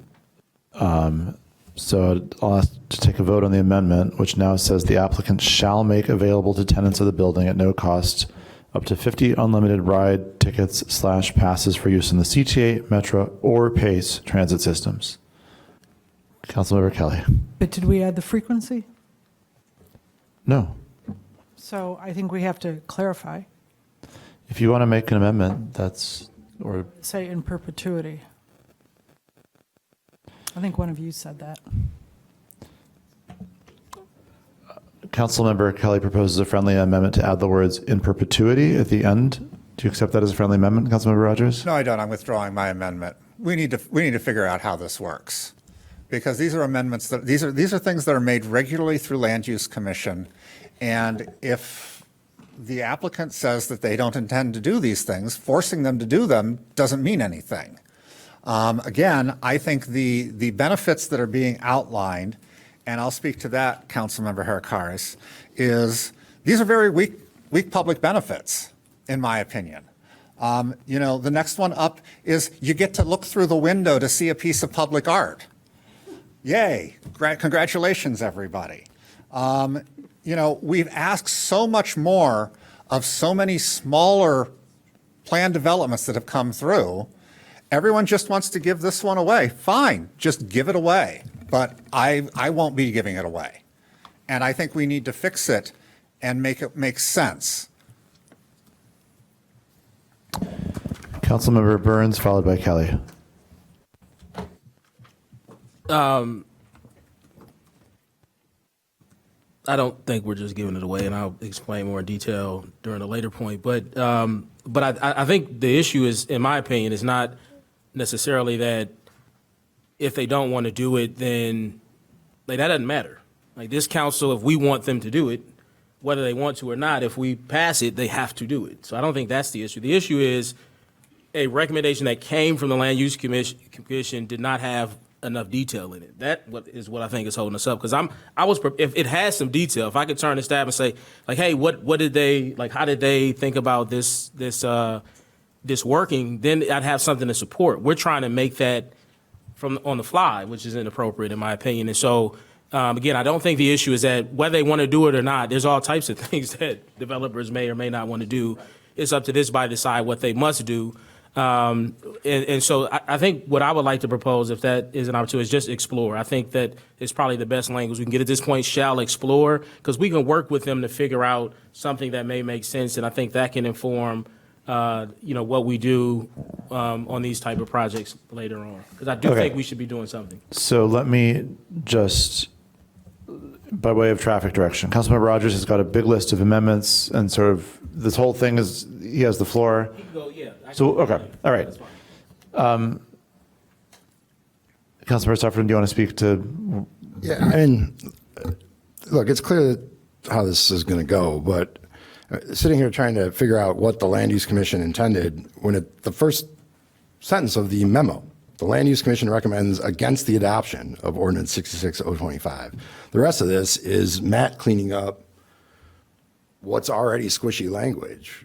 And, Carrie, you have every right to say, like, no, we said we'll consider it. We did. We don't want to do it. But we have an obligation to, and I'm not even going to call them teeth, but I think changing will considers to shalls is part of our obligation, but it's not necessarily fair to you all for us to be doing it tonight. I mean, it's a simple thing. 50 passes, but for what transit, like at what length of time, at what fare is a pretty big variable when you're trying to figure out the finances of your project. Like, I think Councilmember Herakaris has a good point. Like, doing this on the fly is sloppy. And Councilmember Robert has a good point. Like, completely disregarding what was put in. I mean, if it's as squishy as it is, it shouldn't even be in here. I mean, I think the amendments that Councilmember Rogers is proposing don't introduce new concepts. They just add some certainty to them. So this whole thing is sloppy, is what it comes down to. But if you want to pass it on a 5-4 vote, pass it on a 5-4 vote. Be comfortable with that and explain it. All right, Councilmember Rogers still has the floor. Do you want to continue with your amendments? I want to make one more amendment, 2 more amendments, and then another point. So I move Section 4I, the art installation which proposes a public benefit to be located within the ground floor residential lobby shall be in a prominent location for visibility from the exterior of the building, and the lobby shall be open to the public when front desk staff is available. The applicant shall hire an Evanston-based artist or an artist with strong ties to the Evanston community for creation of the proposed art. If this is public art, public needs to have access to it, not just staring through a window. Second. Councilmember Rogers moves that paragraph L be amended so it reads as follows. The art installation which is proposed as a public benefit to be located within the ground floor residential lobby shall be in a prominent location for visibility from the exterior of the building, and the lobby shall be open to the public when front desk staff is available. The applicant shall hire an Evanston-based artist or an artist with strong ties to the Evanston community for creation of the proposed art. Councilmember Kelly seconds. Would the clerk please take the roll? Councilmember Burns. Aye. Councilmember Sufferton. Aye. Councilmember Davis. Aye. Councilmember Rogers. Aye. Councilmember Hadakaris. No. Councilmember Kelly. Councilmember Harris. Aye. Councilmember Isles. Aye. Councilmember Nusma. Aye. With 8 voting in favor and none voting against, the motion carries, and section paragraph L is amended accordingly. Councilmember Rogers.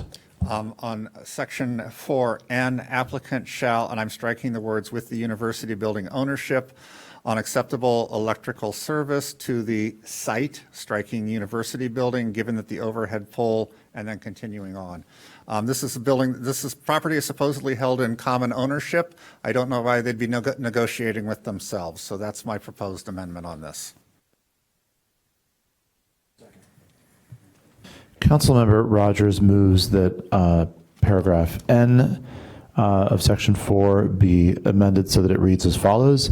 Applicant shall work on acceptable electrical service to the site, given that the overhead pole and wires supplying electrical service to the university building is on the tower site and will be removed. If feasible, electric service to the university building should be below grade. Councilmember Sufferton seconds. Will the clerk please take the roll? Councilmember Burns. Aye. Councilmember Sufferton. Aye. Councilmember Davis. Aye. Councilmember Rogers. Aye. Councilmember Hadakaris. Nope. Councilmember Kelly. Aye. Councilmember Harris. Aye. Councilmember Isles. Aye. Councilmember Nusma. With 8 voting in favor and none voting against, the motion carries, and the ordinance is amended as just described. Councilmember Rogers. The last thing I'm going to bring forth on the list of things I put is more of a question to staff. Public benefit number 4 says removal of the large drive-through ATM curb cut and replacement of the area with a new streetscape compliant with city standards, including street trees, 3-course paver ribbon, and 2 new city Evanston metered parking spaces on Davis Street. There are currently 5 parking spaces on Davis Street. According to the proposal, there are 5 parking spaces on Davis Street, so we aren't getting 2 additional metered parking spaces. Is that correct? That is correct. There's a total of 5. And there will metered be spaces. 5, it's just they're split differently with the lay-by-lane. With the lay-by-lane, yep. Or in the middle. So I'd like that language cleaned up. So I would strike the language and 2 new City of Evanston metered parking spaces on Davis Street, because they aren't there. There's already.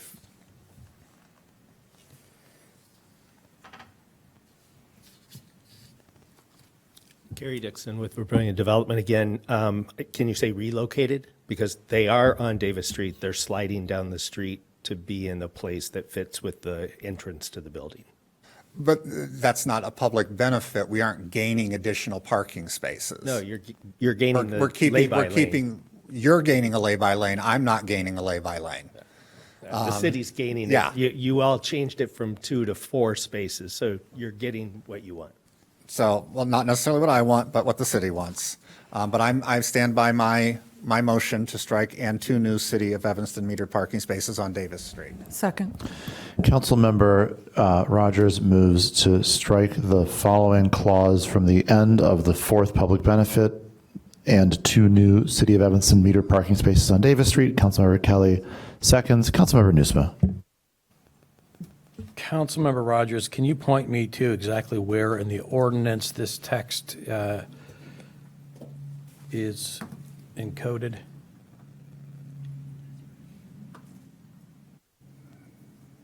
Because I've got public benefits enumerated by letters, or alliterated by letters.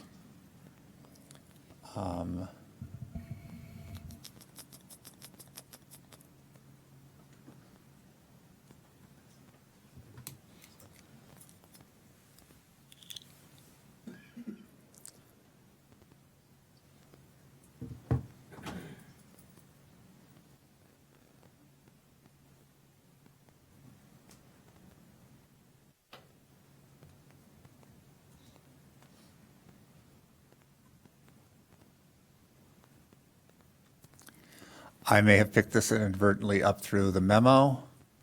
I'm not finding it in the ordinance, but I'm scrolling through the ordinance. In the ordinance, look at 4T, which addresses the lay-by parking area, but it doesn't include the detail that you've got in your email.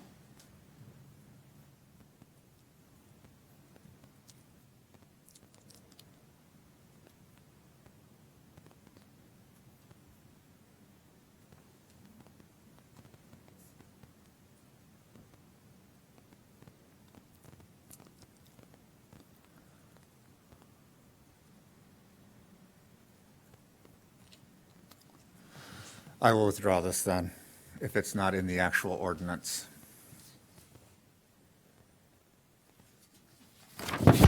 Yeah, I'm not seeing it either.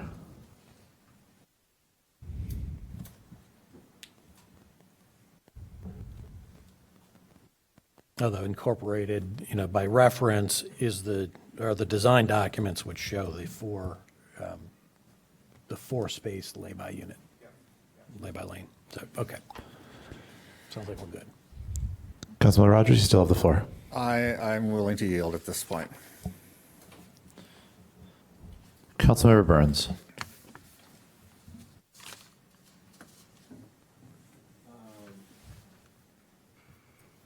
Chris, I think you were the one that sent me the mass timber.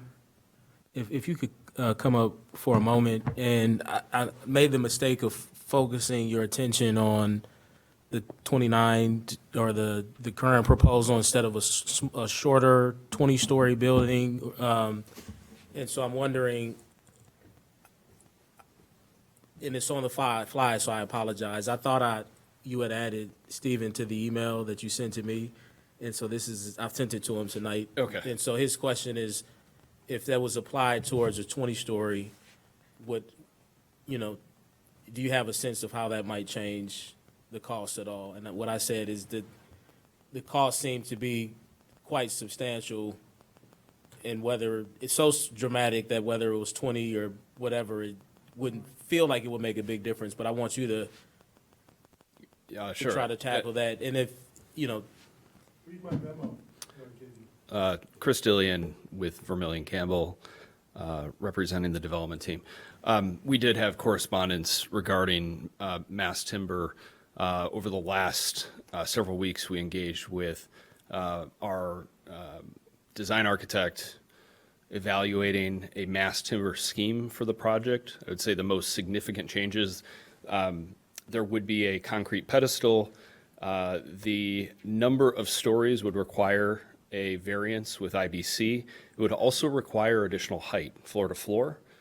So we would actually have to add additional height to each floor in order to achieve the same sort of usable square footage that we have under the concrete scheme. What that means is that in order to achieve the same, or basically we would have to lose 2 floors in order to, once we add that additional floor to floor height, okay? And so there's a series of challenges inherent with that. So we would lose rentable square footage. On the cost side of the equation, we worked with Walsh. We priced up mass timber with an industry-leading subcontractor that they've done work with. There were 2 sort of key, I guess, theories or claims, and I think it's important to emphasize that there are markets right now where mass timber is starting to be more cost-effective, specifically in the Pacific Northwest. Chicago is inherently a very favorable market for concrete. We're, due to our proximity or being on the Great Lakes, et cetera, Chicago is still a very price-competitive market for concrete. And so there was no time advantage in assembling the building with mass timber relative to concrete, and the cost advantage with concrete is significant. In this market, mass timber is still higher than a comparable building in concrete. And so we looked at all of those factors.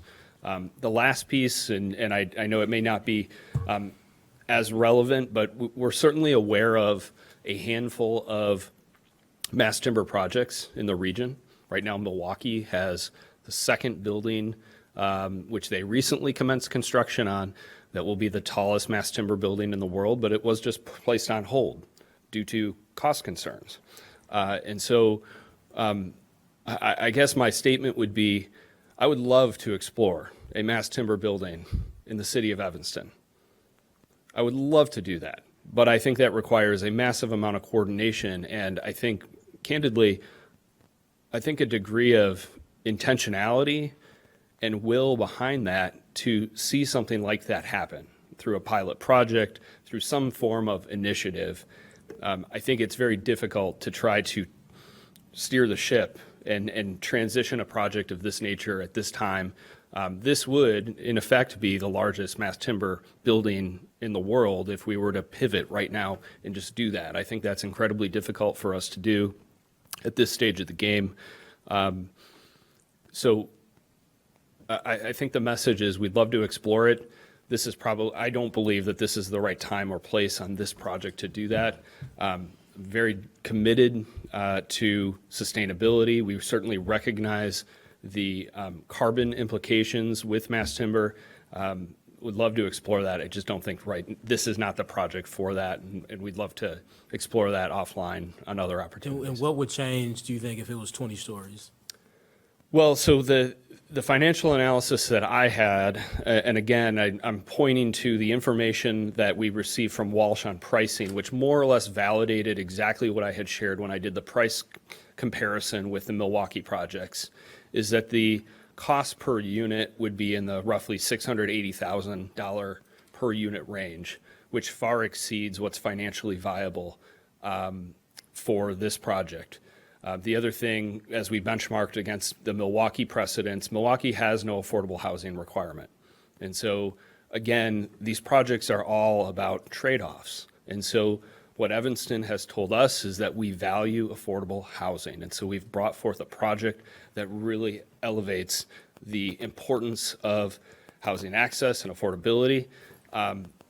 Again, if there's a desire to pursue mass timber, I think we need to look at that holistically. I will say I'm in dialogue with another city that I think would arguably be a great peer city, where we've been selected for a project in Ann Arbor. I had a meeting with the city last week, and they said, what would it take to make this project mass timber? They're willing to put TIF on the table in order to make something like that happen. They recognize that there is a financial gap between what can be afforded today relative to their aspirations and their priorities. And so I think that's what it would take. Yeah, thank you.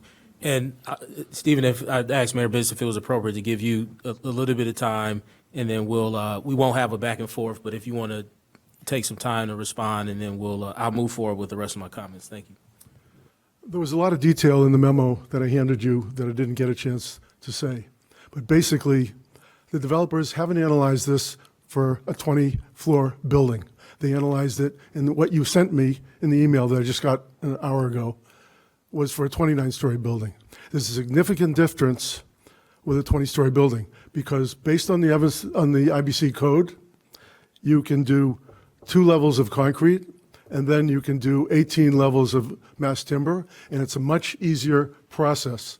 What I was trying to do is show you that 20 floors is significantly better in the context of downtown Evanston than 29 floors. And I was trying to show you that financially, the pro forma is a better return on investment to do because I worked it out based on their pro forma, and I put in the new numbers. And I talked to 3 contractors, and I talked to Thornton Tomasetti, who are the structural engineers that I've worked with that did the 25-story building that was built in 2022 in Milwaukee. And it's not an issue of affordable housing or not. It's an issue of what is the construction cost, and is it feasible financially to do a 20-story building, which is significantly better in the downtown context of Evanston on that narrow Davis Street site in that specific area. And they could do the same massing, but 20 floors, and make it financially feasible for them to do it. And you would still get between 65 and 69 affordable units, and you'd still get between 324 and 348 units. So you can almost do the same thing, but it's 20 floors. And you don't have to do a higher floor to floor. You can use the same floor to floor that they're using in the 29-story building. So I beg to differ with what they're saying because they didn't analyze 20 floors. They analyzed 29. And if you try to do mass timber with 29 floors, financially it doesn't work. I tried it, okay? But it works for 20 floors. And that's the point. And it's a different code. And it follows the code. And it works within Evanston's code. That's my point. And it's up to you. You know, you could approve this and say that it can't be higher than 20 floors, and they'll figure out how to do it. Because SCB Architects are a great firm, they're great designers, and they've done studies for Minneapolis, Atlanta, and Denver for mass timber buildings, and they've done them before. Thank you. That's what. Yeah, no, that's perfect. Thank you for letting me talk. No, of course. And what I'll say is, I mean, this goes back to, I think, what Councilmember Hedekata said. Unfortunately, I think a lot of this is happening just far too late in the process. You've only been thinking about mass timber at this site for a very short period. They've already been thinking about their development for how long?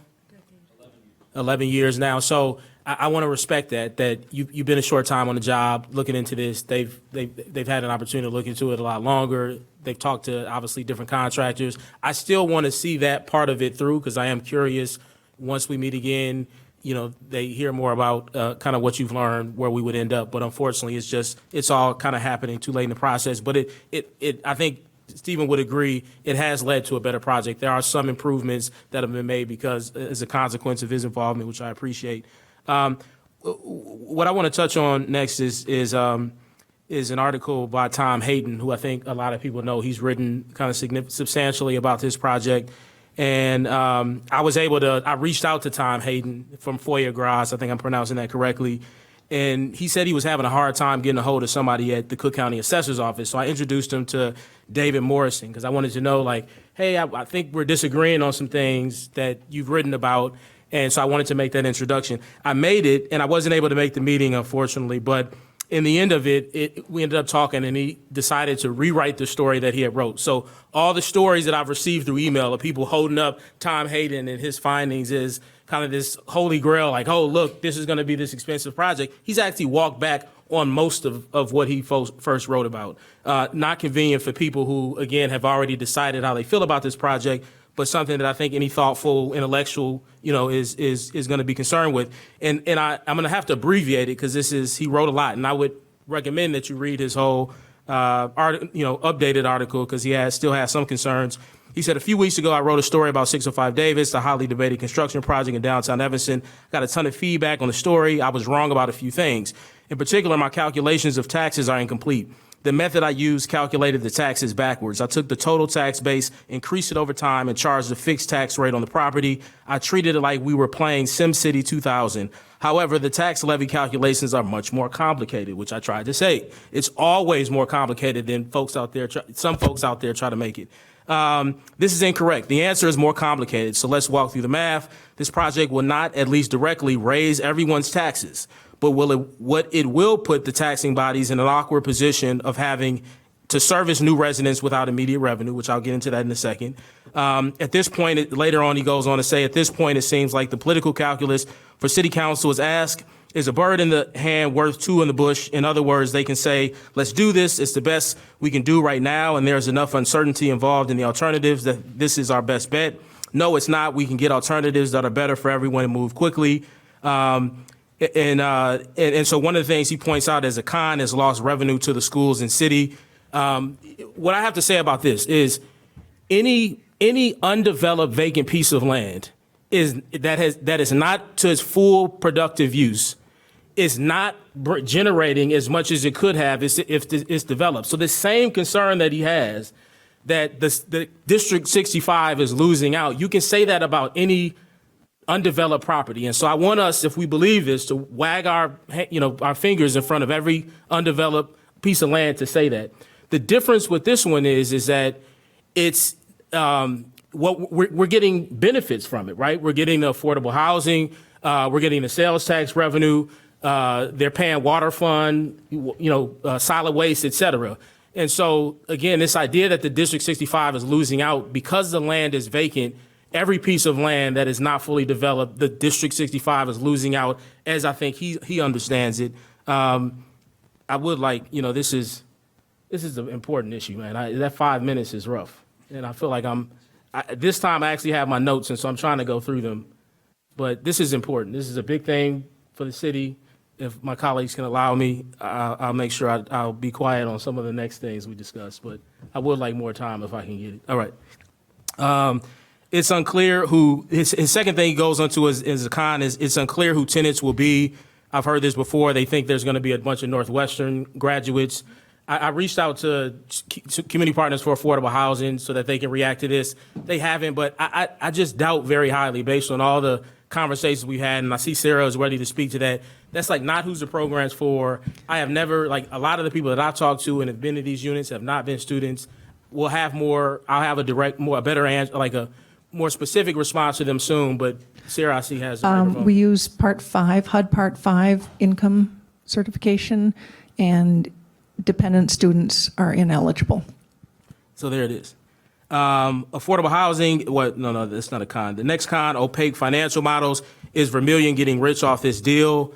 That's why I tried to see, I'm always trying to establish common ground, because if we're not on common ground, if we can't agree on like the basic facts or like the structure of the debate, we're never going to get on the same page. And so while I think somebody in the comments interpreted what I was doing as, oh, you care more about the developer. No, what I'm trying to say is that every development that passes through here, it sounds like, unless they're using their own cash, has to worry about the bank financing it and also a portion of it being raised by equity, right? So if we can establish that every developer has to do that, in order to make all the money that we're thinking they'll make eventually when they sell the building, well, they'll never make that money if they can't get those two things correct.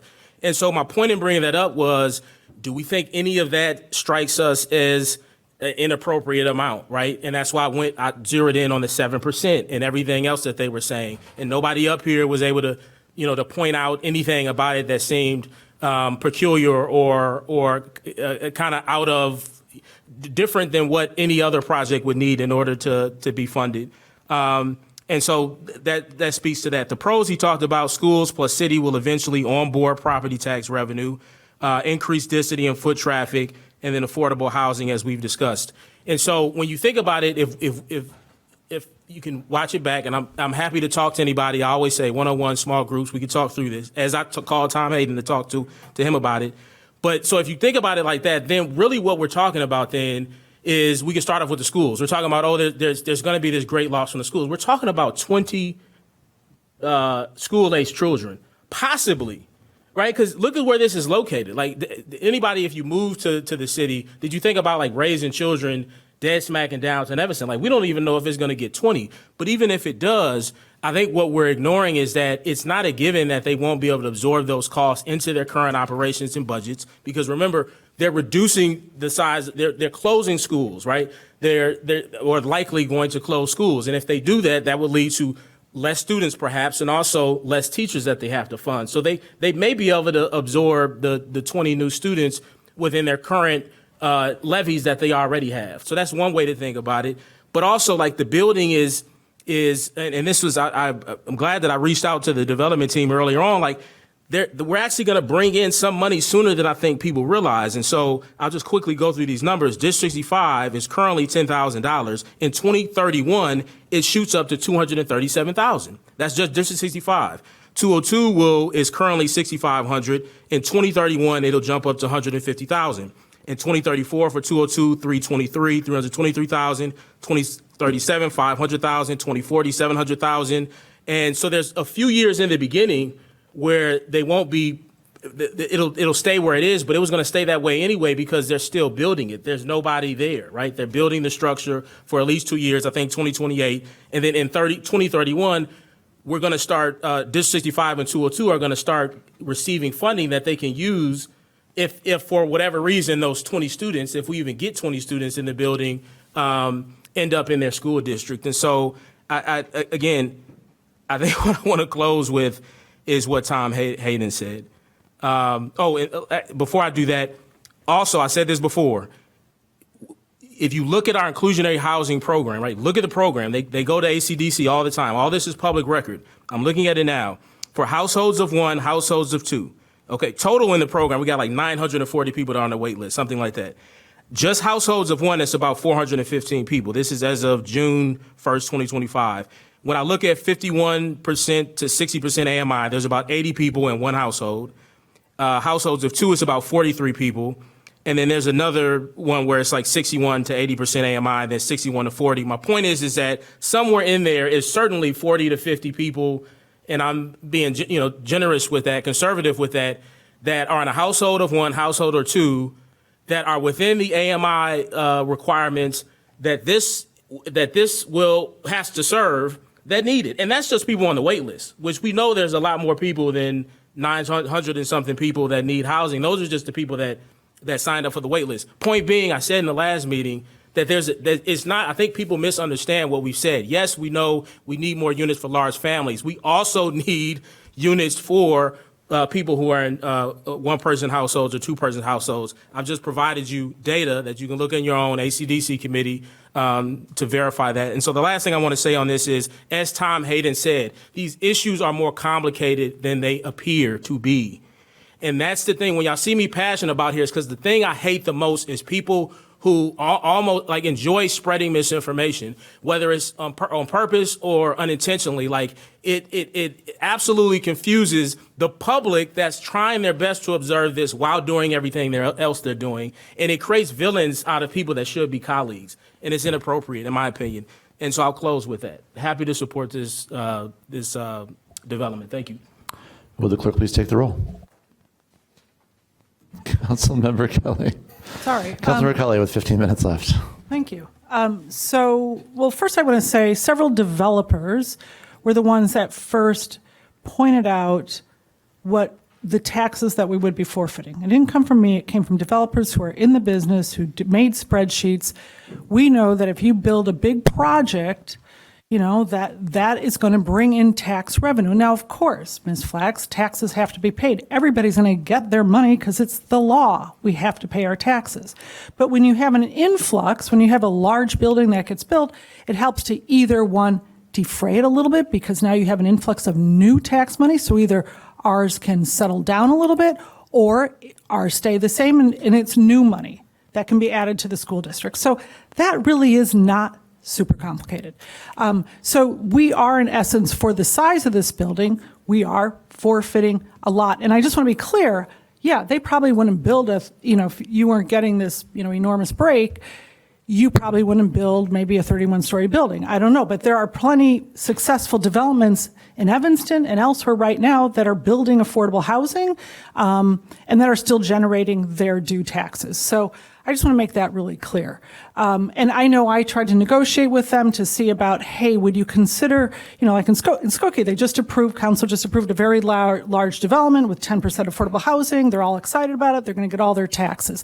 That tax money helps to defray costs in other places or helps to keep, lower the levy or brings new money into the city. That is not complicated.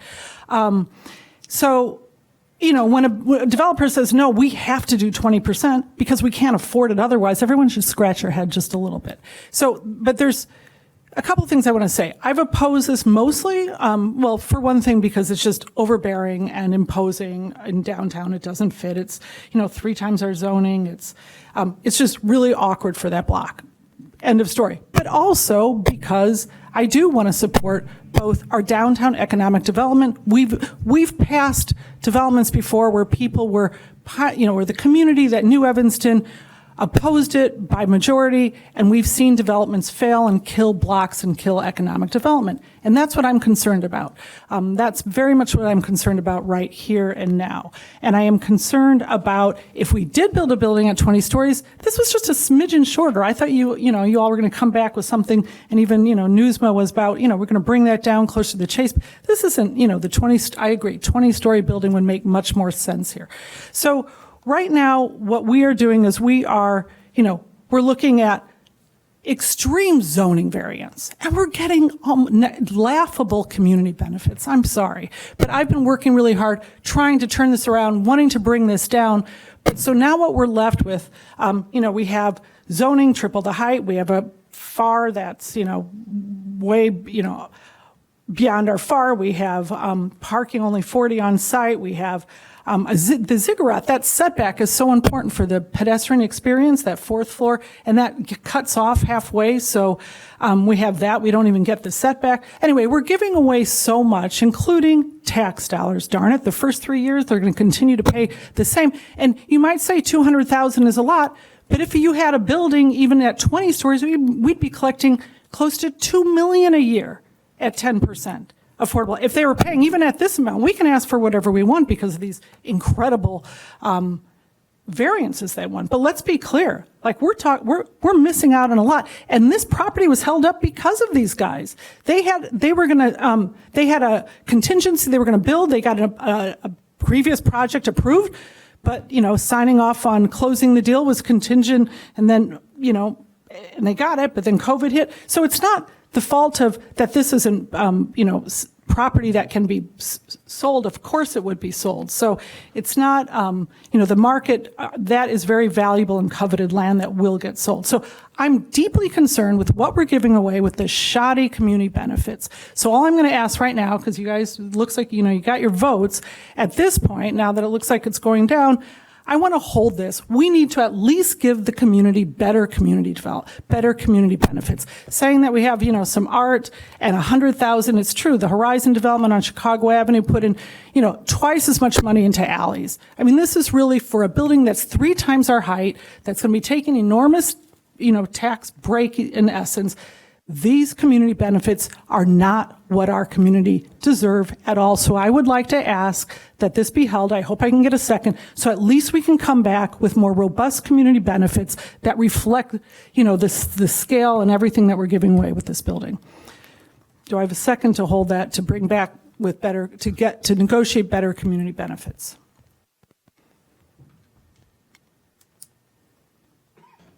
The motion fails for lack of a second. Well, I'm very sorry. I think we're really doing an incredible disservice. And I have to say, Daniel, too, it's really disconcerting, the ethics involved with you letting developers write the letters to advantage them over others, to get the properties sold to them. This whole thing has been, done against residents. And I've also want to say, I sent out a survey to over probably 1,500 residents, and overwhelming, more than 2 to 1 they are against this development. So we are acting completely contrary to the interest of our residents, and the community benefits are just shoddy. This is just so embarrassing. I'm sorry. I feel terrible about this development, and I feel terrible about the way you all just work to pick off your 5 aldermen. Every other development in my ward, I've worked very closely with the developers until we got to a place where I could come forward with them. You just were hell-bent, with Daniel leading the way by writing, having developers write letters to sell you the property. This is, I'm sorry. It's really, I don't think it's going to help affordability.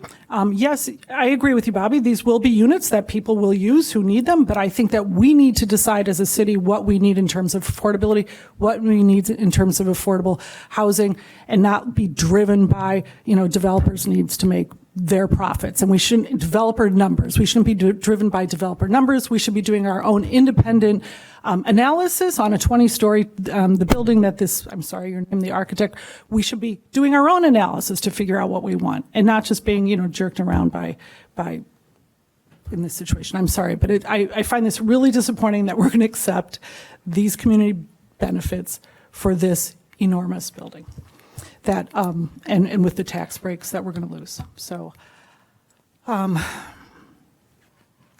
I can't, well, as they know, I can't support this. Thank you. Will the clerk please take the roll? Councilmember Burns. Aye. Councilmember Sufferton. Councilmember Davis. No. Councilmember Rogers. No. Councilmember Hadakaris. Aye. Councilmember Kelly. No. Councilmember Harris. Aye. Councilmember Isles. Aye. Councilmember Newsma. Aye. With 5 voting in favor and 4 voting against, the motion carries, and ordinance 66-0-25 with the amendments adopted this evening is passed. Now on item FB2, is there a motion? I will move item FP2.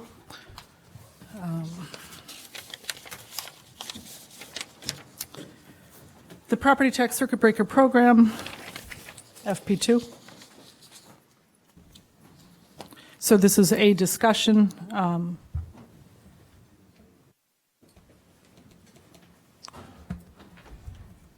don't know if one of the co-sponsors want a second. I'll second. Councilmember Kelly moves that the council discuss the property tax circuit breaker program. Councilmember Suffredin seconds. Councilmember Isles, followed by Burns. Okay. I think the intent is good here. I think we do need to have some anti-displacement strategies for long-term residents, things that'll help people age in place. But you're taking half of the NU money for a very small slice of the needy population. And I don't understand why we would hamper our limited affordability funds with a lot of additional red tape. Staff time, reports, metrics, like people have to apply for it. You know, I think the state generally does this a lot better. Most of these circuit breaker programs happen at the state level. It's being pursued by the Cook County Assessor's Office. I think that's probably the right spot for it. But I'm fine with this being one of the options that we explore at HCDC. I think we should look at a range of strategies in conjunction with our discussion about strategic housing plan. So I think it's a much better discussion for there. Councilmember Burns, Kelly, Suffredin, Hadakatis. I actually went to Atlanta hosted a virtual discussion about a similar program that they adopted. Just to run through this really quickly, their requirements were 60% AMA, 60 years of age, at least 15 years living in Atlanta, proof of ownership, no tax liens. And I think there are things that they have that I like, 60% as one of the things I want to consider that I think I would want to consider here. But the reality is, one, I don't think this should have appeared at Finance and Budget. I think that was not the appropriate venue. Referrals Committee has the express kind of authority to determine venue. It should have went to ACDC in the same way I respected my motion earlier that was withdrawn going to Finance, because there are some things that are more appropriate in different places. And if we're going to start like putting things where we want them to be, because there's council members, and I'm speculating that are there that may move things along. Like, we all would do that if that's what's happening. And I'm not saying it is. Hopefully that's not what happened. But bottom line, I think Referrals Committee should have just referred this to ACDC. It did go to ACDC. I don't know why it went back to Finance and Budget. But we would have gave them the same answer that you've heard many people say in the public comment, which you'll hear at least some council members say today, is that we're literally engaged in a strategic housing planning process. The last time I talked to one of the public commenters, which was a while ago now, it was stalled, it was delayed. Since then, there have been several public OMA, publicly held meetings talking about strategic housing plan in ACDC. And so this idea that it was still delayed is old news. There's a lot that has happened since then. And so I think the whole point of strategic housing plan, anybody that's gone to those meetings, as I understand it, and I think this is also in all the kind of documents that have traveled with it, is to determine, to create a strategy in part in how we use affordable housing funds, to not just do it on a whim or one initiative at a time, but to really understand like what our priorities are, and try to come up with a plan to determine what initiatives move forward. As I've said before, this initiative is not a new initiative or concept. It's not only something that has been adopted and explored in other places.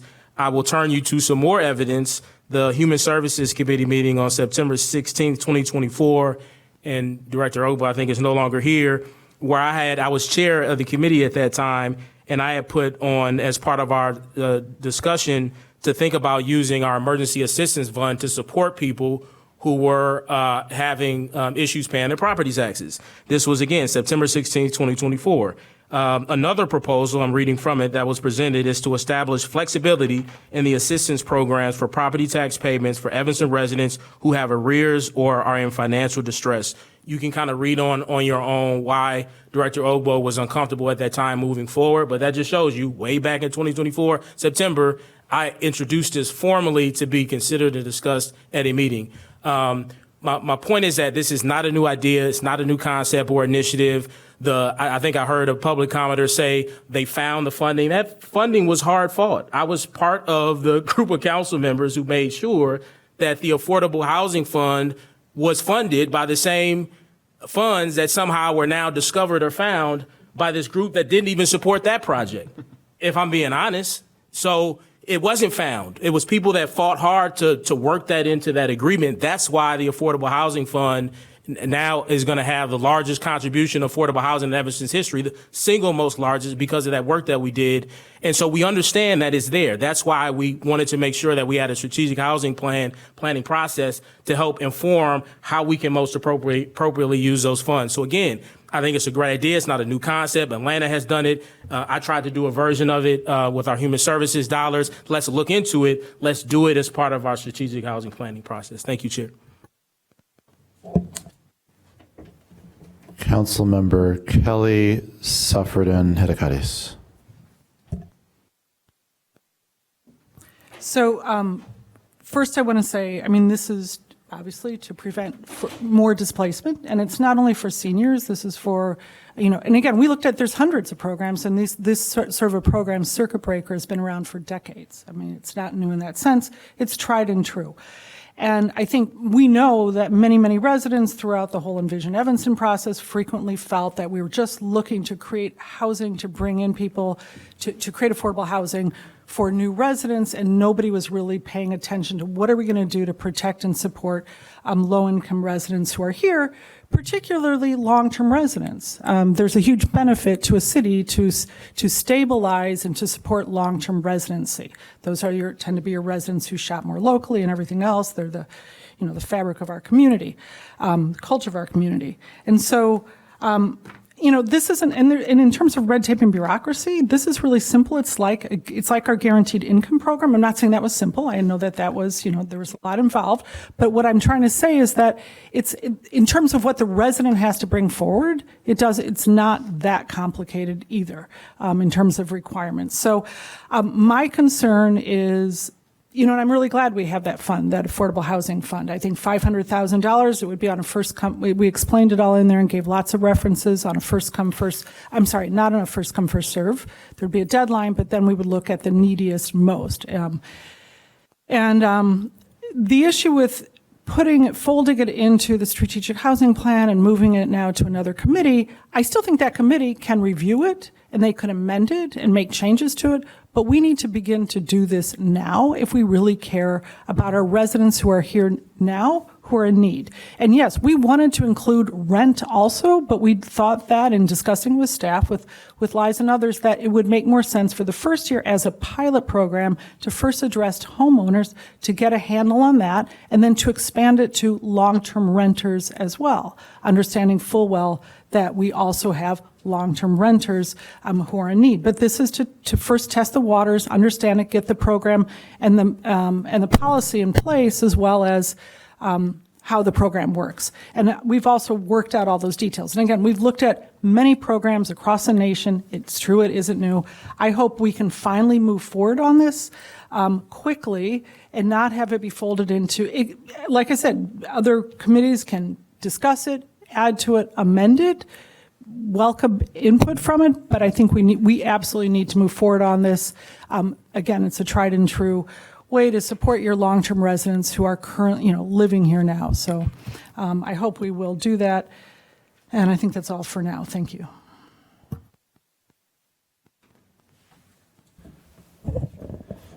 Councilmember Suffredin Hedekadis Rogers. Yeah, so I think in the discussion, both public comment and up here, it's clear that there is an issue and a problem to be potentially addressed in some part by the city. I think other units of government may be in a more advantageous position to handle other pieces of it. But so in terms of, and what my colleague said before he left, what pieces of this are addressable by the city? And in what way can we amplify that effort with advocacy at higher levels of government? I think there are questions about the eligibility requirements, the amounts, the duration. I mean, there's a lot of questions about how to do this, but I don't think anybody could credibly say that this isn't an issue that they have come across either prior to their elected service when neighbors would talk about their tax burden causing them to make decisions about leaving that they may not have wanted to make, or in the context of your elected service, where I'm sure, and I mean, the new people aren't that new anymore. You've heard from people for whom this is an issue. And it's not always just property taxes. It's cost of living generally. And on some of those things, the city has a hand. Others, we don't. So the question is, and I'm not really concerned territorially about what committee goes to this or what committee this goes to or how this gets addressed or who gets the credit. It's more a question of how are we going to address this in the way that the city can address it? How are we going to find a funding source for it? How are we going to do it in a fair way? I think, while I understand the concerns expressed about the percentage of homeowners versus renters, I think it's very hard to say that it's not worthy of exploring something that could help about half of the people who live in Evanston, potentially. I mean, I think things that help 100% of the people are the best, but I don't think homeowners, by virtue of owning homes, aren't worthy of some consideration of policies that can alleviate a problem like this. So I guess my question for everybody as this conversation continues is, what are we going to do about this problem that we've all acknowledged, I believe, is a problem? And when we reach the end of our ability to address it, what are we going to do to advocate for other levels of government to do something about it as well?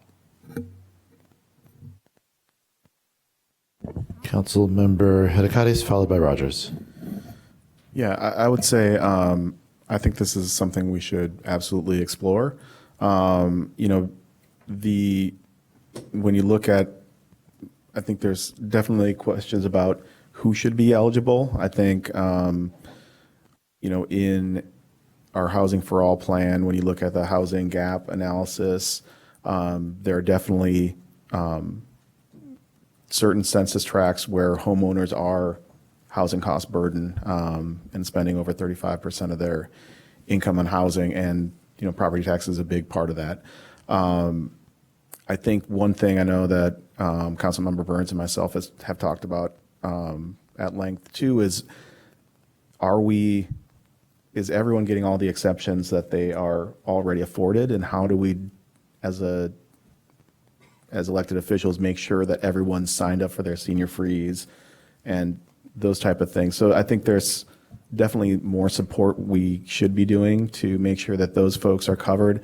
And then the other question I kind of have going forward is, you know, I would like to know, like, how many people this would potentially be eligible for this, because we have to have some sort of sustainability around how we're funding this from year to year.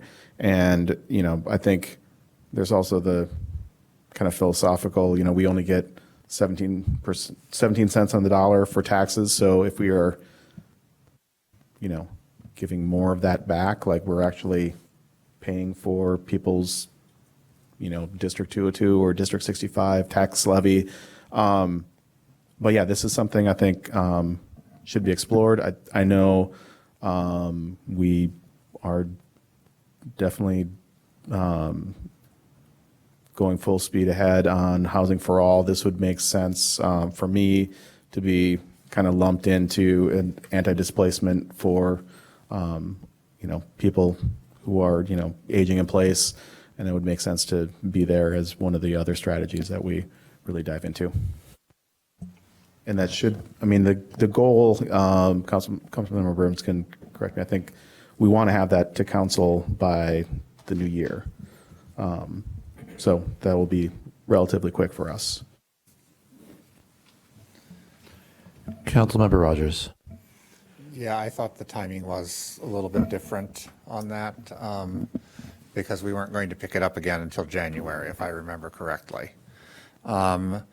So obviously this is a program that I can support. I think that, some of the details need to be worked out. I had concerns about, how people move not just onto the program, but off of the program as well, because obviously it can't just be a continual snowball of once you're in, you're always going to be in. So what are those triggers?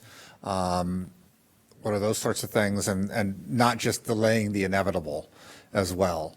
If somebody is facing a financial burden and we're able to help them only so far, are we just delaying the inevitable for them? So I think that's something we need to look at. So we have to find the people who are the most vulnerable and figure out how do we get the money into their hands.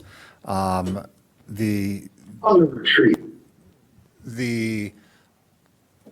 other thing that I'll just raise is, if this has been talked about for so long, why wasn't this part of the strategic housing plan? Why wasn't this just put in as one of the strategies? So yeah, I can get behind this. I think there's some details that still need to be worked out, and I'm happy to work with people on those details. But, we have an affordable housing fund. It's for affordable housing. It's for making housing affordable. This is making housing affordable for people. So I don't have a qualm about where that money is coming from, because this is a case where we're using affordable housing money, in my opinion, and we aren't subsidizing market rate and making them above market rate units like we do so often with our affordable housing that we do now. We just passed a proposal for 84 affordable housing units that the developer themselves said they have to raise their rents on the other units in order to help offset those costs for providing that affordable housing. So we're creating non-affordable housing to create affordable housing. So something like this where it really does lean into making something affordable, not necessarily to the detriment of other people, makes sense to me.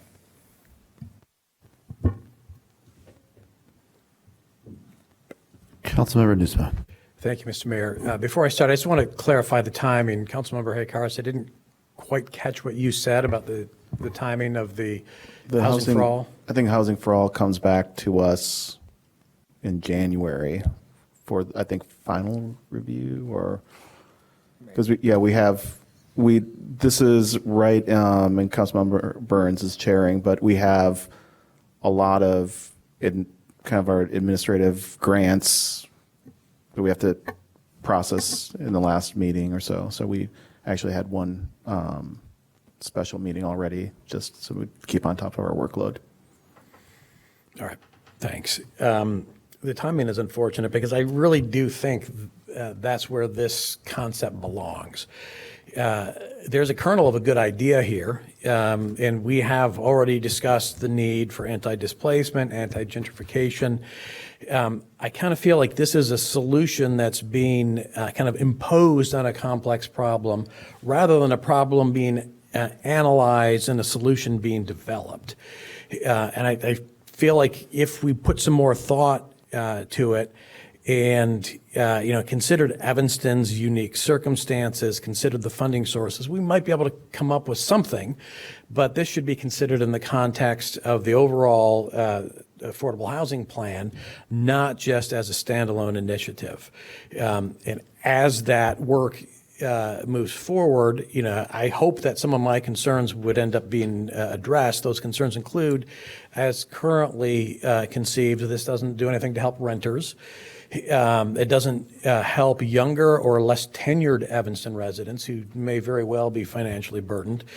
It also actually allows owners of lakefront homes to benefit, which I don't think would be appropriate. So there are some issues that I hope can be worked through and to a large extent, I would hope accommodated. But needs more time on the vine, and I'm not sure if there is enough time before Housing for All is going to come back to us. If there were, I would suggest making a referral of this concept to the Housing and Community Development Committee. If that would seem appropriate, I'm willing to make that motion. I would second that motion. All right, so I will make that motion. Councilmember Newsom moves to refer this item to the Housing and Community Development Committee. Councilmember Isles seconds. Councilmember Newsom, is at the end of your? That is the end. Okay. In recognition of my parliamentary deficiencies earlier in the evening, Alex, am I right that this is a debatable motion? That's correct. Councilmember Davis. Yeah, if we're referring this to HCDC, is it for them to also have a discussion, or is it to have something drafted? What's the goal coming out of HCDC? To further consider this issue and, revise a proposal that would move forward. And I think to give Okay, a really and if precise answer to, if I'm reading you correctly, your expectation would be that, HCDC would make whatever decisions they wanted to make about, how long it would take, but their goal would be to vote on a specific piece of language to then kick it back to the full council for consideration here. Is that what you have in mind? Yes. Okay. Go ahead, Councilmember Davis. So the goal is actually, Councilmember Kelly, where did you see this happening next? What did you see next steps for the circuit breaker program? So because I do feel there is urgency in our community, I was hoping that, there are a lot of details, and I don't blame anyone if they haven't read them all, but we have been working, and hats off again to Ahmad Garrett, Northwestern student who's done a lot of great work on this. Wherever this goes, I hope you'll continue to work with council to help us refine it, but there are a lot of details. I was hoping that we would have a draft ordinance for our next council, and anybody could weigh in and we could get some thoughts here. I do wonder which details folks are having questions about, and again, if you haven't read it all, that's fine, but I was hoping that we'd get a little more feedback, be able to direct staff then to bring it back to move more quickly. But if this can be, as you described, I think Sean or Jonathan, if this is going to go to HCDC, to be further refined there and then brought back here without going, on its own, I could get behind that. I just don't want to see this, because I know frequently when you have these packages that it could end up this could get prolonged very long. And we have done a lot of work. Most of the details, I think most folks. So I think there's Councilmember Davis has the floor. Mm-hmm. Councilmember Davis, did you get your question answered by Councilmember Kelly? I did. Thank you. Great. Go ahead in that case. So, No. Councilmember Davis has the floor. Oh, I'm done. Oh, great. In that case, there is no one seeking to speak for a first time. Don't worry, there's a lot of people seeking to speak for a second time, beginning with Councilmember Kelly with 2 minutes and 10 seconds left. So again, that's what I was hoping for tonight, but I feel like a lot of folks up here haven't really read through all the proposed details. So as long as it can go to HCDC, get fleshed out more there and come back to council in the early part of the year so we can start moving forward. We really have thought this out in great detail. And so I'm happy to debate any aspect of it, or, we can put it off. But my idea was to have it come back in January, the January 12th meeting, with an ordinance for council to review and vote on. Still no one is requesting to speak for first time, so we go back to Councilmember Burns with 45 seconds left.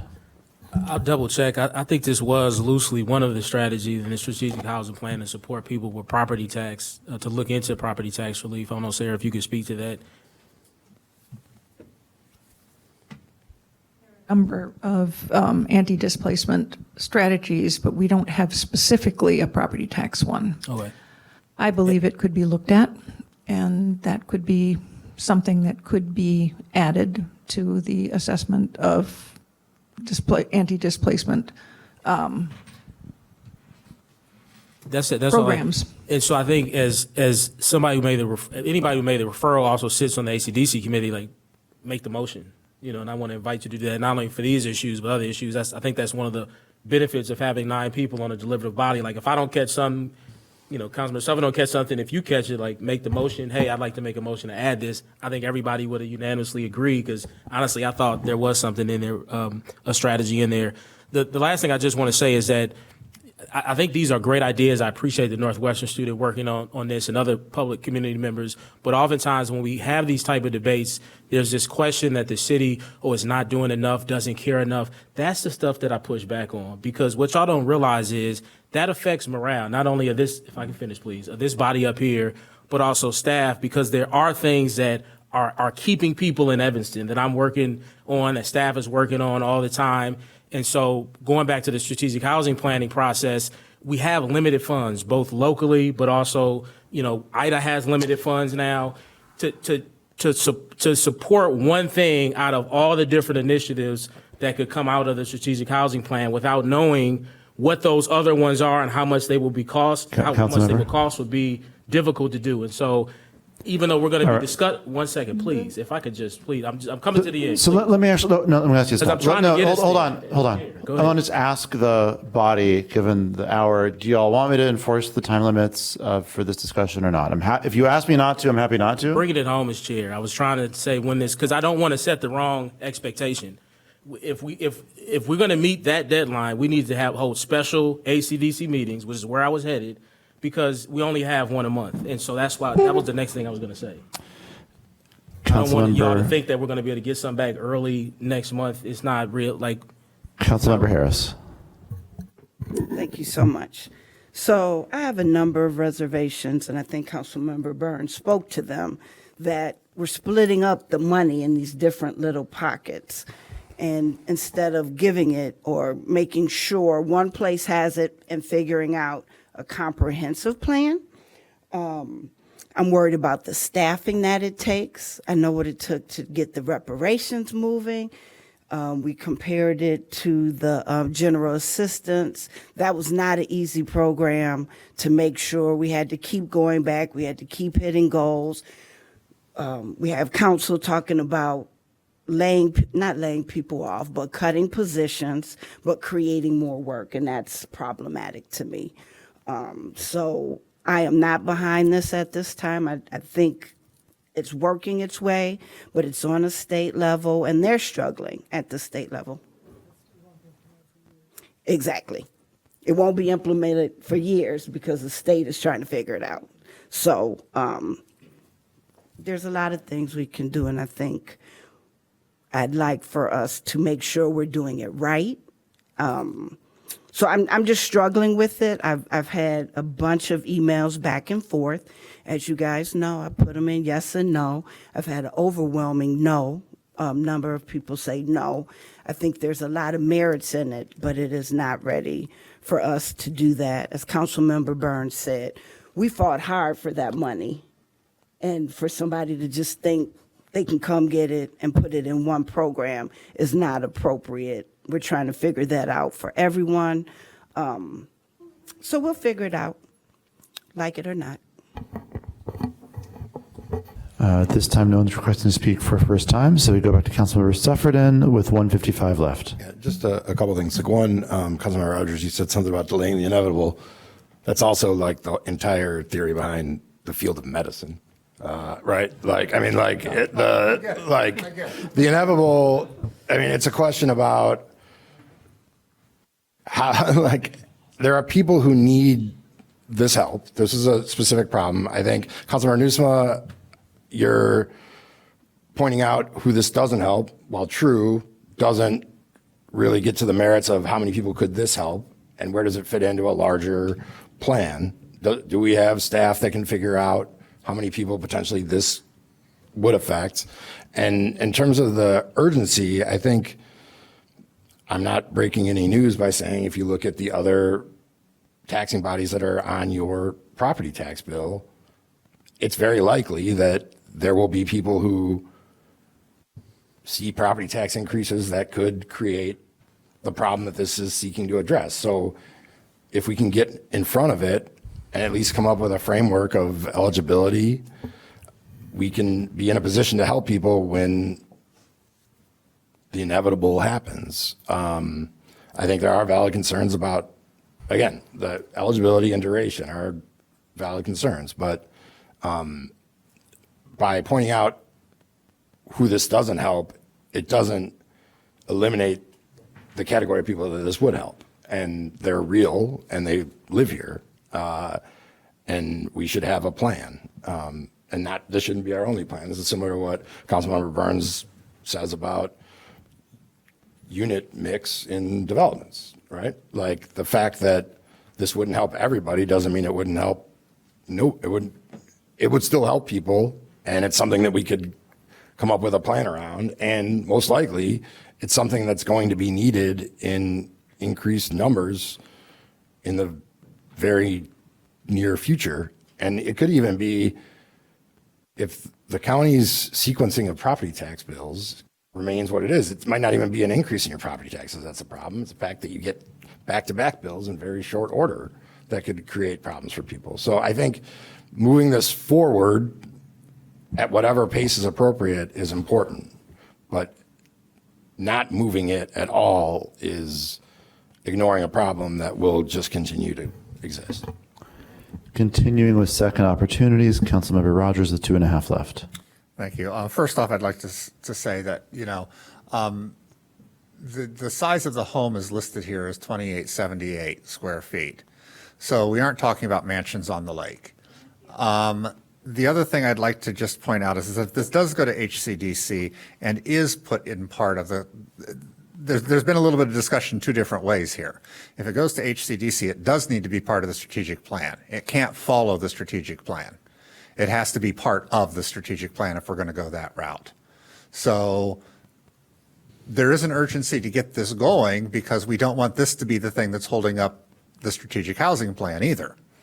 And so I don't know if, how we make that happen, but if this is going to be kicked to HCDC, it really does need to be part of that discussion. It can't be, oh, we're moving the strategic housing plan at this pace and this will come in afterwards. No, I just kind of want to make that clear because there's been some discussion where like, oh, when we get to this and that sort of thing. So it does need to be part of that discussion if it's going there. Continuing with second opportunities, Councilmember Isles with 4 minutes left. Okay, so I want to clarify a few things. I'm going to do my best because I have no doubt there's some bad faith actors in the community that'll twist whatever I say around to whatever they need it to say. But I do think the intent of this is good. I do think that we need anti-displacement strategies. The reason I want it to go to HCDC is not only to have an opportunity to refine it. I do think there are some things missing in it, things to deal with younger populations, renters, how many people is this going to serve? I'd like to know more details about exactly who it serves and how large that population is. But I also want to see it in conjunction with other options. And if this is such a strong plan, there shouldn't be a fear of comparing it with other anti-displacement strategies. And I think the place to discuss that is in HCDC as we proceed with our strategic housing plan. I think that's where it belongs. And I think that we should be able to compare it with other options. And if it is the best option, I'll be happy to support it. But I want to see that comparison between the different things. And I'd like to see it refined. I don't think it's fully baked yet. Continuing with second opportunities, Councilmember Davis with 4:40 left. Yeah, I guess I just wanted to make one little comment. I hear a little bit of possessiveness over this funding and about like how it was gathered. And I want to point out that my understanding is that when we have developments of this nature, we usually try to plan our community benefits for the residents that are most impacted by that development. And this has definitely, on certain terms, has impacted the 7th Ward, and the residents in this area are still having to deal with the construction. And so this idea that, I don't know, like that some people feel as if they are entitled to decide what happens to it, or that it is quote unquote someone's money or someone's pet project. At the end of the day, like this money should be going to things that disproportionately impact residents in the 7th Ward who have bared the costs and are continuing to. And the real gift that the residents in the 7th Ward gave to the rest of Evanston is that we were able to balance our budget off of the permitting fees and the other different taxes that we're taking from Northwestern. And so I'll say on that note, I do think it would be very reasonable if we find that residents that are in this ward disproportionately are benefited or impacted or in any type of way experience some type of positive result from whatever we decide on. That would not be an unreasonable thing to happen. And I actually might even suggest that it's due to this part of the community. That's it. Thank you. Thank you very much. At this point, no one is requested to speak for a first or second time, so we go back for a third opportunity to Councilmember Kelly with 1:40 left. Thank you. So I think it would be great if this does move to HCDC and we're able to, get it refined rather quickly and get that back to council so that we can move forward on this, on a plan. And again, I did wonder which details anybody up here had issues with this. This was looked at, a group of us, including working with David Morrison and others at the Cook County Assessor's Office. And it's based on studies across the nation. And that's where we came up with at or below AMI, where 5% of your property, where the property tax is eating up at least 5% of your property tax. We looked at the only new thing here that is not a national trend is using a square footage on the house. And I think that's a really hats off to Councilmember Davis for thinking of that. We were for a while stuck on the value of the home, but I think that did make much more sense in Evanston to go with square footage. I think that's a really, really creative, neat idea to use in terms of eligibility. And, I just want to say the state program won't be available for years, if at all, and their program is also based on spikes. So you have to demonstrate a certain spike in your property tax from one year to the next. Evanston property taxes are perpetually spiked. So I don't think, so that we may not have, the eligibility there, even when it does come forward, might be very limited in terms of who could apply for that, the way it's drafted now. So, I'd be happy to support this going to HCDC. I just hope we can really get it worked out quickly, and I hope folks will read through all the details of the proposed referral here, of the proposed ordinance, and reach out with any questions. Thank you very much. So would the clerk please take the roll? Again, the motion is to refer this item to the Housing and Community Development Committee. Councilmember Burns. Aye. Councilmember Sufferton. Councilmember Davis. Yes. Councilmember Rogers. Aye. Councilmember Haddock-Ides. Aye. Councilmember Kelly. Aye. Councilmember Harris. Aye. Councilmember Isles. Aye. Councilmember Newsma. Aye. With 9 voting in favor and none voting against, the motion carries, and the property tax circuit breaker program is referred to the Housing and Community Development Committee. This now brings us to call of the wards. Councilmember Burns. Just briefly going back to 605, I ran out of time as a response. I think the reason why the Councilmember Kelly's point it is complicated is the question for me is not what 605 would have brought in. The question is, what are District 65 costs as it relates to those 20 or 0 students, and how might those be resolved by the funding that's going to come in 2031, plus all the other permit fees and everything else on the city side. And so based on kind of my rough calculation, I say rough because I still have some meetings set up with the District 65. There is no great financial shift, and nobody's ever presented me anything in writing that I can review to prove otherwise. So that's what I mean. We all know there is some, that we're not getting. The whole point of the program is that we don't get. We get less taxes in exchange for something. So we know that. Again, the question is there a financial burden shift because of it? I have not seen anybody successfully prove that, and I've looked deeply into this for many hours. The second thing I want to say is, in terms of this is to Councilmember Davis. I just want to be clear on what my comments were when I brought up the hard-fought affordable housing funds. It was not to suggest any type of entitlement to how the funds were used. I was responding to this sense that it was discovered by community members who didn't even support what we were trying to do then. That's what I was getting at. I think it is up to this body as a body that appropriates funds to determine how we use those funds. So I just want to make that clear. And I want to stress this because I was running out of time and I couldn't say this because I want people to. I want to be understood. I want to understand people. The issue I have is typically like not the things that people are interested in doing. In order to put something forward, you don't have to make yourself the hero of it all the time.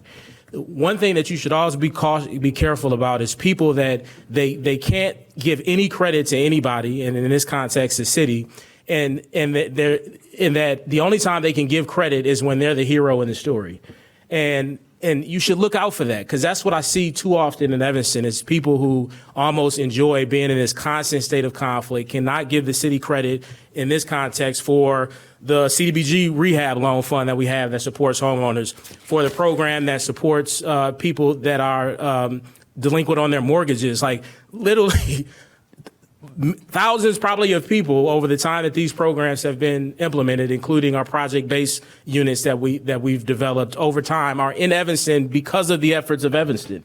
And so to ignore that and make it seem that because of you feel like you had this grand idea that the city is not doing anything and doesn't care about this is not appropriate, and it undermines everything that we're trying to do. It complicates staff morale, and it's just not necessary. Like, this is a group. The past 2-3 councils have all said that affordable housing is a priority of ours. Like, we want what you want. You just have to believe it. And I think everybody is willing to work with community members to see these things happen. That's all. Thank you. Councilmember Sefferden. Councilmember Davis. I don't have anything else either. Thanks for your clarification, Bob. Councilmember Burns. Councilmember Rogers. Thank you. 2 quick things. First off, Wednesday night at 6:30 in the Locust Room at the Levy Center, I'll be hosting a meeting to discuss potential development opportunities at the Gleason's Nursery. Everyone in the neighborhood should know about it. I put about 180 postcards on doors over the weekend. So I'll be excited to see what kind of turnout there is. Then the following evening, Thursday at 6:30, there's an online joint meeting between the 1st and the 8th Ward to discuss the PAW, Putting Our Assets to Work program. Councilmember Hadakaris. Nothing to report. Councilmember Kelly. Just the Thursday online joint 1st and 8th Ward meeting on putting our assets to work. Thank you. Councilmember Harris. No report. Councilmember Isles. My next office hours are Wednesday, the 19th from 6 to 8 at Hoosier Mama's, which is unfortunately when the joint council library meeting is, so I might be a little bit late to that. Councilmember Nusma. No report, but I do have a motion for executive session. Go ahead. That motion is as follows. Pursuant to 5 Illinois compiled statutes 120/2C, I move that the city council convene to executive session to discuss agenda items regarding litigation. These agenda items are permitted subjects to be considered in executive session and are enumerated exceptions under the Open Meetings Act. Those exceptions being 5 ILCS 120/2C, Section 11. Councilmember Newsom moves that the City Council resolve itself into an executive session for the reason just enumerated. Councilmember Harris seconds. Would the clerk please take the roll? Councilmember Burns. Aye. Councilmember Sufferton. Councilmember Davis. Aye. Councilmember Rogers. Aye. Councilmember Hadakaris. Councilmember Kelly. Councilmember Harris. Councilmember Isles. Aye. Councilmember Newsman. Aye. With 9 voting in favor and none voting against, the motion carries. And at 11:12 p.m., the City Council resolves itself into an executive session to begin immediately in the Council Library.